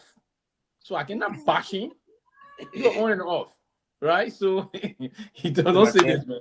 Even at the time you went by, you are bashing him. We are countering you. So look, guys. Even when you are bashing him, when you bashing at the emotion, you bashing about the flying private jet, the flying did the doing this. We were there defending. We were still defending him. No, so I will not say that you're going to my chairman. I don't remind him that I didn't bash him. Your chairman said something from minute, but you were going. I didn't bash. I heard you remind. I didn't bash him. Then what can say of somebody bashing? No, but y'all are great people. We ain't agree with putting yesterday bashing. No, we disagree to agree, or we disagree to disagree. We will not be a fit for 2029. Nobody bashing. It's just the truth that we need to move forward. I'm not. I can never bash Mr. President. Mr. President is always our leader. We have a conversation. We're not bashing him. So tomorrow. Good night. Okay, guys. So tomorrow, man. Okay, thank you. Well, good show tonight. Thanks a lot, man. Yeah. So Ben, I'm not bashing, right? Good show, guys. So you be sitting right in the back and you never keep me to come live in the time of good show. I've been working all day. I just come from just got in, and so you stay on. I saw Grace have a feast today. She really had a feast today. What do you mean by I had a feast? You had a feast. You had to join the metro. You had a feast talking about Joe Parker, talking about the rebel who went and busting the door on TV. Oh God. The representative, you call it rebel? The rebel lawmaker, he's a rebel, busting the people door on TV. But today's something happened today. On a major holiday when we had guests in the country, the men were busting door. Can you imagine? Today, the guest speaker of Liberia is the 8th Armed Forces Day celebration president of Sierra Leone, Mara Bio, who sat one seat between he and Richard Kuhn, recognized all other high officials of government except Richard Kuhn. He not recognized speaker. Oh, that was a disgrace for him. Yeah, but he's not speaker. Why are you recognizing him? Okay. I got a special caller. Go ahead, caller. Pewee. Look out. Pewee and Grace. Y'all need to chill. They all tell you excitement. Y'all need to chill. I keep telling you, Grace especially, and I tell you, the strategy is not to bash anybody in the opposition. Every time you say, oh, we need to go sit down. We has a support base that you need. Telling him to go sit down is not the strategy. And you, Pewee, talking about, where I was bashing. You see the thing about me and Joe, we are know exactly where my stands are and what I stand for. If even in opposition, if he do the wrong thing, I will tell him what he's doing that is wrong. So don't even go there. Don't even go there. The point here about, I'm not saying you bashing. I actually was talking to Grace. You got that Grace whole day. No, I'm not that. You no, I will not accept that. I'm not bashing. Y'all are when people say the truth or y'all say the bashing. I'm Grace. I told you I said respect the man. I just don't respect you. Let me ask you. You think the CDC support that you want? You think the CDC support base that you want? Because it is a clear fact that you can't win an election without tapping into the CDC base. You know that. So that one is not an argument. But you really think that people who are loyal and emotionally attached to George Manning we are, if you say things about him like, oh, he needs to go sit down and this and that, you think that is not the strategy. That's all I'm saying. It's not. I'm not disagreeing with you. I think thirdly, it even makes the election more interesting. I think it brings more spice to the election. I am not telling Judge Weah to sit down. I tell you, Judge Weah to renew his retirement. Judge Weah has retired. He's no longer president of Liberia. He's supposed to renew his retirement and live the rest of his life and let Liberian people adore him for the work that he has done for the country. That's my point to you. Grace, my point Now to you who highlighting the other nonsense here? No, I don't drink like that. I don't have a problem with you saying that is. I don't have a problem with you saying that because you hear me? Go ahead, Ben. I know one person that listens to this and he's not on this show. I don't drink like that. I don't drink like that, Joma. I do drink beer. I don't drink like that. I'm very responsible, Joma. So ain't nothing to talk about. I do drink beer. Well, so go report me the bar.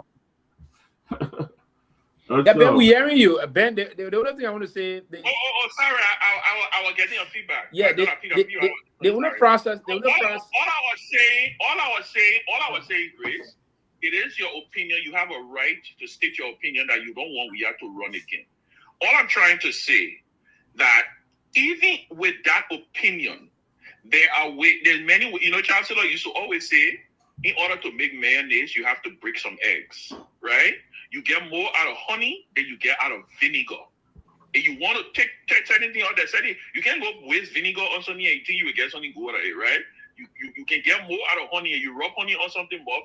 All I'm saying to you guys is this is not, and we all know many people who are purporting the third lane today.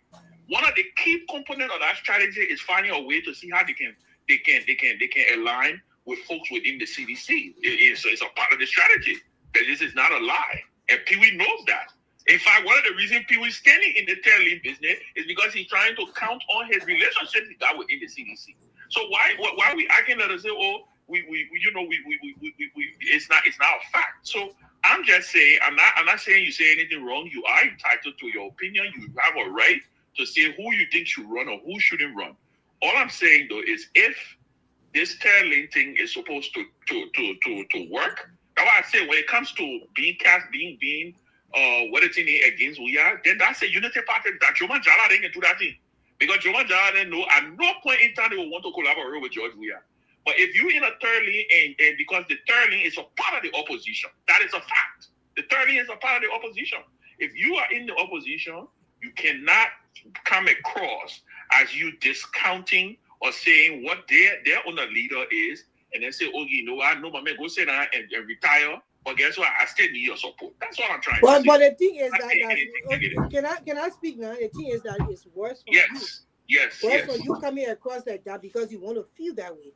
But what I'm feeling is for the Liberian people and for myself as a Liberian in the society that we are with his celebrity status, he became president of Liberia. We respect that. He ran again for the second term. He wasn't voted into power. And I think that he should just retire now and put somebody's hand up because Liberia needs a change of leadership. We are tired going we need to change direction to another. An 80-year-old and a 55-year-old, who should retire? The one that put in the pickup bus that they were driving here around. Who should retire?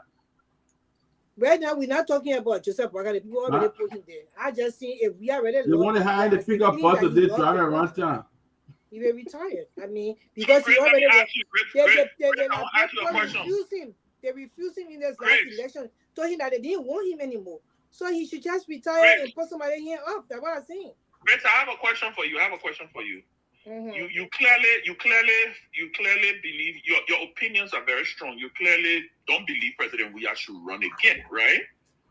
You clearly need to have a replacement. You clearly need to have a leader who you may be thinking about. Yeah. Who are those people that you think could be that third lane? Until these people show face, I cannot say right now. I don't know.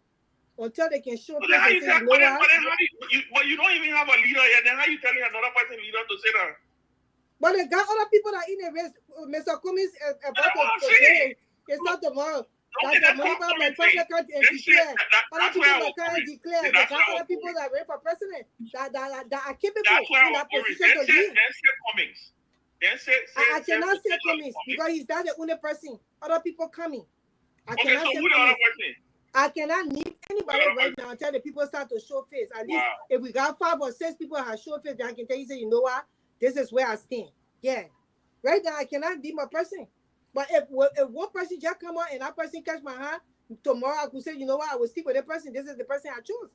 That's what I'm saying to you. But I just seen that for a person, we are legacy.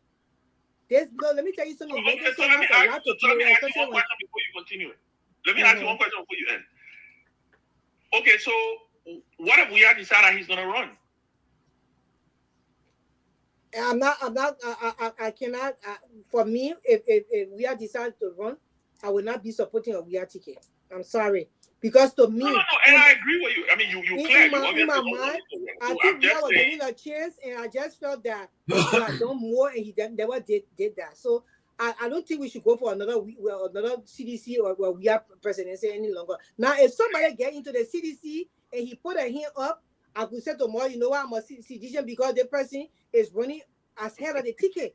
You see the difference? But I don't think it should be a Weah. I don't think it should be President Weah.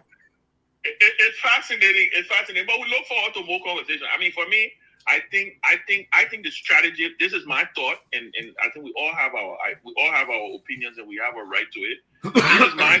This is my thought. I believe that anybody that is not, and this has always been my drive within opposition politics, right?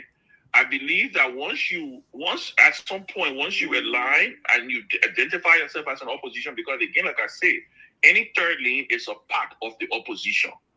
And arguably, you cannot deny it. The leader of the opposition, as it stands today, is former President George Weah. My point is, if you are in the opposition and you are looking forward to building something, guess what? You know what? You know, and then I will end on this. You know what could be possible? There's a NIMBA election coming up. Right? What if CDC decides, say, you know what, we don't want to put up a candidate in NIMBA. We want to support somebody from within the larger opposition, right? Wouldn't that be a good way to start a potential collaboration? That how the CPP started. That how Dillon got elected. That how all these people got elected. So all I'm saying is, I just think this notion that, we will say, we are go sit down somewhere. Don't run. But you know what? You the one insinuating that somebody telling you to go sit down somewhere. My stance have always been my stance have been my stance. These two parties, Unity Party and CDC Party, they never left like when they right place. But me and you saying the same thing. You just buttressing what I said. You literally have said that you put CDC and UP together. You say CDC must go sit down, UP must go sit down. That's exactly what you've been saying. Is that right? I don't want you to use the word go sit down. I don't want you to use So Grace, what's the part of that now you think hereditary like your fault? You are not saying exactly what I'm saying. You acting like the other opposition people. Okay. Let me take my word back. Don't say answer go sit down. I just said these two parties are not the parties. You said CDC. You said Liberia is in an abusive relationship with CDC and Unity Party. That means Liberia should not elect CDC or Unity Party. Is that correct? I'm correct. Okay. That is correct. Okay, so then that's the thing. But You are also saying, though, that you want CDC to support you. Correct? What do you mean by I want CDC to support me? If Liberians in CDC decide to vote a new president in, does it mean that CDC supporting me? Liberians are supporting themselves. Because at this point, they're making a rational decision that these two parties cannot, the people are not stuck in a bush here. Nobody inside the bush here to say, oh, I'm voting the mayor, I can't leave, I CDC, so I can't leave. No, you don't want to stick Liberians into places where they're not supposed to. Like, at the end of the day, we're putting Liberians first. And that's why we are putting Liberians I want to pivot small. I want to pivot to Ben. Chairman Ben, let me ask you a question. You still a member of the Liberty Party. You had a reunion recently. And many people are saying that the presence of Senator Dillon and Senator Yombly will make is a non-starter of some of them because of their of their previous activities in the last election. Even for Ben, even for Ben, that's why I can't for the fact that Dillon and Yombly in the Liberty Party they play active role again, so non-starter for them. So my question is, you still active member of the Liberty Party? I mean, I know not an active member, no, a passive member. As an active member, okay. The man, Pewee, you know more about so I can't before you ask a question. The reason why I say passive. Going forward now. I mean, what impact the Liberty Party will have in the coming in the next few months, the next few years? What impact? Liberty Party, and this is my position. That party is fractured. Okay, go ahead. Wait now, let me finish. This is my position on it. Liberty Party is in a state of transition. Liberty Party, I believe, and I've communicated this clearly to the party's leadership. For some of us, we want to know, because I'm no longer in the leadership of the party. I'm no longer. I am passive. That's why I say you passive. Hey, my man, Pewee, let me talk about. I'm on the phone. I'm not nowhere else. Go ahead. Go ahead. Go ahead. Yeah. I am still a member of the advisory council. I have resigned as chairperson of the advisory council about 2 months ago, right? Who the chairman? Because Charlene Bromsky is the chairman, the new chairman of the advisory council. And right? Rugi Barrett, the chairman of the party. Rugi Barrett is the chairman of the party. Yomdi Kanga Lawrence is the political leader. There's a new core of officers. I think there was some new core. I want to stop you there, Ben. I thought you said when you have election, younger political leader. Stand-up barrel election year. Stand-up bearer is what you don't have. You don't have stand-up bearer for now with the election year. Yeah, you have political leaders, but stand-up bearer is what you don't have. But Ben, I thought Ben, before you continue quickly, sorry. I thought Yombly and Dillon were expelled. Have they been reinstated? But I want you to get reconciliation now. I didn't want you to take the time to respond to that. Did the party executive rescind the past decision of the expulsion? Everything was reconciled.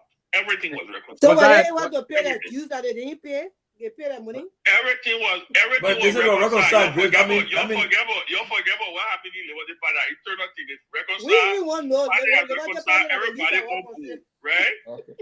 Everybody on board. You forget who paid you. Who paid you? All that thing, all of the way now. Everybody now reconciled, right? The question that was asked to me by Tomalin is, what is my stand? My stance currently is that I need to know what is the party's direction. I got a lot of mixed messages out of the program. When I read the political leader's speech, she stated that the party is an opposition party, but she also stated that, she also commended the president. She also talked about the alliance with the Unity Party. I'm hoping that the political leader will be able to give a clear direction on what Liberty Party is at this point.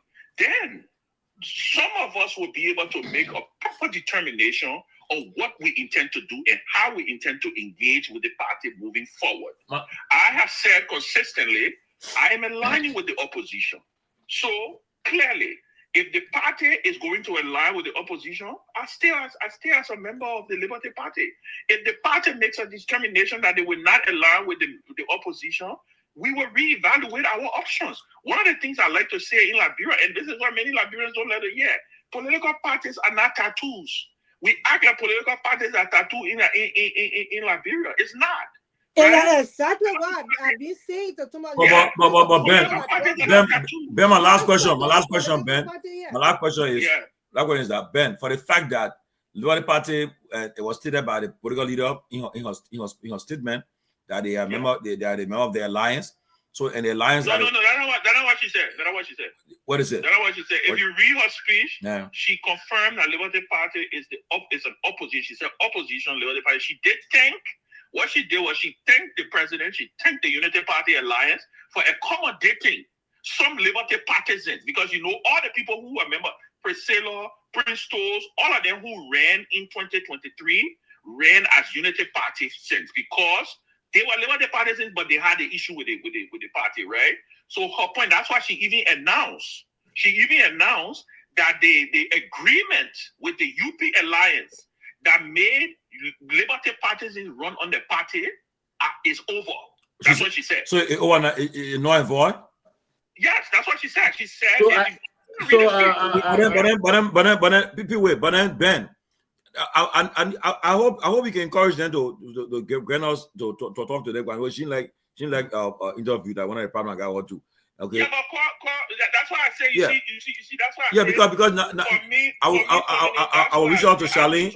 I'll reach out to Charlene. I'll reach out to Rookie Barry. I'll reach out to them. But I'm a point Ben. For the fact, right? But for the fact of the matter is that I will say this: for the fact that you know the party they are reconciled and everything, the status quo now. That means Ben Sanvee, Charlene Bronski are all members of the ruling party right now. That is not Tomalin. Yes, your party supporting the ruling party. So I mean, you're part of the ruling party right now, Ben. They're not opposition. The party is an auxiliary of the Unity Party. Exactly. Then the political institution. But it's not the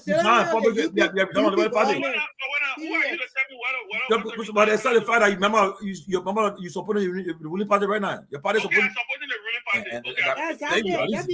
party. No, the Liberty Party is an auxiliary of the Unity Party currently. Exactly. So that the members are part of the. So the party. Guys. First of all, Pewee is very disrespectful for you to say whole political party and auxiliary. I will not. First of all, you get no political party, so don't disrespect my party. I know you to be no member of no political party. So until you can tell me which political party you member of, don't disrespect my party and say my party is an auxiliary to the Unity Party. So it's one of very proactive auxiliary unit. It's already there. Ben, 1 minute, Ben. What the Liberty Party? What the Unity Party did? I'm gonna let you. Gonna come in just. The governing council of Unity Party. Liberty Party is not part of no governing council. Oh, they make decision about that. Listen, when Mr. Bealded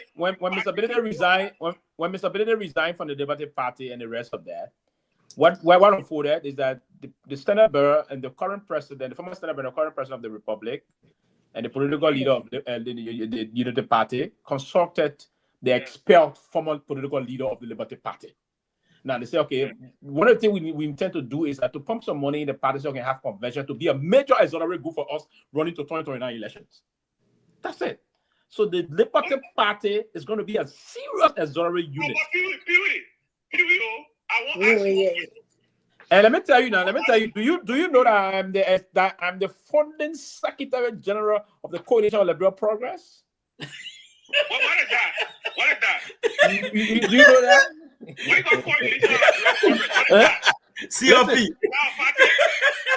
Oh yeah, you know that. You know that. So it was we first established. Listen, you said I don't have one. No, but I've been having political. I associated with the MPP for instance. So are you a member of the Coalition of Liberia Progress? Yes, I'm a founding member of that institution. CLP. So that is your party. So I can say that you are a member of the Coalition of Liberia Progress. That's correct. Correct. Okay, thank you. I didn't know. That's why I said I didn't know your party. Yes. So it was the grassroots progressive, but we had some nomenclature problem with the neck.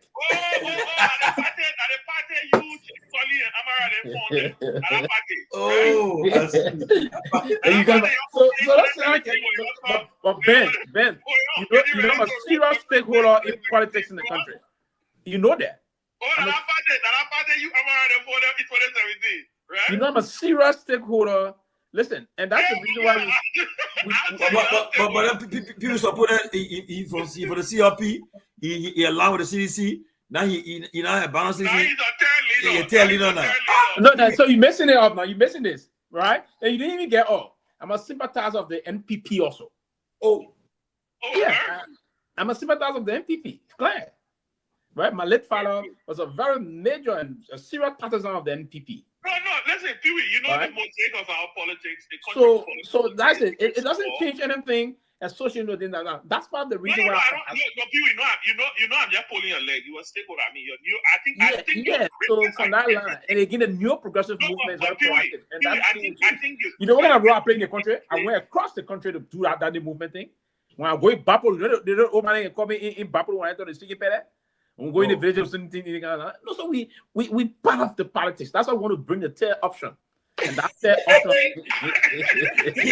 If you recruit, you know, recruit Grace. Grace recruit at me. I don't want to recruit at Pewee. I just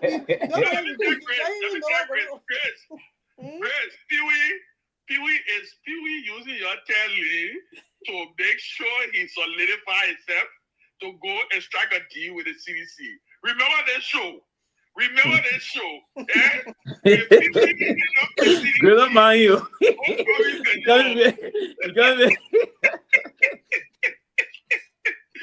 Pewee and I with CDC, don't tell me visual again. You reminded me. You can't remember that. Listen, Ben.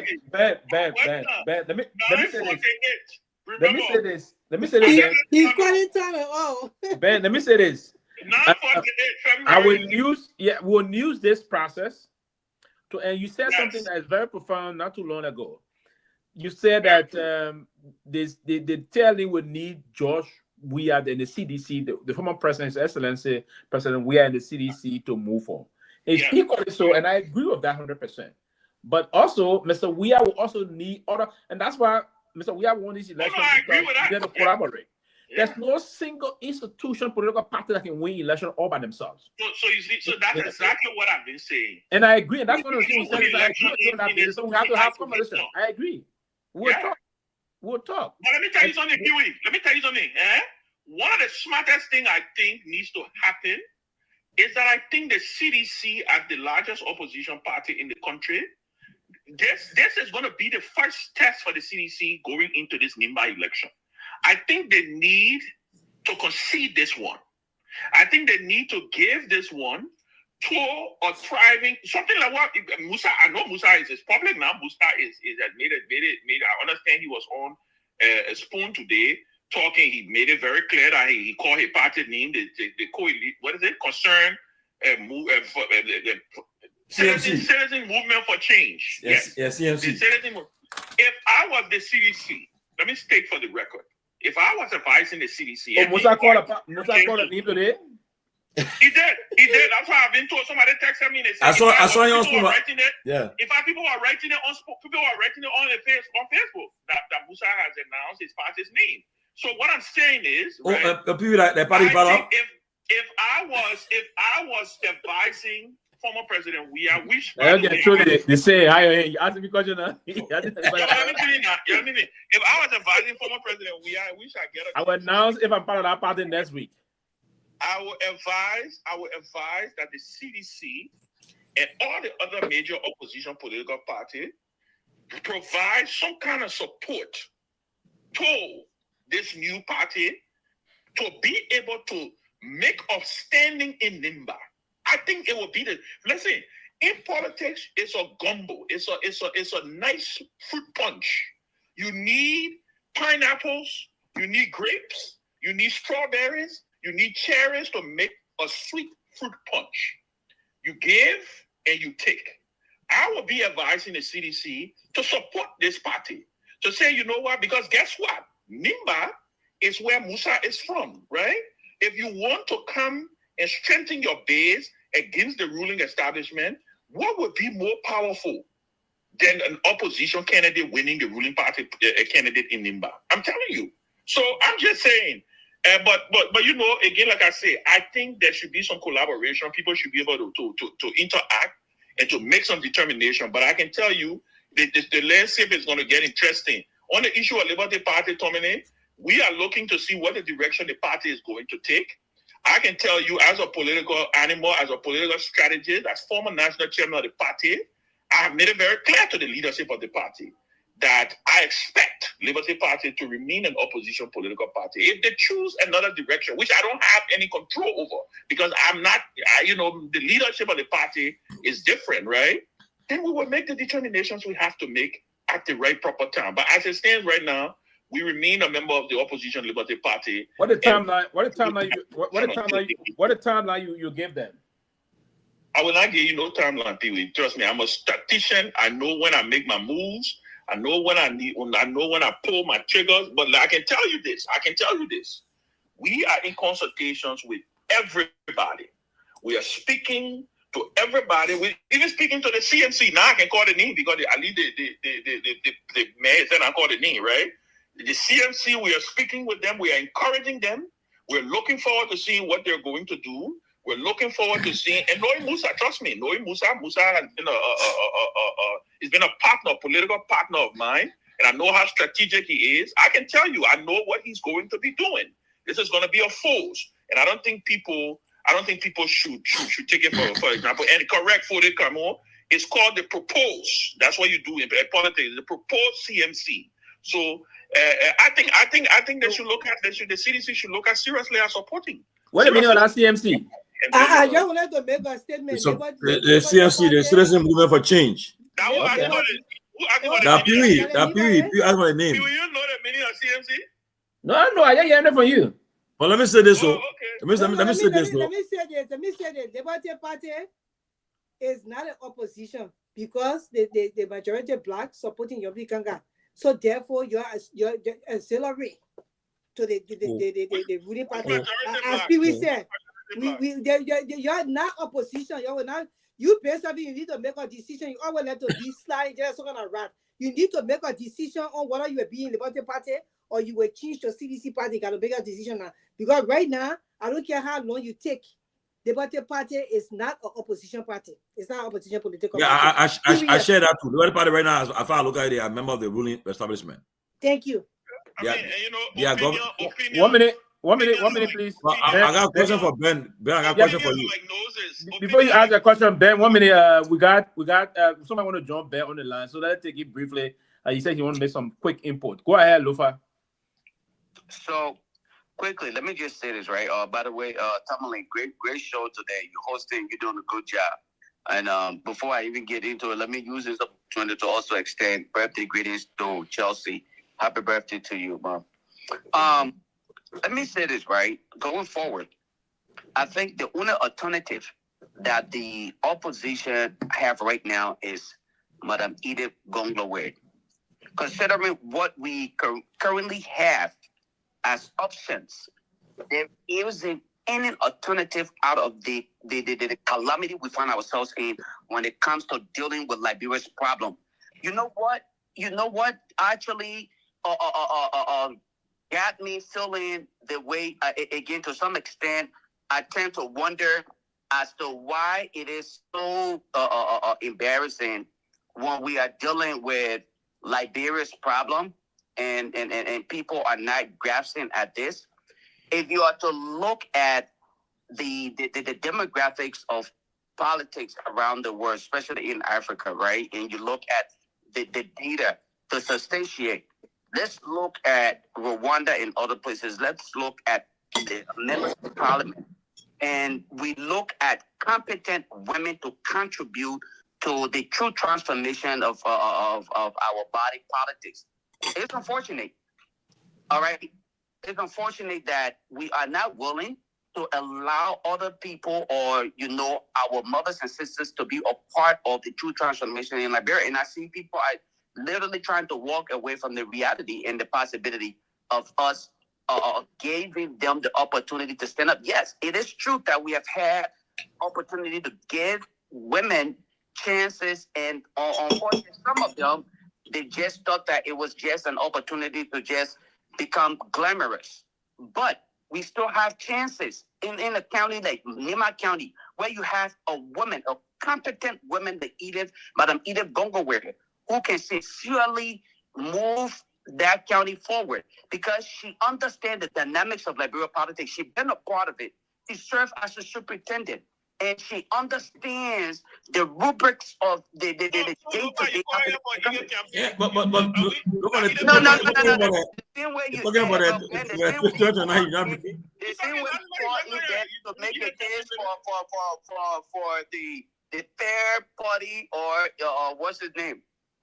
What's this guy name? Excuse me, Musa Hassan Bealded candidate to be considered. I'm simply trying to say that we should not do that because we have candidates who are far competent and they can get the job done regardless of their gender. It is not just simply based on gender. Ben, let me. I listen to you. You know who Musa Party candidate would be? Do you know? Well, I don't know who Musa Party, but you alluded to the fact that party or CDC should consider. But when CDCs were not being considered, that lady held her hands up when people were being insulted for even having that alignment with CDC. That women held her hands up and supported the CDC. Okay? So yeah, when let me ask you, Lofa, I want to know something.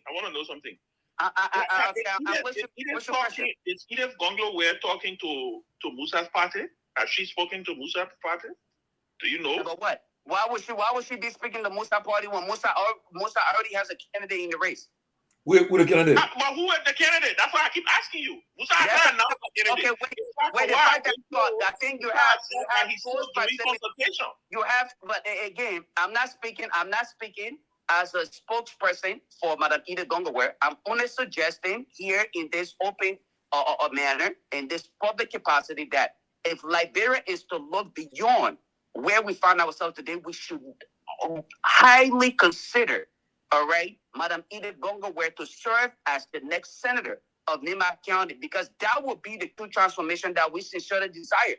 Wait, Lofa. I don't want to make this because I don't have a funny thing is that I do have a vote in Nimba. I am registered to vote in Nimba, just for your information. You're talking to a potential Nimba voter here, and which I do intend to go back to participate in that election because we're going to start doing stakeholder things in Nimba County. Okay. But when you say this is the transformation Liberia needs, I think you're stretching it. I think you're really, really stretching it. What is electing? Let me make this right. Let me lay the premise based on why I would tell you that this is what Liberia needs going forward, because it's easy. It's easy to observe. Let us look at the candidates that are currently in the race. The lead candidate right now that is purporting as that candidate of the people's choice, right? Where is one of Liberia's most corrupt politicians by the name of Togar. His name in itself, Togar. In Basa is called, your cook. Nobody's supporting Togar. We're not supporting Togar. So that one I'm clear. I would never support Togar. I support Togar.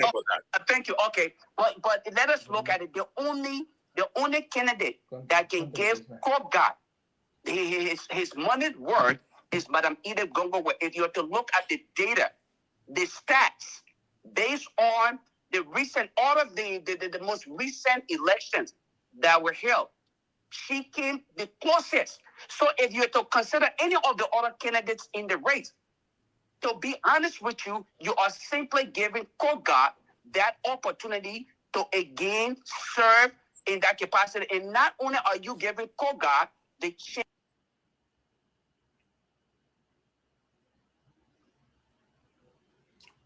Look, I know election,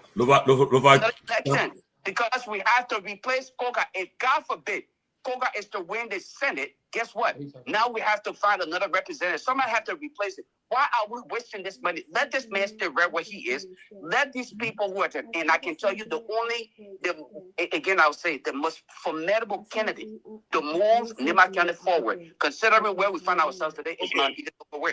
And that is Lofa, he should have said that to do the work. I mean, you said, you know. We'll consider all the options. Consider all Go the ahead. options. Ben, Robin and Phil, Robin, Ben, Robin. That's the reason why I think that's everybody. Ben, Robin. Yeah, Grace, what is it, Grace?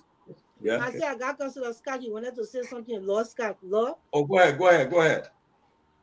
Hey, good evening, guys. Good show tonight. Look, I listened to what Lofa said just now, and I think there has to be a more methodical, detailed approach to the opposition's candidate in the by-elections. Okay, I'm not just looking at these by-elections or this by-election. I'm also looking at what happens in 2029.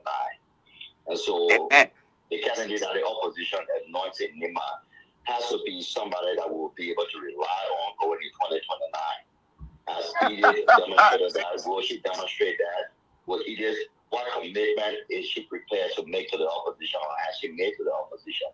Yes, she supported the CDC, but she did not support an opposition CDC in 2023. She supported the ruling establishment in 2023.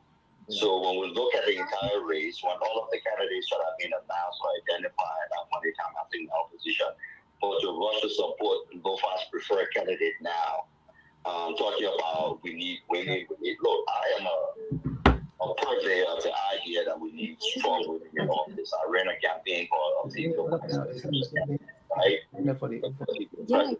So I understand that, but Yumbi Kanga, wants to send it. I haven't seen anything out of it. In fact, they are supporting the majority, the so-called majority bloc, who is carrying on some very lawless actions in the country.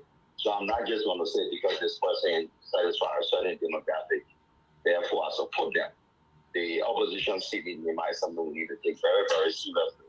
And if Madam Edith Gongloe is going to commit herself to being an opposition candidate and make certain commitments to the opposition, and that's certainly something that I would advise every major opposition and minor opposition supporter and party to consider. But we don't walk into that making that like a commitment now when we have no idea what she's even standing for in these upcoming elections. I think it would be foolhardy on our part and politically premature. Thank you, Councilor. Thank you for No, but I would say this though. The Nima election, first of all, like Ben was saying, the opposition, if I were in the opposition advising them, they should come up with one thing. Lofa, I want to clarify quick before he leaves the lamp. Then let him conclude. Go ahead, Lofa. Yeah. No, and I wasn't. I didn't really get the previous caller. He wasn't too clear because I don't know, for whatever reason I couldn't really understand Grace, or she had a phone on, whether it was speaker or whatever. But again, let me make this clear here. I think I heard you made a fight that whether it was based on gender, and that was not my point here. When you speak of the position that Madam Edith Gongloe stands, it's not just simply based on gender.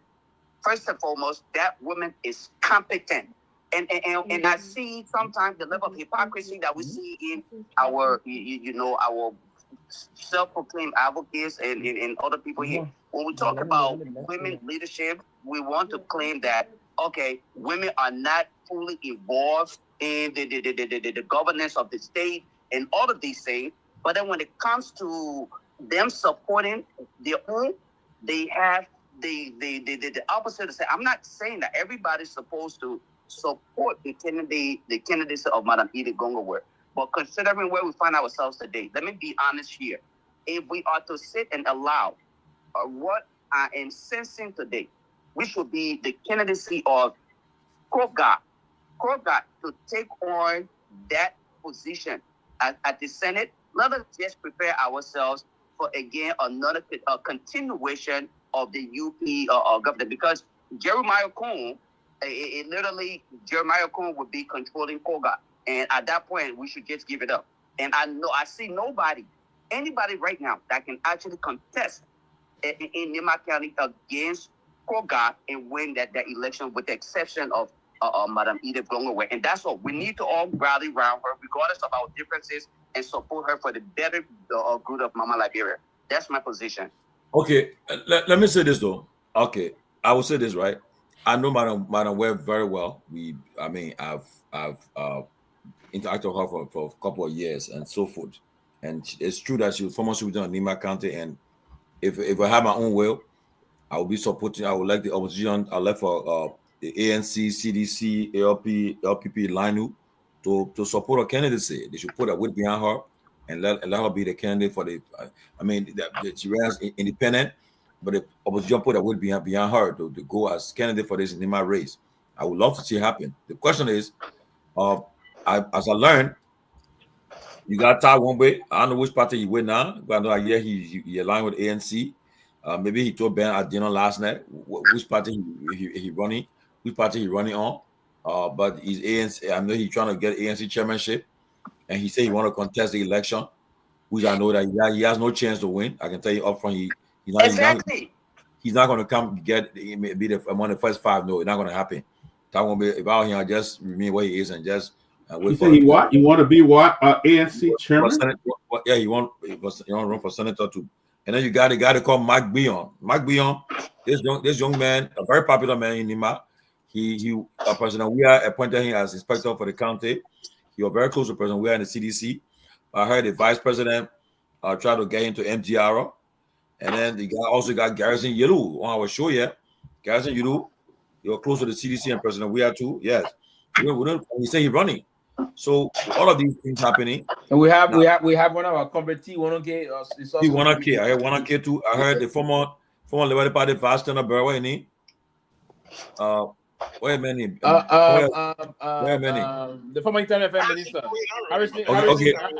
Okay. So Ben is not running again. But now, so you got Myean, you got Yellow, you got Wongwe running, and I believe that if the three of them, because I think Yellow from the Geo belt, right, and we are from the Geo belt. So now, all from the Geo belt and Coca from the Geo belt, they can share their votes. And then either for the Mano belt. Mano belt. So now, if they can support, my problem here, and it's a difficult fight for her, and that's it. And maybe people don't want to hear this. The current senator, what's his name? Yantoin. It's from the Mano belt. Yeah. Would the Gio accept another Mano senator? That's the difficult question, and that's what Pewee, so Pewee now. If they're all from the Gio belt running, then they'll cut their votes. You see, they'll fight their votes. Can I say something? Yeah, go ahead. I'd like to say something. And that's the point. Go ahead, Ben. Go ahead. First of all, it is well within TA's right, like all of them who want to run, to put their hat in the race. First, that's the first thing first. That's his right. This notion that, he shouldn't run because he will not win. There's only going to be one winner. There's going to be one winner, right? Nobody really know at this point who that winner will be. Part of this is the art of negotiation. I hear what Lofa is saying. I hear what Tomalin just said. Edith is not just going to get the support of all these parties because she has ran in 2 or 3 elections. No. It requires consultation. It requires reaching out. It requires building bridges, building consensus. And that's why I said, right now, the situation you find yourself in, it is clear, it's a clear-cut thing that Togar is the candidate for the ruling establishment. What they need to do now is to find a way where all of them can come together and sit down and make sense of and try to make sense of who presents the best opportunity to be able to beat this guy. That is what I think they need to do. And I think at the end of the day, if I were a betting man, I don't think they will all come to an agreement. No. I think they think about these by-elections. Everybody throw their hat in the race. Everybody decide that they want to run. And in the end, the people of Nimba, we the voters of Nimba, will make a determination on who we think is the best choice. I think Lofa has made a strong case for Edith. He continues to make that case for Edith, but you also want to take into consideration what Pewee just said, because the politics is heavily local. It's tribal. It's something we don't like to talk about, but it's tribal, it's local, it's traditional. So all of those things that will happen, all those things will happen, guys. And let's wait and see. But This notion that the person shouldn't run, the person should run, the person should No, get up, because at the end of the that day, is right. That is right. At the end of the day, let everybody let them hold the consultation. The discussion that I had with Ty was very interesting, encouraging. He's not gung ho or running. His thing is he's open for conversations, and they are consulting. He told me he had a conversation with Edith. He told me they've been talking. So let's wait and see. What kind of consultation is he looking for? Ben, I know Todd. I mean, I know Todd. I hope you should be a sport. The problem with Todd is that Todd, the way he treated, the way he acted in the last election for that when that time though in the CPP. I mean, I think hunting is still. But what does that have to do with? What does that have to do with anything? Oh yeah, I mean, so when you talk about say consulting people, I mean, your political leader was consulting him, telling him, coming to him to all back off. He didn't back off. Okay, they told him. Who told you coming to him to back off? Again, Tommy, I don't think we should make statements like that. What do you mean I missed him on that, Ben? But then why he still ran? Why he still ran? Never told Todd to back off. You put it on the record that come encouraging on a man. You also put it on the record. Oh no, this guy did not even support his own party.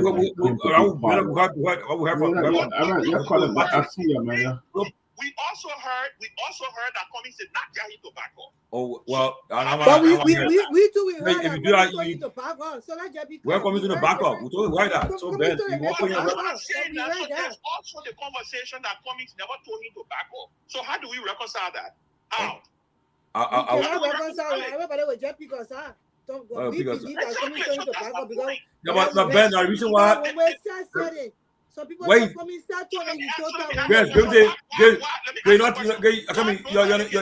know what Todd did? Todd was running in Nima. He was quiet, but he wanted people to go after him. He ran a quiet campaign in Nima. He was not appearing on no program, not in the press. He did not even support his own party. He claimed to be part of. He undermined them. He's not a good politician. He's not a good candidate. Nobody should support him. Anthony should not allow him to come back. But I say Todd will not run. I say man run. I say he still no chance. He still no chance. So you want to jump your disruptor again? Still no chance. But does Mark Bleon stand a chance? Oh yeah, Mark Bleon has stand a chance. Does Edith stand a chance? I mean, as compared to him, I mean, these people are hustling. People speak the Nima Dale. So you believe? I think Edith stand a very good chance. I think Edith stand a very good chance, and I'll encourage Sedisha to support her because she supported CDC in the last race. I think she would make a good senator for Nima County. Let me ask a question. Will you rather Togar as senator than I'll take that over him. But that's my point. So why are we trying to throw somebody under the bus because they made Edith has made bad political decisions also. Togar has made, all of them have made bad political decisions. My point here is let these people talk. Let them make a determination and get in the thing about politics. If they can come to an agreement, let them run. And mind you, and how they would run, they always spoil it. And the person, the best person will win. The real party will. What I think we like acting like it's very hard. My goal is my thing is I'll be comfortable if the ruling party don't win that seat. I'll be comfortable with that. That is the hope of everybody in the opposition, right? But it's not a guarantee. That election. If the opposition don't play its cards right, if they don't do what they need to do, the ruling party could win. They will win. And you forget to know that Prince Johnson will finish putting Togar him up. You know but Grace, now that way will test that election will test her political popularity. We'll see. Yeah. Because if she campaigns for him and her candidate don't win, you know that means that telling you say, well, only your husband had all that charm, you and rub on you. Yeah. But on a serious note, I have my own choice, my own decision. It is my candidate. I love her to win. God, no. Go there and run her campaign. I can support Edith. She needs to start making her case. My point is that my thing is that I understand. I myself too, I think Edith is a good candidate. But she needs to start making her case. You can't just say that. No. But I will tell you, Grace. You have to start reaching out. No, but Grace, let me tell you now. I can tell you this much. When she bro for Peabody funeral, she met all the people you're talking about. So she met all of them. Whenever she see me or coming all the country, she met Guar. She met with Myean. She met with Kun, met with, I think, Boyka, all the people there. She's Okay, so then why she meeting with Kun? Why she met with Kun? Ben, Yeah. I mean, they just sitting vice president, Why right? she met with Boyka and Kun? Okay. If she's the opposition candidate. But guess what, Ben? Looking for Kun then? The question I asked, what were the purpose of the meeting? Okay, well, what they discussed? But From what I gather, she paid courtesy calls on them. Ben, I come in. She paid courtesy calls on them. You trying to get what? What you say? She paid courtesy calls on the people I'm talking about. She paid courtesy calls on. Okay, that's fine. That's fine. If it was a courtesy, I thought you trying to say she was meeting with No, them. no, But that's you know what? You are No, that was when awful. they said that she would have got there to put her here. Opposition candidate, what you meeting with?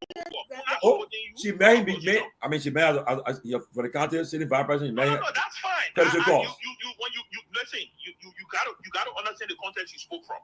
You were naming stakeholders she was meeting with because Grace said she needs to reach out. She needs to do her work. Then you say she met with all the people in Liberia. She met with this person. She met with Wea. She met with Kun. She met with Boyka. My point was, if you are an opposition candidate, why are you meeting with Kun if you want the opposition? Jeff a courtesy call. Oh, But you know they use on the street that she met Kun because she was begging Kun to put her hand on. You see that? No. Especially when you're in the opposition. You will never do that, Grace. No, not either Gongloe. Great, I think it's not either Gongloe. Of all the candidates, I think the people. Great. I think of all the candidates. When the post that saying that they say, I want to see a channel. Well, I want to go look at other popular channel. I think all of you in a see channel. They were saying that then they were dragging it in other channel. So now they have a news out there that she went to go back to put her hand up. Nah, been saying if you opposition candidate, why are you beating the party? Great. I think Edith, of all the candidates, I think Edith is an exemplary leader, and she could do a great job in Nimba. What I would say is that she did help the CDC. I hope they too will throw their hand behind her and give her the support. But Peabody, can I give you a clarification? Both Edith and Garrison Yelu supported the CDC. Both of them. So my thing is, they both need to sit and have a conversation and make a determination. I agree. None of them can claim supremacy about CDC support. None of them. Garrison Yelu technically was the campaign manager for CDC in the first round in that election. And CDC got 50,000 votes in the first round from Nimba. So that's what I'm trying to say. This thing requires consultation. It requires either having those consultations like she is doing, like Tomalin said. They will talk. It will make sense, and let's figure out a way. But I also want to state for the record, I think they all need to reach out. They all need to have a strategy. We don't want to see the ruling party win that seat, which is a clear cut. Everybody has said that, right? But no, I don't think this thing should be given based on the fact that, oh, this person is this or this person. No. Let them know the ground. The people in Nimba, those people who know the ground in Nimba, let them go ahead and let them have that conversation and see where it ends up. But both Edith and Garrison Yelu was virtually the face of CDC in Nimba. We have to see the test of the Liberia Party. What Ben part of now? Edith is a former member. I don't know how membership of the Liberia Party. She was Liberia Party a member too. Okay, and she may not be active, but I'll see whether the party will support the woman too. But we got to Liberty Party have to support Edith. Yes, our party. But it's Edith still a member of the Liberty Party. She did not resign. She be active, but she. That's on church of the Liberty Party. Exactly. You don't know. So why are you making them say, "Oh, the Liberty Party forced to support Edith"? They're not forced to. If she is a member, she will go and say she won't run on the party's ticket. That's what she will do. You can't be a member of a party then you run independent. So what are you talking?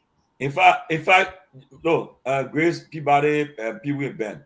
In fact, my position, look, I want the more people from the Guar belt to run. Let them run. It will be to either advantage. Let them run. So do you think all the man will vote for either? Majority will vote. Yeah, you know, and that's the other thing. Y'all let the people in Nimba, the votes are melodic. The chair one. No, that's not how they operate. They vote. It been that way for many years. Thank you, Pewee. We've seen the way. Not Prince George is gone. Now that he's gone, yeah, now that he's going to change. He doesn't have that. He People change. I think people change now. I think people actually have great when I can't tell. Now he's not there. Now fight for all, man. Either stand a better chance. Let's see what I hear. Web gonna influence. If Togar win the election, then we know that he definitely picking on the influence. Yeah, like bro, let's see with traditional politics. Where our country has come to. There you go. No, but we're not seeing no more who the best to lead the country, who can bring development to the country. We're looking at so we put Ben on the spot. Like, So Ben, where to go. So Ben, either declare a run. Will you support? I have not made up my mind on who I supporting and voting for in Nimba. Clear cut. Because you were raised on the vote in Nimba, you got Nimba vote. So I am, but you gotta say everybody know my vote. Yeah, but because you had to tell last night, maybe encourage you. So okay, so if I had with Ty and encourage me, that how you would get me to vote for either? But you show, but right there, either your policy. Okay, I see. Your policy. Can I show me your question, sir? I agree. Can I show me your question? When you support your we are in 2017 and you are citizen? Yeah, well, I did not vote.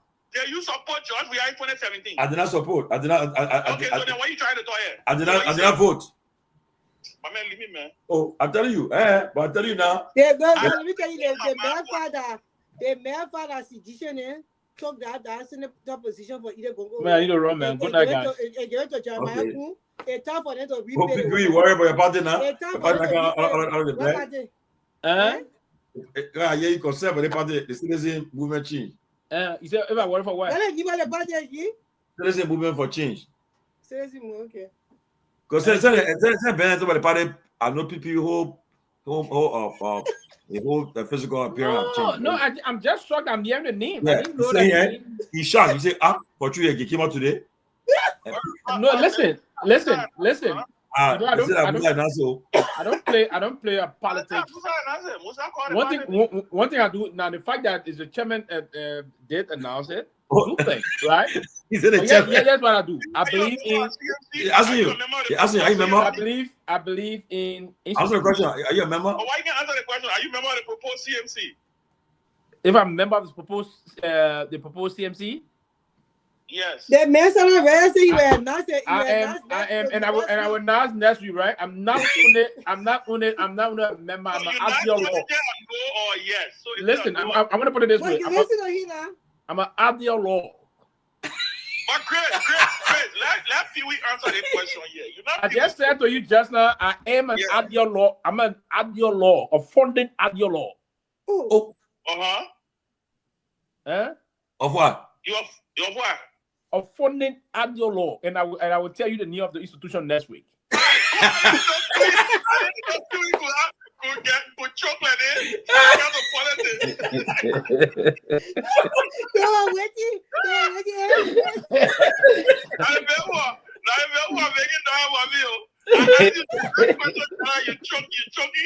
I'm not talking bad. Listen, in the institution, you have to be when you're setting up pace for something. And just news to me. That's why I can't comment on that. I make further investigation if chairman even announcing the name. It is possible that you may have some clue and you're just trying to give something. So I'm starting. You're consulting another person announcing it. Hey. No. I'm saying no. It's not a bad thing to something up, right? To announce if it is announced, right? But because number one, when you form an institution, you have to come with nomenclature, and nomenclature person have to go through review process. There will have to be this other process, that other process, then something up, right? But the proposal, every movement, there are leaders, and then they will come up with some level of. I would not privileged to listen to the conversation, and you know me, I'm a communication person, right? If I don't listen to something, I don't want to speak about it. Because listen, I need this issue of a plausible deniability, right? So I mean, I'm saying clear. I bet you that when you don't come with that straight. Why are you so? I just need some basic process fact. Listen, you don't want to comment on something that you have from no. We're not going to engage. We're not going to engage. They announced it today. Pewee, the vision bearer of the CMC. Honorable Musa Bealded, and soon to be political leader of the proposed CMC, announced all spoon the name of the party. Okay. That's what I was told. I saw you on school, but I didn't. Are you listening to? You listen to what you were told. I texted him and he confirmed that he announced the name. I texted him, he confirmed it. So you can speak to it. Trust me, take my word for it. No. I'm not going to speak to it until this thing. I have to do it in the more appropriate way. I can't speak to it on the basis of ESA. I didn't listen. I was not really listening to. Chris, are you a part of the proposed CMC? I can tell because today and how to call it, I believe because Grace she now switched her position today on the show. She been aligned with. How did I switch? What are you saying? I don't understand. She be in line with Pewee. Early people said today she be a group Pewee. And then on top of you, Tomalin. Are you being quoted? Excuse me. My position has been me and see on the show consistent since I've been here. And the only person have been consistent that's to me that Pewee. My position has been consistent on the show. Ain't you know? Is it political marriage coming? I mean all the people who position have been consistent. My position has been consistent on the show. Ben, I know you will join us. Then you will join us. Yeah, so just be clear. Look, Ben, you will join us. Yeah, What we joining, Pewee? What we joining? You join the telly. I don't know which name here, but any need again. If that CMCO, if that wow, we'll call it anyway. We'll move on it, but you join us. I swear, man. Yeah. Anyway, no, but for me, the more people from the Guar belt on the election is advantage for Edith. I can say that. So when is this election? It's in, I think, April. After the election commission. But next, the acting next chairman, Councillor Tipla Reeves, she announced that she informed about the vacancy now. She made it public last week. Yeah, I mean, she announced that they sent a reform already of the vacancy. Yeah, informer. Yeah, she said sent a reform already. Yeah, they stay in line. They got 90 days to conduct elections. Well, as a stakeholder of NIMA and the voter of NIMA, all y'all who got candidates, that y'all better call me. Because we are moving things. I'm saying they put out running. I will invite them. If they can't make a case, they might invite them. I will invite them. If they can't make a case, you want kind of up to you. But I will be clear. Exactly, that's a good thing. Spoon in Nima, I'm telling you now. They don't pass. They spoon pass. They pass my back. You know, the election very important because Lofa just bought a ticket. He going. I heard that. Yeah, for me, that best way to get people position instead of the people come go and tell the people like when people put to fix on. I want food. Lofa going anywhere. Lofa going nowhere. Lofa rare. You're right. But first of all, if CDC supporting any party, anybody will support supporting either, and Lofa against CDC, so I'm not your man. But when he was saying, I can tell you, man, CDC support 100%. He personally endorse that woman. So if Garrison Yellow running and Edith running, who do you think he will support? You support Edith. You before giving that support Garrison? You tell him to wait. Okay, I see. That what he told you? I'm telling you. Yeah, Grace, lead the people. Lead the people. Ben and Grace, Ben pretend to you. Ben know what's up. I know what's up with it. What's up? That thing you talking. First of all, like I told you, Garrison has more stake with the CDC than Edith does. Trust me. Yeah. Garrison, but that Pewee on the show, Pewee with CDC in the first round. He knows. Yeah, he knows what Garrison did. Garrison did it, but when they broke away from the MDR, that Garrison then pick up the torch. Pewee, am I lying? No, it's true. Even the second round with the CDC, I didn't leave. I can say also gonna document in the back end at TCHR. At the CMC document? Oh. What CMC document? The great Chris. Hey, Chris, are you being quoted to join the CMC? But what's your heading, you see? But Ben, they say, the candidate nomination is scheduled for March 3 to 14. at headquarters. Oh, okay. So The senatorial by-election, it will take place April 22nd, 2025. April 22nd. Oh, yes. wow, okay. Yeah. Yeah, wow. We'll be there. I say, we'll definitely be around late April. Ben, you go in? Oh yeah, I'll be there. What? But then I think I will adjust my trip for the election minute. You better adjust your trip. Yes, I'll adjust my election. Then it's a major election. Yes, I will adjust my trip. Of us who are stakeholders in the county, we got voting cards, and the people have. And the good thing about it, it's good about the people. You won't know the offer that I received for the election. The people know anymore, so we'll make an impact there. But tell me, you remember you were with me when we went to. Oh yeah, I was there when you voted, when we registered to vote. It's like PA, so. It's like a beer. You know, I get my farm there too. So you got advantage. We're gonna start moving. Oh, but doing some things. and Ben, anybody who support in the election, the person will have an impact. We know that one. Yes. Oh yeah. You got fine sacred. I was talking to one of Musa's staffers the other day. He said closing argument is why they listen. Oh yes. I want to allow. You have fun. You have fun encyclopedia. So I beg you, man. On the platform, I beg you. You're not going to for a by-election. I beg you. I hold you for. You're not out to April. I beg you. You're not go there. It's the beginning. It's the beginning of your journey to the tail end, Ben. Nah. But you're not go there. So you get it clear now. Election is April 22nd. I'm quite nothing. I'll come. So election at 22nd, right? They'll be there by the 15th or the 10th of April in Lima. They'll go run a campaign for that person there. No, I'm going April 1st. So I'll be there April 1st. So Grace, your schedule, you're not go there. For the election, the by-election in Lima, I'm not too, why should I just pay my way to go? But Grace, that's the second time I got to make for the country now. Dominic, yeah. After the election in Lima, I'm flying to France. Okay, I'm going to France too for that meeting too. Oh, yeah. Oh, you're going to France. But too many were telling me something about France, and the city you are telling me. So why are you going to do France? Great. You got to the deal. Great. Oh, great around you.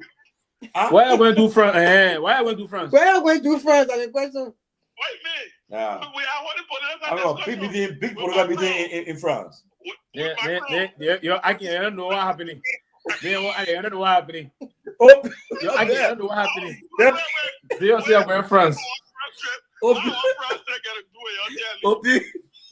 Yo, I can't know what happening. You're going to France. You're going to France. I don't know what happening. Why is it ringing a bell to you? What? I will not say in my own. You're not know what happening. By the time we bounce to the hotel in France with the player in the meeting, we'll see people in there. I know. You don't know what happened, but you're going to France. I just messing with you. So Ben, you got all the intelligence. I see that the men are something like. You are capturing everything by what's that? Why is there? Let Tomalin not find not eating error. Look at it. They can have thought. Yeah. They no. I love on it because they know what's up. You know something? Yeah. And this is the way I can see that it's probably with like Grimpo. You see that the price you pay for not being quote unquote rich and have money, when they say because in a Grimpo man, you floating money and announcing to the world mean you poor and you yeah. You will never hear the man say anything about somebody who purportedly in the mind got money. Yeah. I'll give you an example. Look at our brother Stanton. Yeah. The reason you see like Grimpo act the way they act to stand up because in the mind you get money. Not true. That's it. That's like Grimpo for you. Oh, if somebody who get money go support a candidate, they'll say, oh, the person gone there to seek their interest. Mm-hmm. If you or me or Grace or Pewee go join a party to say we support them, oh, they go for their eating. Yeah. That's the people mindset. That's people mindset. They want to tell me for you that they're eating thing. I'm not part of it. Yeah. The people mindset, the people just get problem, man. So me, I don't have my head no more. But I encourage us. They're gonna take a stand. They're gonna be in Lima for that election. They'll go and support. They'll go. Your presence there will be a lot. There'll be a lot. So you'll buy one ticket to go? Grace, that thing will be arranged. Trust me. Hey, Tomalin. It'll be arranged. It'll be arranged. Nyenwolo, George, the We first. arranged. Yep. You see, Pewee since he announced the talk about that thing today. Pewee whole feature chain on the show. He been quiet. He been making some calls. I mean, he been No, all I'm day. good. I'm The good. man working in neo-progressive. It's working. And Pewee recruiting. But I can tell you this. Oh, maybe be clear with you. The party that Busa is talking about, so they're not small party.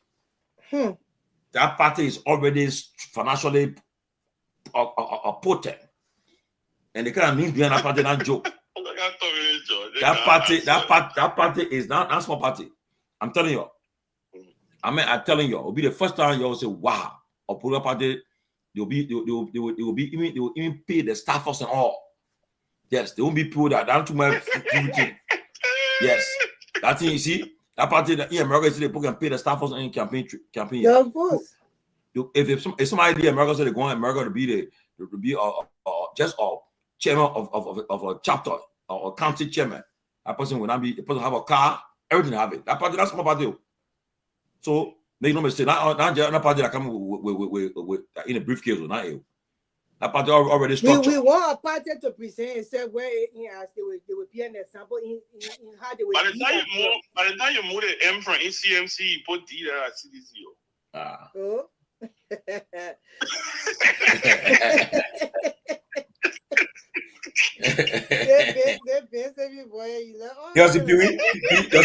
Pewee is focused on that. He making some text message. He calling. He not asking some questions. Yeah, he's concerned. Ben, you do not well. The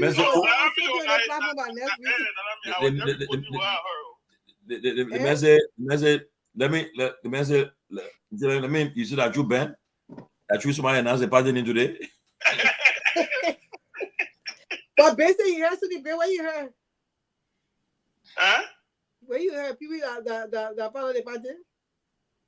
No, I hear people about the party. I just heard. I saw on Facebook. Somebody wrote on Facebook saying Musa Bealded just announced the name of his party on Spawn. I wasn't listening, so I texted Musa to confirm, and Musa said, "Oh yes, he did." I said, "Oh, okay."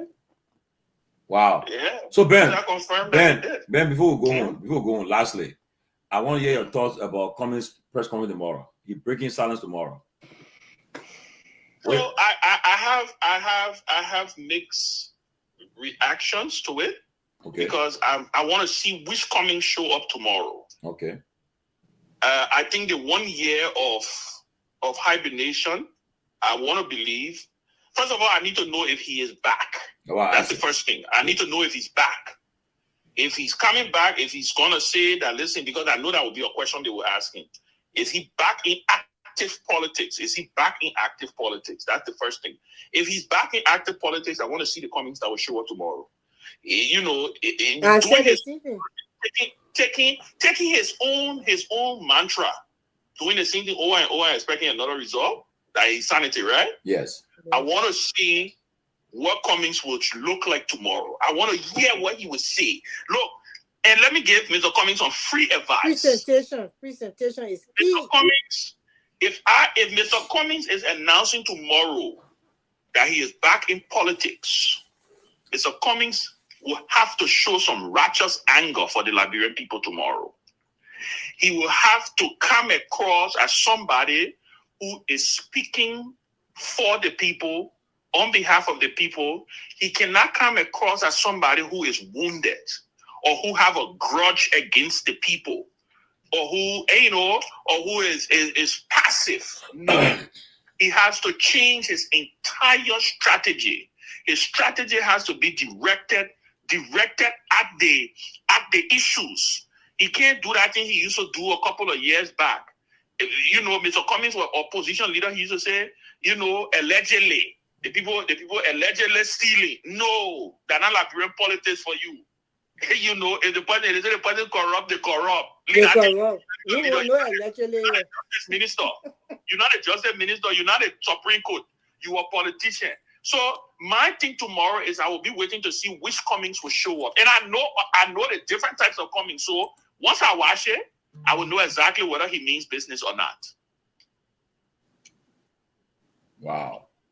So but tomorrow you think he will announce he's back in active politics, or he gonna Well, he could announce, he could say that he's back in active politics, or he could also say, right? Or he could also say that, you know, he's still gonna be in retirement, not retirement, but he's still gonna be he's gonna be monitoring. But like I say, my bet is that he will announce that he's back because of the setup of what he's doing tomorrow. You can't, nobody calls. Will he be passive? Top journalists in the country and just to come and have a friendly conversation. I'm waiting to see what Mr. Cummings will do tomorrow. Yeah. Will he be passive? The guys left the show. We only 2 a.m. No, no, we on here. If somebody playing with the thing. I wanna who comes chief of staff will be whether you announce a chief of staff tomorrow, because I think that he made a big deal chief of staff thing. So that's and that will happen if you bring some chief of staff that are toxic, not people center. Forcing people all want to play. Yeah, then you're gonna be some problem. But let me say this. Let me say this to the two of you. What most of the time, what you're trying to do to Cummings, let me tell you honestly, right? Cummings supporters, the partisans, or those that support him, you're trying to put to do that transfer aggression towards him. If some of the partisans are there, they so much.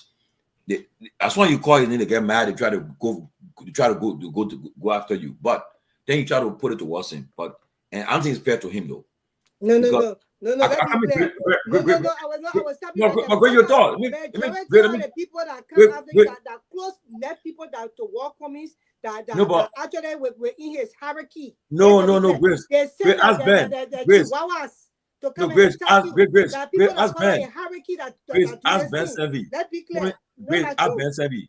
Cummings is not the kind of person that you where his supporters will act. You're not that kind of person. No.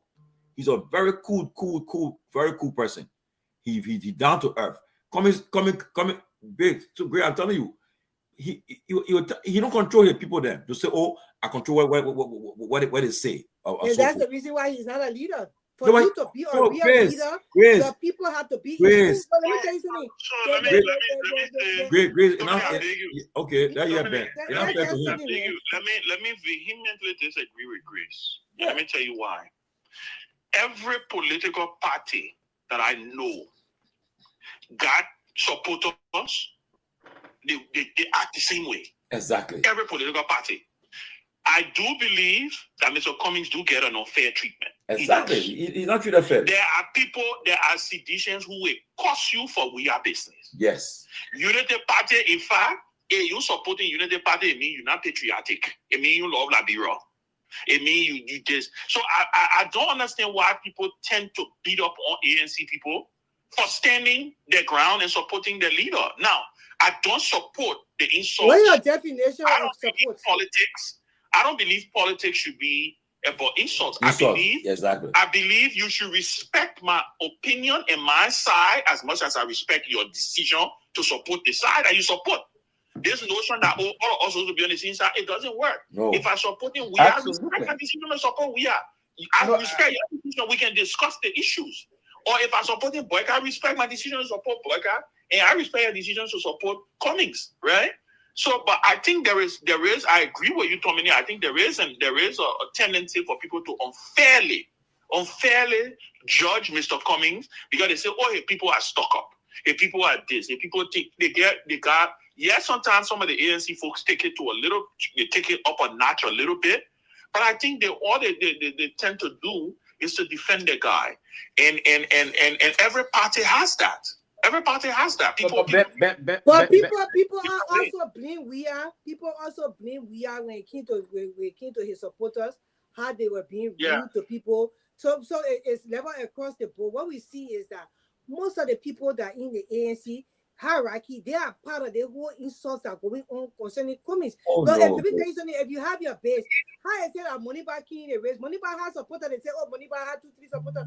These people are blind. You know the kind of people that supported Moniba in Liberia, the new Liberia movement. You saw the train going around all the way to the train of terror country, causing people on the pass. For these so-called people who went to school in the country to be part of that. The people that support you represent who you are. No, may become personal Grace, that's abuse. not fair. That's true. Grace, that's not fair. That's true. No, That is Grace, true. I They may disagree. become Grace, personal abuse. Grace, that's not fair. They may become personal abuse. People, when any crime go on or any corruption, when people come to talk, the people will start posting on the part for talking about Let me ask you a question, Grace. Do you Let's think not be clear ANC about that. people are more aggressive? You think ANC people are more aggressive than Unity Party people? Unity Party people are aggressive, but there's a way their aggressiveness goes. Communist people are bullies. They are. Yes. Are you kidding me? There were Unity Party people, me and Eugene for going highly up before. There's a way they were approaching that different from the ANC people. The ANC people that they in court. You cannot even mention communists being there about to kill you. Grace. Just because Ben, the politics we all engage in on a serious note, we agree. And like maybe other folk may not know, too many we all be on the show, right? Some of us will be in the politics. These kings are very tight. Yeah. We listen to things. And number one, I'm one person that I believe that nobody can bully me. But meanwhile, why I believe that only weaklings that are involved in bullying, but no one do bully me. That one thing I understand in the politics. But in politics, you have to sometimes tend to have thick skin. But the way folks engage the politics, let's say for instance, you try to critique, you are partisan or you are a political leader, someone will try to critique you, then your people. If someone want to critique my political leader, the best option is for them to endorse into a conversation with the person. Thank you. Right? See the counterproductive aspect of it. Right? And then so now take the productive aspect of it. We can have a conversation. Now, there's a tendency that I can convince and win someone over by me being soft towards them. That's it. It always introducing hard politics. Soft diplomacy is very important. It's very important sometimes, but to go ballistic all the time, it doesn't work. And that's part of the reason why sometimes you get ready to affect the folks. No, but let me say this. Ballistic. There are times you consider a nuclear option, but it's not all the time you do it. No, but you listen to the candidate's vision and their vision and for the country and what they plan to do if they become elected, they be elected. But if it's not about because come will tell you clearly, not everybody that's supporting me will be my government. No. He said if you come for this work my government for this purpose, you're on the wrong side. Yeah. So for me, you look at his vision and what he do for the country. I don't care what other people say, what they're causing. I look at Cummings. Cummings is the one that sharing. Come on. No, but Grace, Grace, Grace, 1 minute now. Grace, even the leadership of the leaders of the ANC leadership, you don't see them get involved in that thing. I know the leadership members, they don't get involved in it. Oh, I come in now. I don't see Goodwill. I don't see what it needs the Eloshus too. I don't see but Tomalin, like I said, there are partisans who gets in fierce defense of the I agree. But it is a fact. Yeah, but it's all across the board. It's all across the board. I don't think ANC people do it more than CBC people or United. Listen, I think the most part, the part that bullies people a lot, and they do it well. Not bully. They do it well from a propaganda standpoint that is well coordinated. It's the United Party. I think the United Party is the one that do it well from a coordinated standpoint. The ANC people, I think at the end of the day, yes, there are a few ANC people who will cross the line. So there are seditions. So there are right now, right? There's a battle going on with some UP people and some LP people. Some UP partisans. That the leaders. Meanwhile, Yombly and Boyka were sitting down today laughing.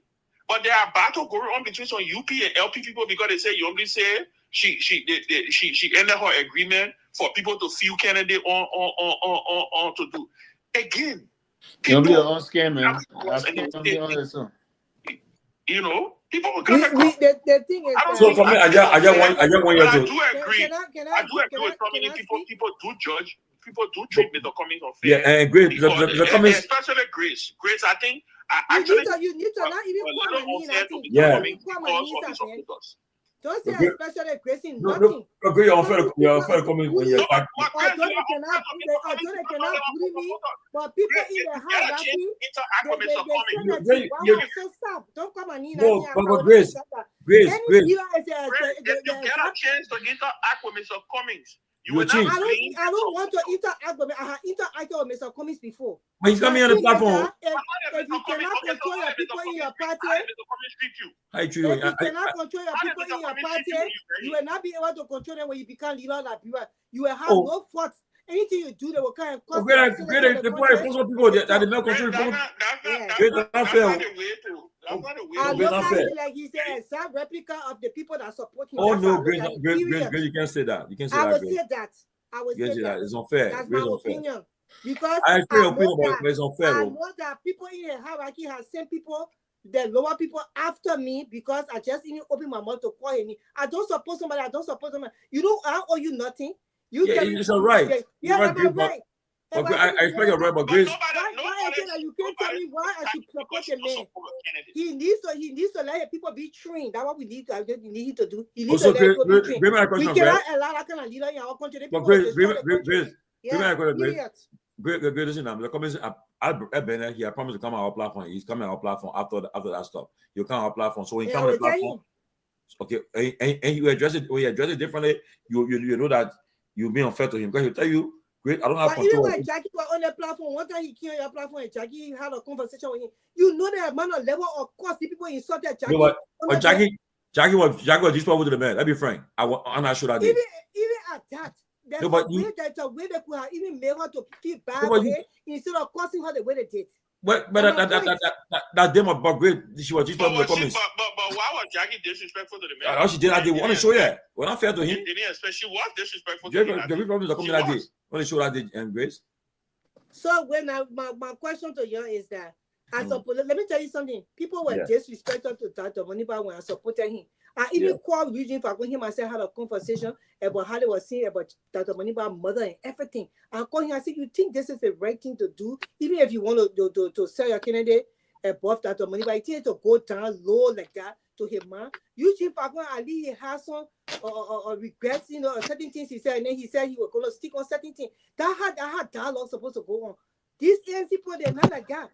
They are not like that, and that's the reason why I went twice in this election and never won. And I was inside when I even run for the yeah, give example, right? People are terrible. He needs to train them in election.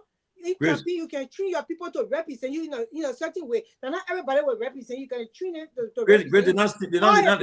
They're representing him the wrong way. They're not living with him, right? Let me tell you now. On Spoon, they supposed to attack me, insult me for because mind you, I was pro comment, but they were attacking me. Somebody were attacking me because I wasn't listening to what I was saying. So nobody should criticize them, man. Nobody will criticize him. The comment when you criticize him. When he put money in the pocket like the Bealded, I didn't want broke. No, he wants you to criticize him. But he wants you to criticize him. Vegas, so last week I was in Vegas for the Super Bowl. Let me just make it clear to you, I enjoy myself. Nobody coming out with I just disagree. The man, his agenda doesn't even present himself well to me. Oh no, but they supporters just make it worse. I don't even want to know, but you got the way they carry themselves. And they could just come and explain to people when somebody says something like because they were criticized. They criticized Moniba, they criticized all the people that were in the race. They even criticized all the representatives and senators. But so you call coming and everybody want that.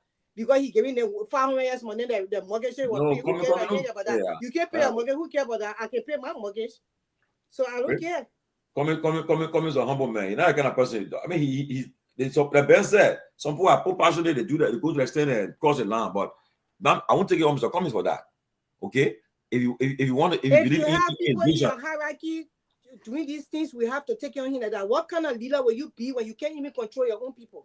If Jackie can't criticize him and it will look disrespectful, it means that they should insult her. You think they should tell her why she shouldn't criticize him like that? Instead of insulting her the way they went so low, insulting her like that? Let's just be clear now. Oh, great. And these people are supposed to be educated people.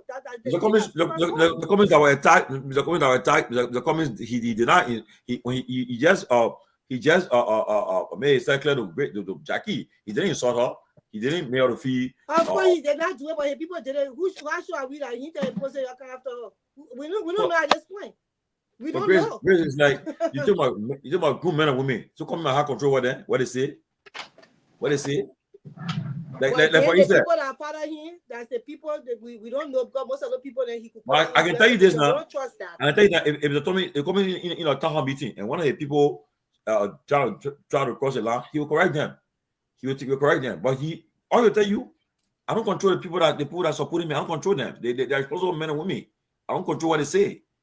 But that's I mean that it's issue about his vision, his priority for the country. You should focus on. No, I cannot. No, you. This man is not going to just be president. He won't have people around him that he appointing into positions. Most of the people that support this man, they're going to be appointed into positions. That these people causing people here. When that man went to presidency and corruption go on, a small thing, they will bring the country down.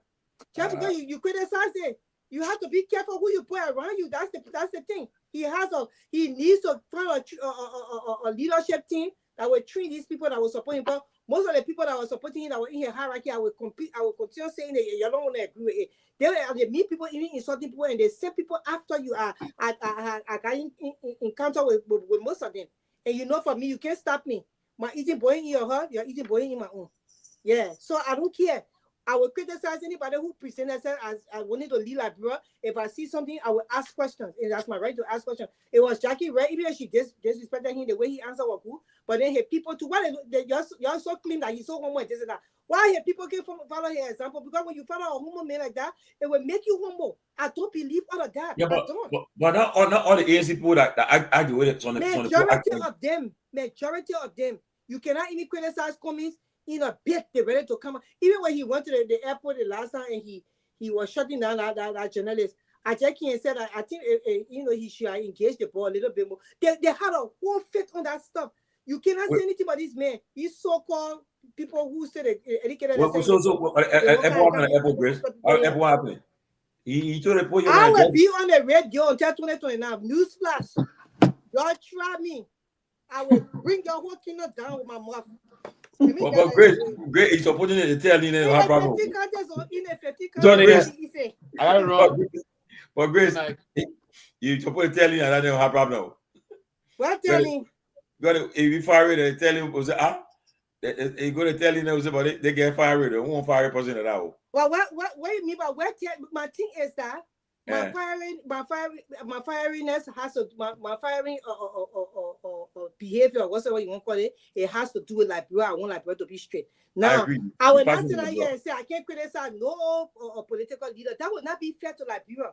We cannot just keep our mouth shut. Now, if I criticize your political leader, I didn't insult him. I just say I don't think his agenda will allow the Liberian people where Liberia is. You need to tell me, Grace, this is why his agenda will align. I could join your team and say, so that the agenda there, I could say, everybody should open up. Well, you can't start cussing me because I say that. Be clear, man. Not because you couldn't all the join your lane.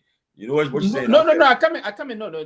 I agree. Listen, the business of the politics in the country is for all to distribute and agree on a change of ideas. Exactly. Right? You have to present your manifesto. And if the manifesto, and why do we indulge into campaign? What's the definition of campaign? What does to make a case, right? So right. So every single political element in the country should open up to the country critiquing they and their manifesto or what they believe, because it's about them. You come in to ask for leadership position. So if your manifesto is not aligned to their thought process of the belief of how they envision the country to forge on, they have the right to criticize you and for a point that you can make some amendment to that process and forge on. But if you want to come sit and somebody just come and say, hey, I don't support this person, and the partisan of that then want to come, and that's one of the reasons why, again, everybody will have different political thought process. And we that got involved before in there's a way to win someone over. Period. To money. That's difficult. There's a way to do it. And for me, right? Those you who don't do it those who insult Grace for her view, I mean, I don't think it's fair to her because we have the right to defend ourselves. And that's why the process. But my point is that I don't think Grace should put it on comment. My only thing. If you come for the people that play plebeians, I'm not going to argue with them. You come for me, I'm coming for comments. I'm not coming for them. The people who are hearing it, someone will never even be able to sit out here on the stage and even express himself. I don't have any interaction with those people. You come for me, I come for your political leader. I tear him into pieces. That's it. Well, so great, so great, great. You don't put the country first. The country first. So the country first. You don't put the country first. I am putting the country first, but if a leader like that who claims to be homo as your claim, get all kind of how they call it, rebels behind and how they go those so-called then it means that we have to. Then the mayor we scared for him to even take any position. Positions that we can get here because the people can't kill in the country. So majority of the people that follow closing argument why that ANC and CC people. So they tell you my problem here. No, the tell is not going to have problem. They tell I don't know what you FBI just that because I never announced to you anything yet. You have to give me a chance. I don't understand. They're telling has to do a lot of other political leaders coming in who will choose one to support. And that's the telling. Exactly. So whoever we support who will be on the telling besides the UPS government. They're telling listen, they ask a question. No problem. They ask a question. Okay, great. They ask a question. No, to answer Ben question, I know great to answer is to answer Ben question. Even if the telling select, I come on. If the telling select Ben. If the telling support Pete Cummings to be the candidate with great support coming. If the telling elect Cummings to be the president, I will support Cummings. At that point in time, we are not going back to CDC or UP. I told you, I said those two people, we are in an abusive relationship with them. Now, it depends on how they were selected because I will be part of that. He has to tell us exactly who these people are in his hierarchy and how they will present themselves. Because now the way they're presenting themselves, I don't know whether they tell you or even want to put him at the top of the ticket. Okay, when Cummings speaks tomorrow, I will invite the chairman of ANC here. So Ben, if they tell him what to select you tomorrow, we hear the news that Ben Sanvee is going to be the telling. We're going to support. We're going to rally support behind you. And quickly, let me say this: the process here is not about the ANC or who support us plenty here. No, it's not about that. I don't come on the show thinking about who the supporters that are here. I come on the show thinking about projecting the image of Liberia. Not in the individual process, no, and that's kind of the politics we try to project. Now, I would agree that if Cummings got a lot of partisans or supporters or followers here on this show, they believe in his vision. That's what they believe. If I don't believe that, so we have conversation, we disagree to agree. At the end of the day, we push. Now, but your ability, and let me encourage them. Part of the reason why Cummings performed this morning is the reason because most of those his supporters are not team players. They believe that they got it their way and it's not going the way the team should be their way. No, it's not the kind of way we want to push politics. Politics is the process of you engaging someone that even don't respect you at a certain moment of time. Or you try to tell the person this is what. And you don't have to attack someone to support your candidate. But you engage the person with a very good conversation. And then the person will see reason. I think the person got some reason because if you are a surrogate, the role as a surrogate is to be the deputy of your standard bearer political leader, a good surrogate. So surrogate is a very dedicated role, and most of them are very lazy and weak surrogates. So for me, I want to tell the ANC folks, I encourage and say, look, the politics. I say if you spend more time marketing the comments and also selling his vision, then they'll be responding to critics. You know. If people criticize him, focus on his vision. They don't even know the main vision. Also, the Cummings got a good vision for the country. You got to build the country. But I will not because of that. I will not put it. I will not transgress the attitude of his supporters on him. I will not do that. I listen to what he says. My question to you is that if you got 10, 15 people coming after you. Concerning this one person, you go after you don't look for someone. Some people I will never know them in my life. I will never see them in a day in a lifetime.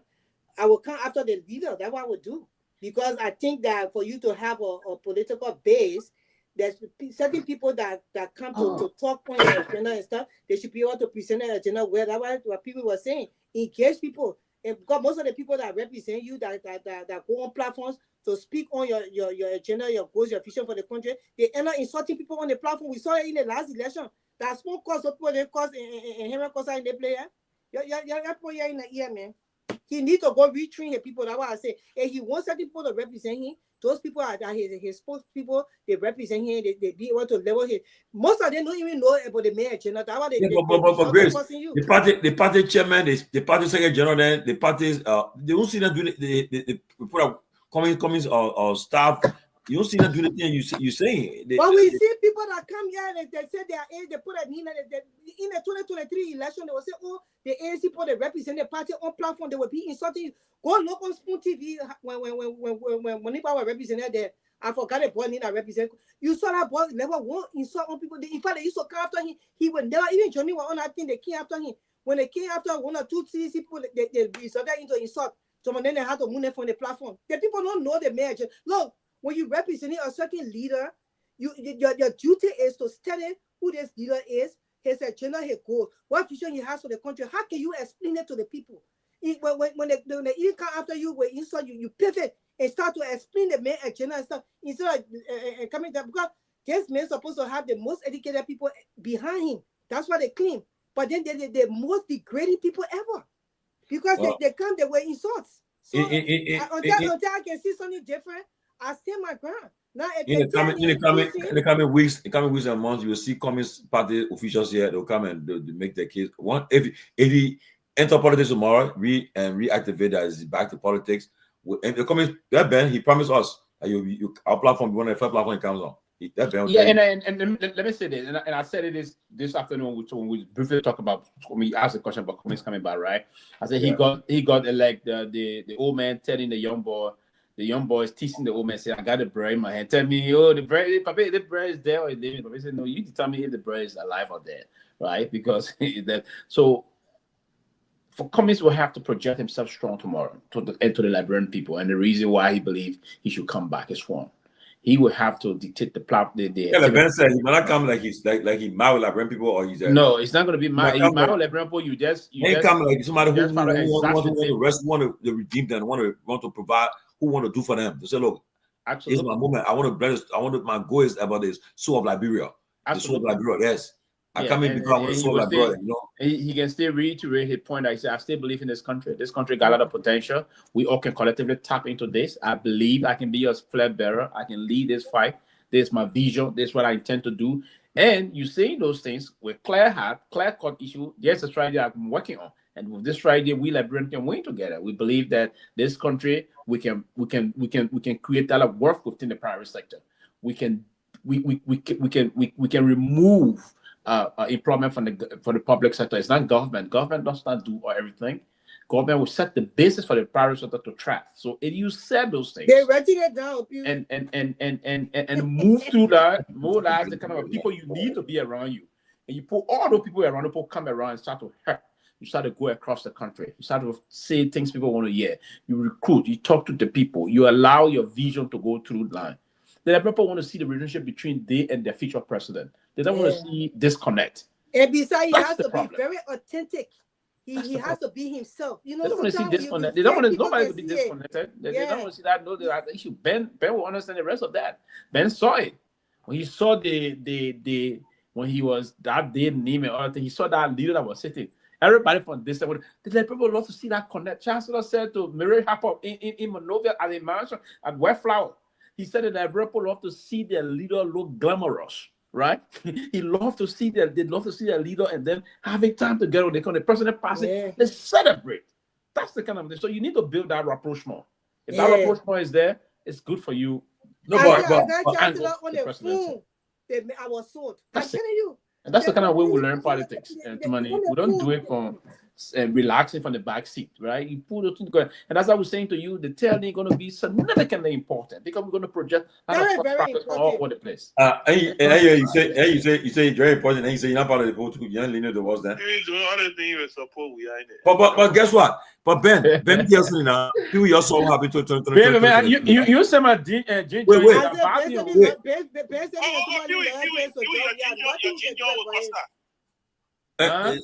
On a sour, yeah, in Delaware. So, quite a man. Yeah, on a sour, I will tell him to get it. I will tell him to arrange to get it for you. He got it. Yeah, because I will be in a program with Costa this Saturday. Yes, in fact, I will tell him to carry it in the car with him. Yeah, okay. Mommy. Yeah, are you coming? I told him to bring. You make up when I jump in. Yeah, you gotta come, man. You gotta come. Yeah, we got a big show this Saturday. We'll be there. Yeah, I'm going to Minnesota, so That's good. Okay. yeah, but let me say this though. I'll be Ben, you honest with coming you, too? no, Ben, I'm coming. No, is it this? I know you. They don't come, they don't. Doing all of it. So when you going to April 1st? Ben? Huh? You going to April 1st?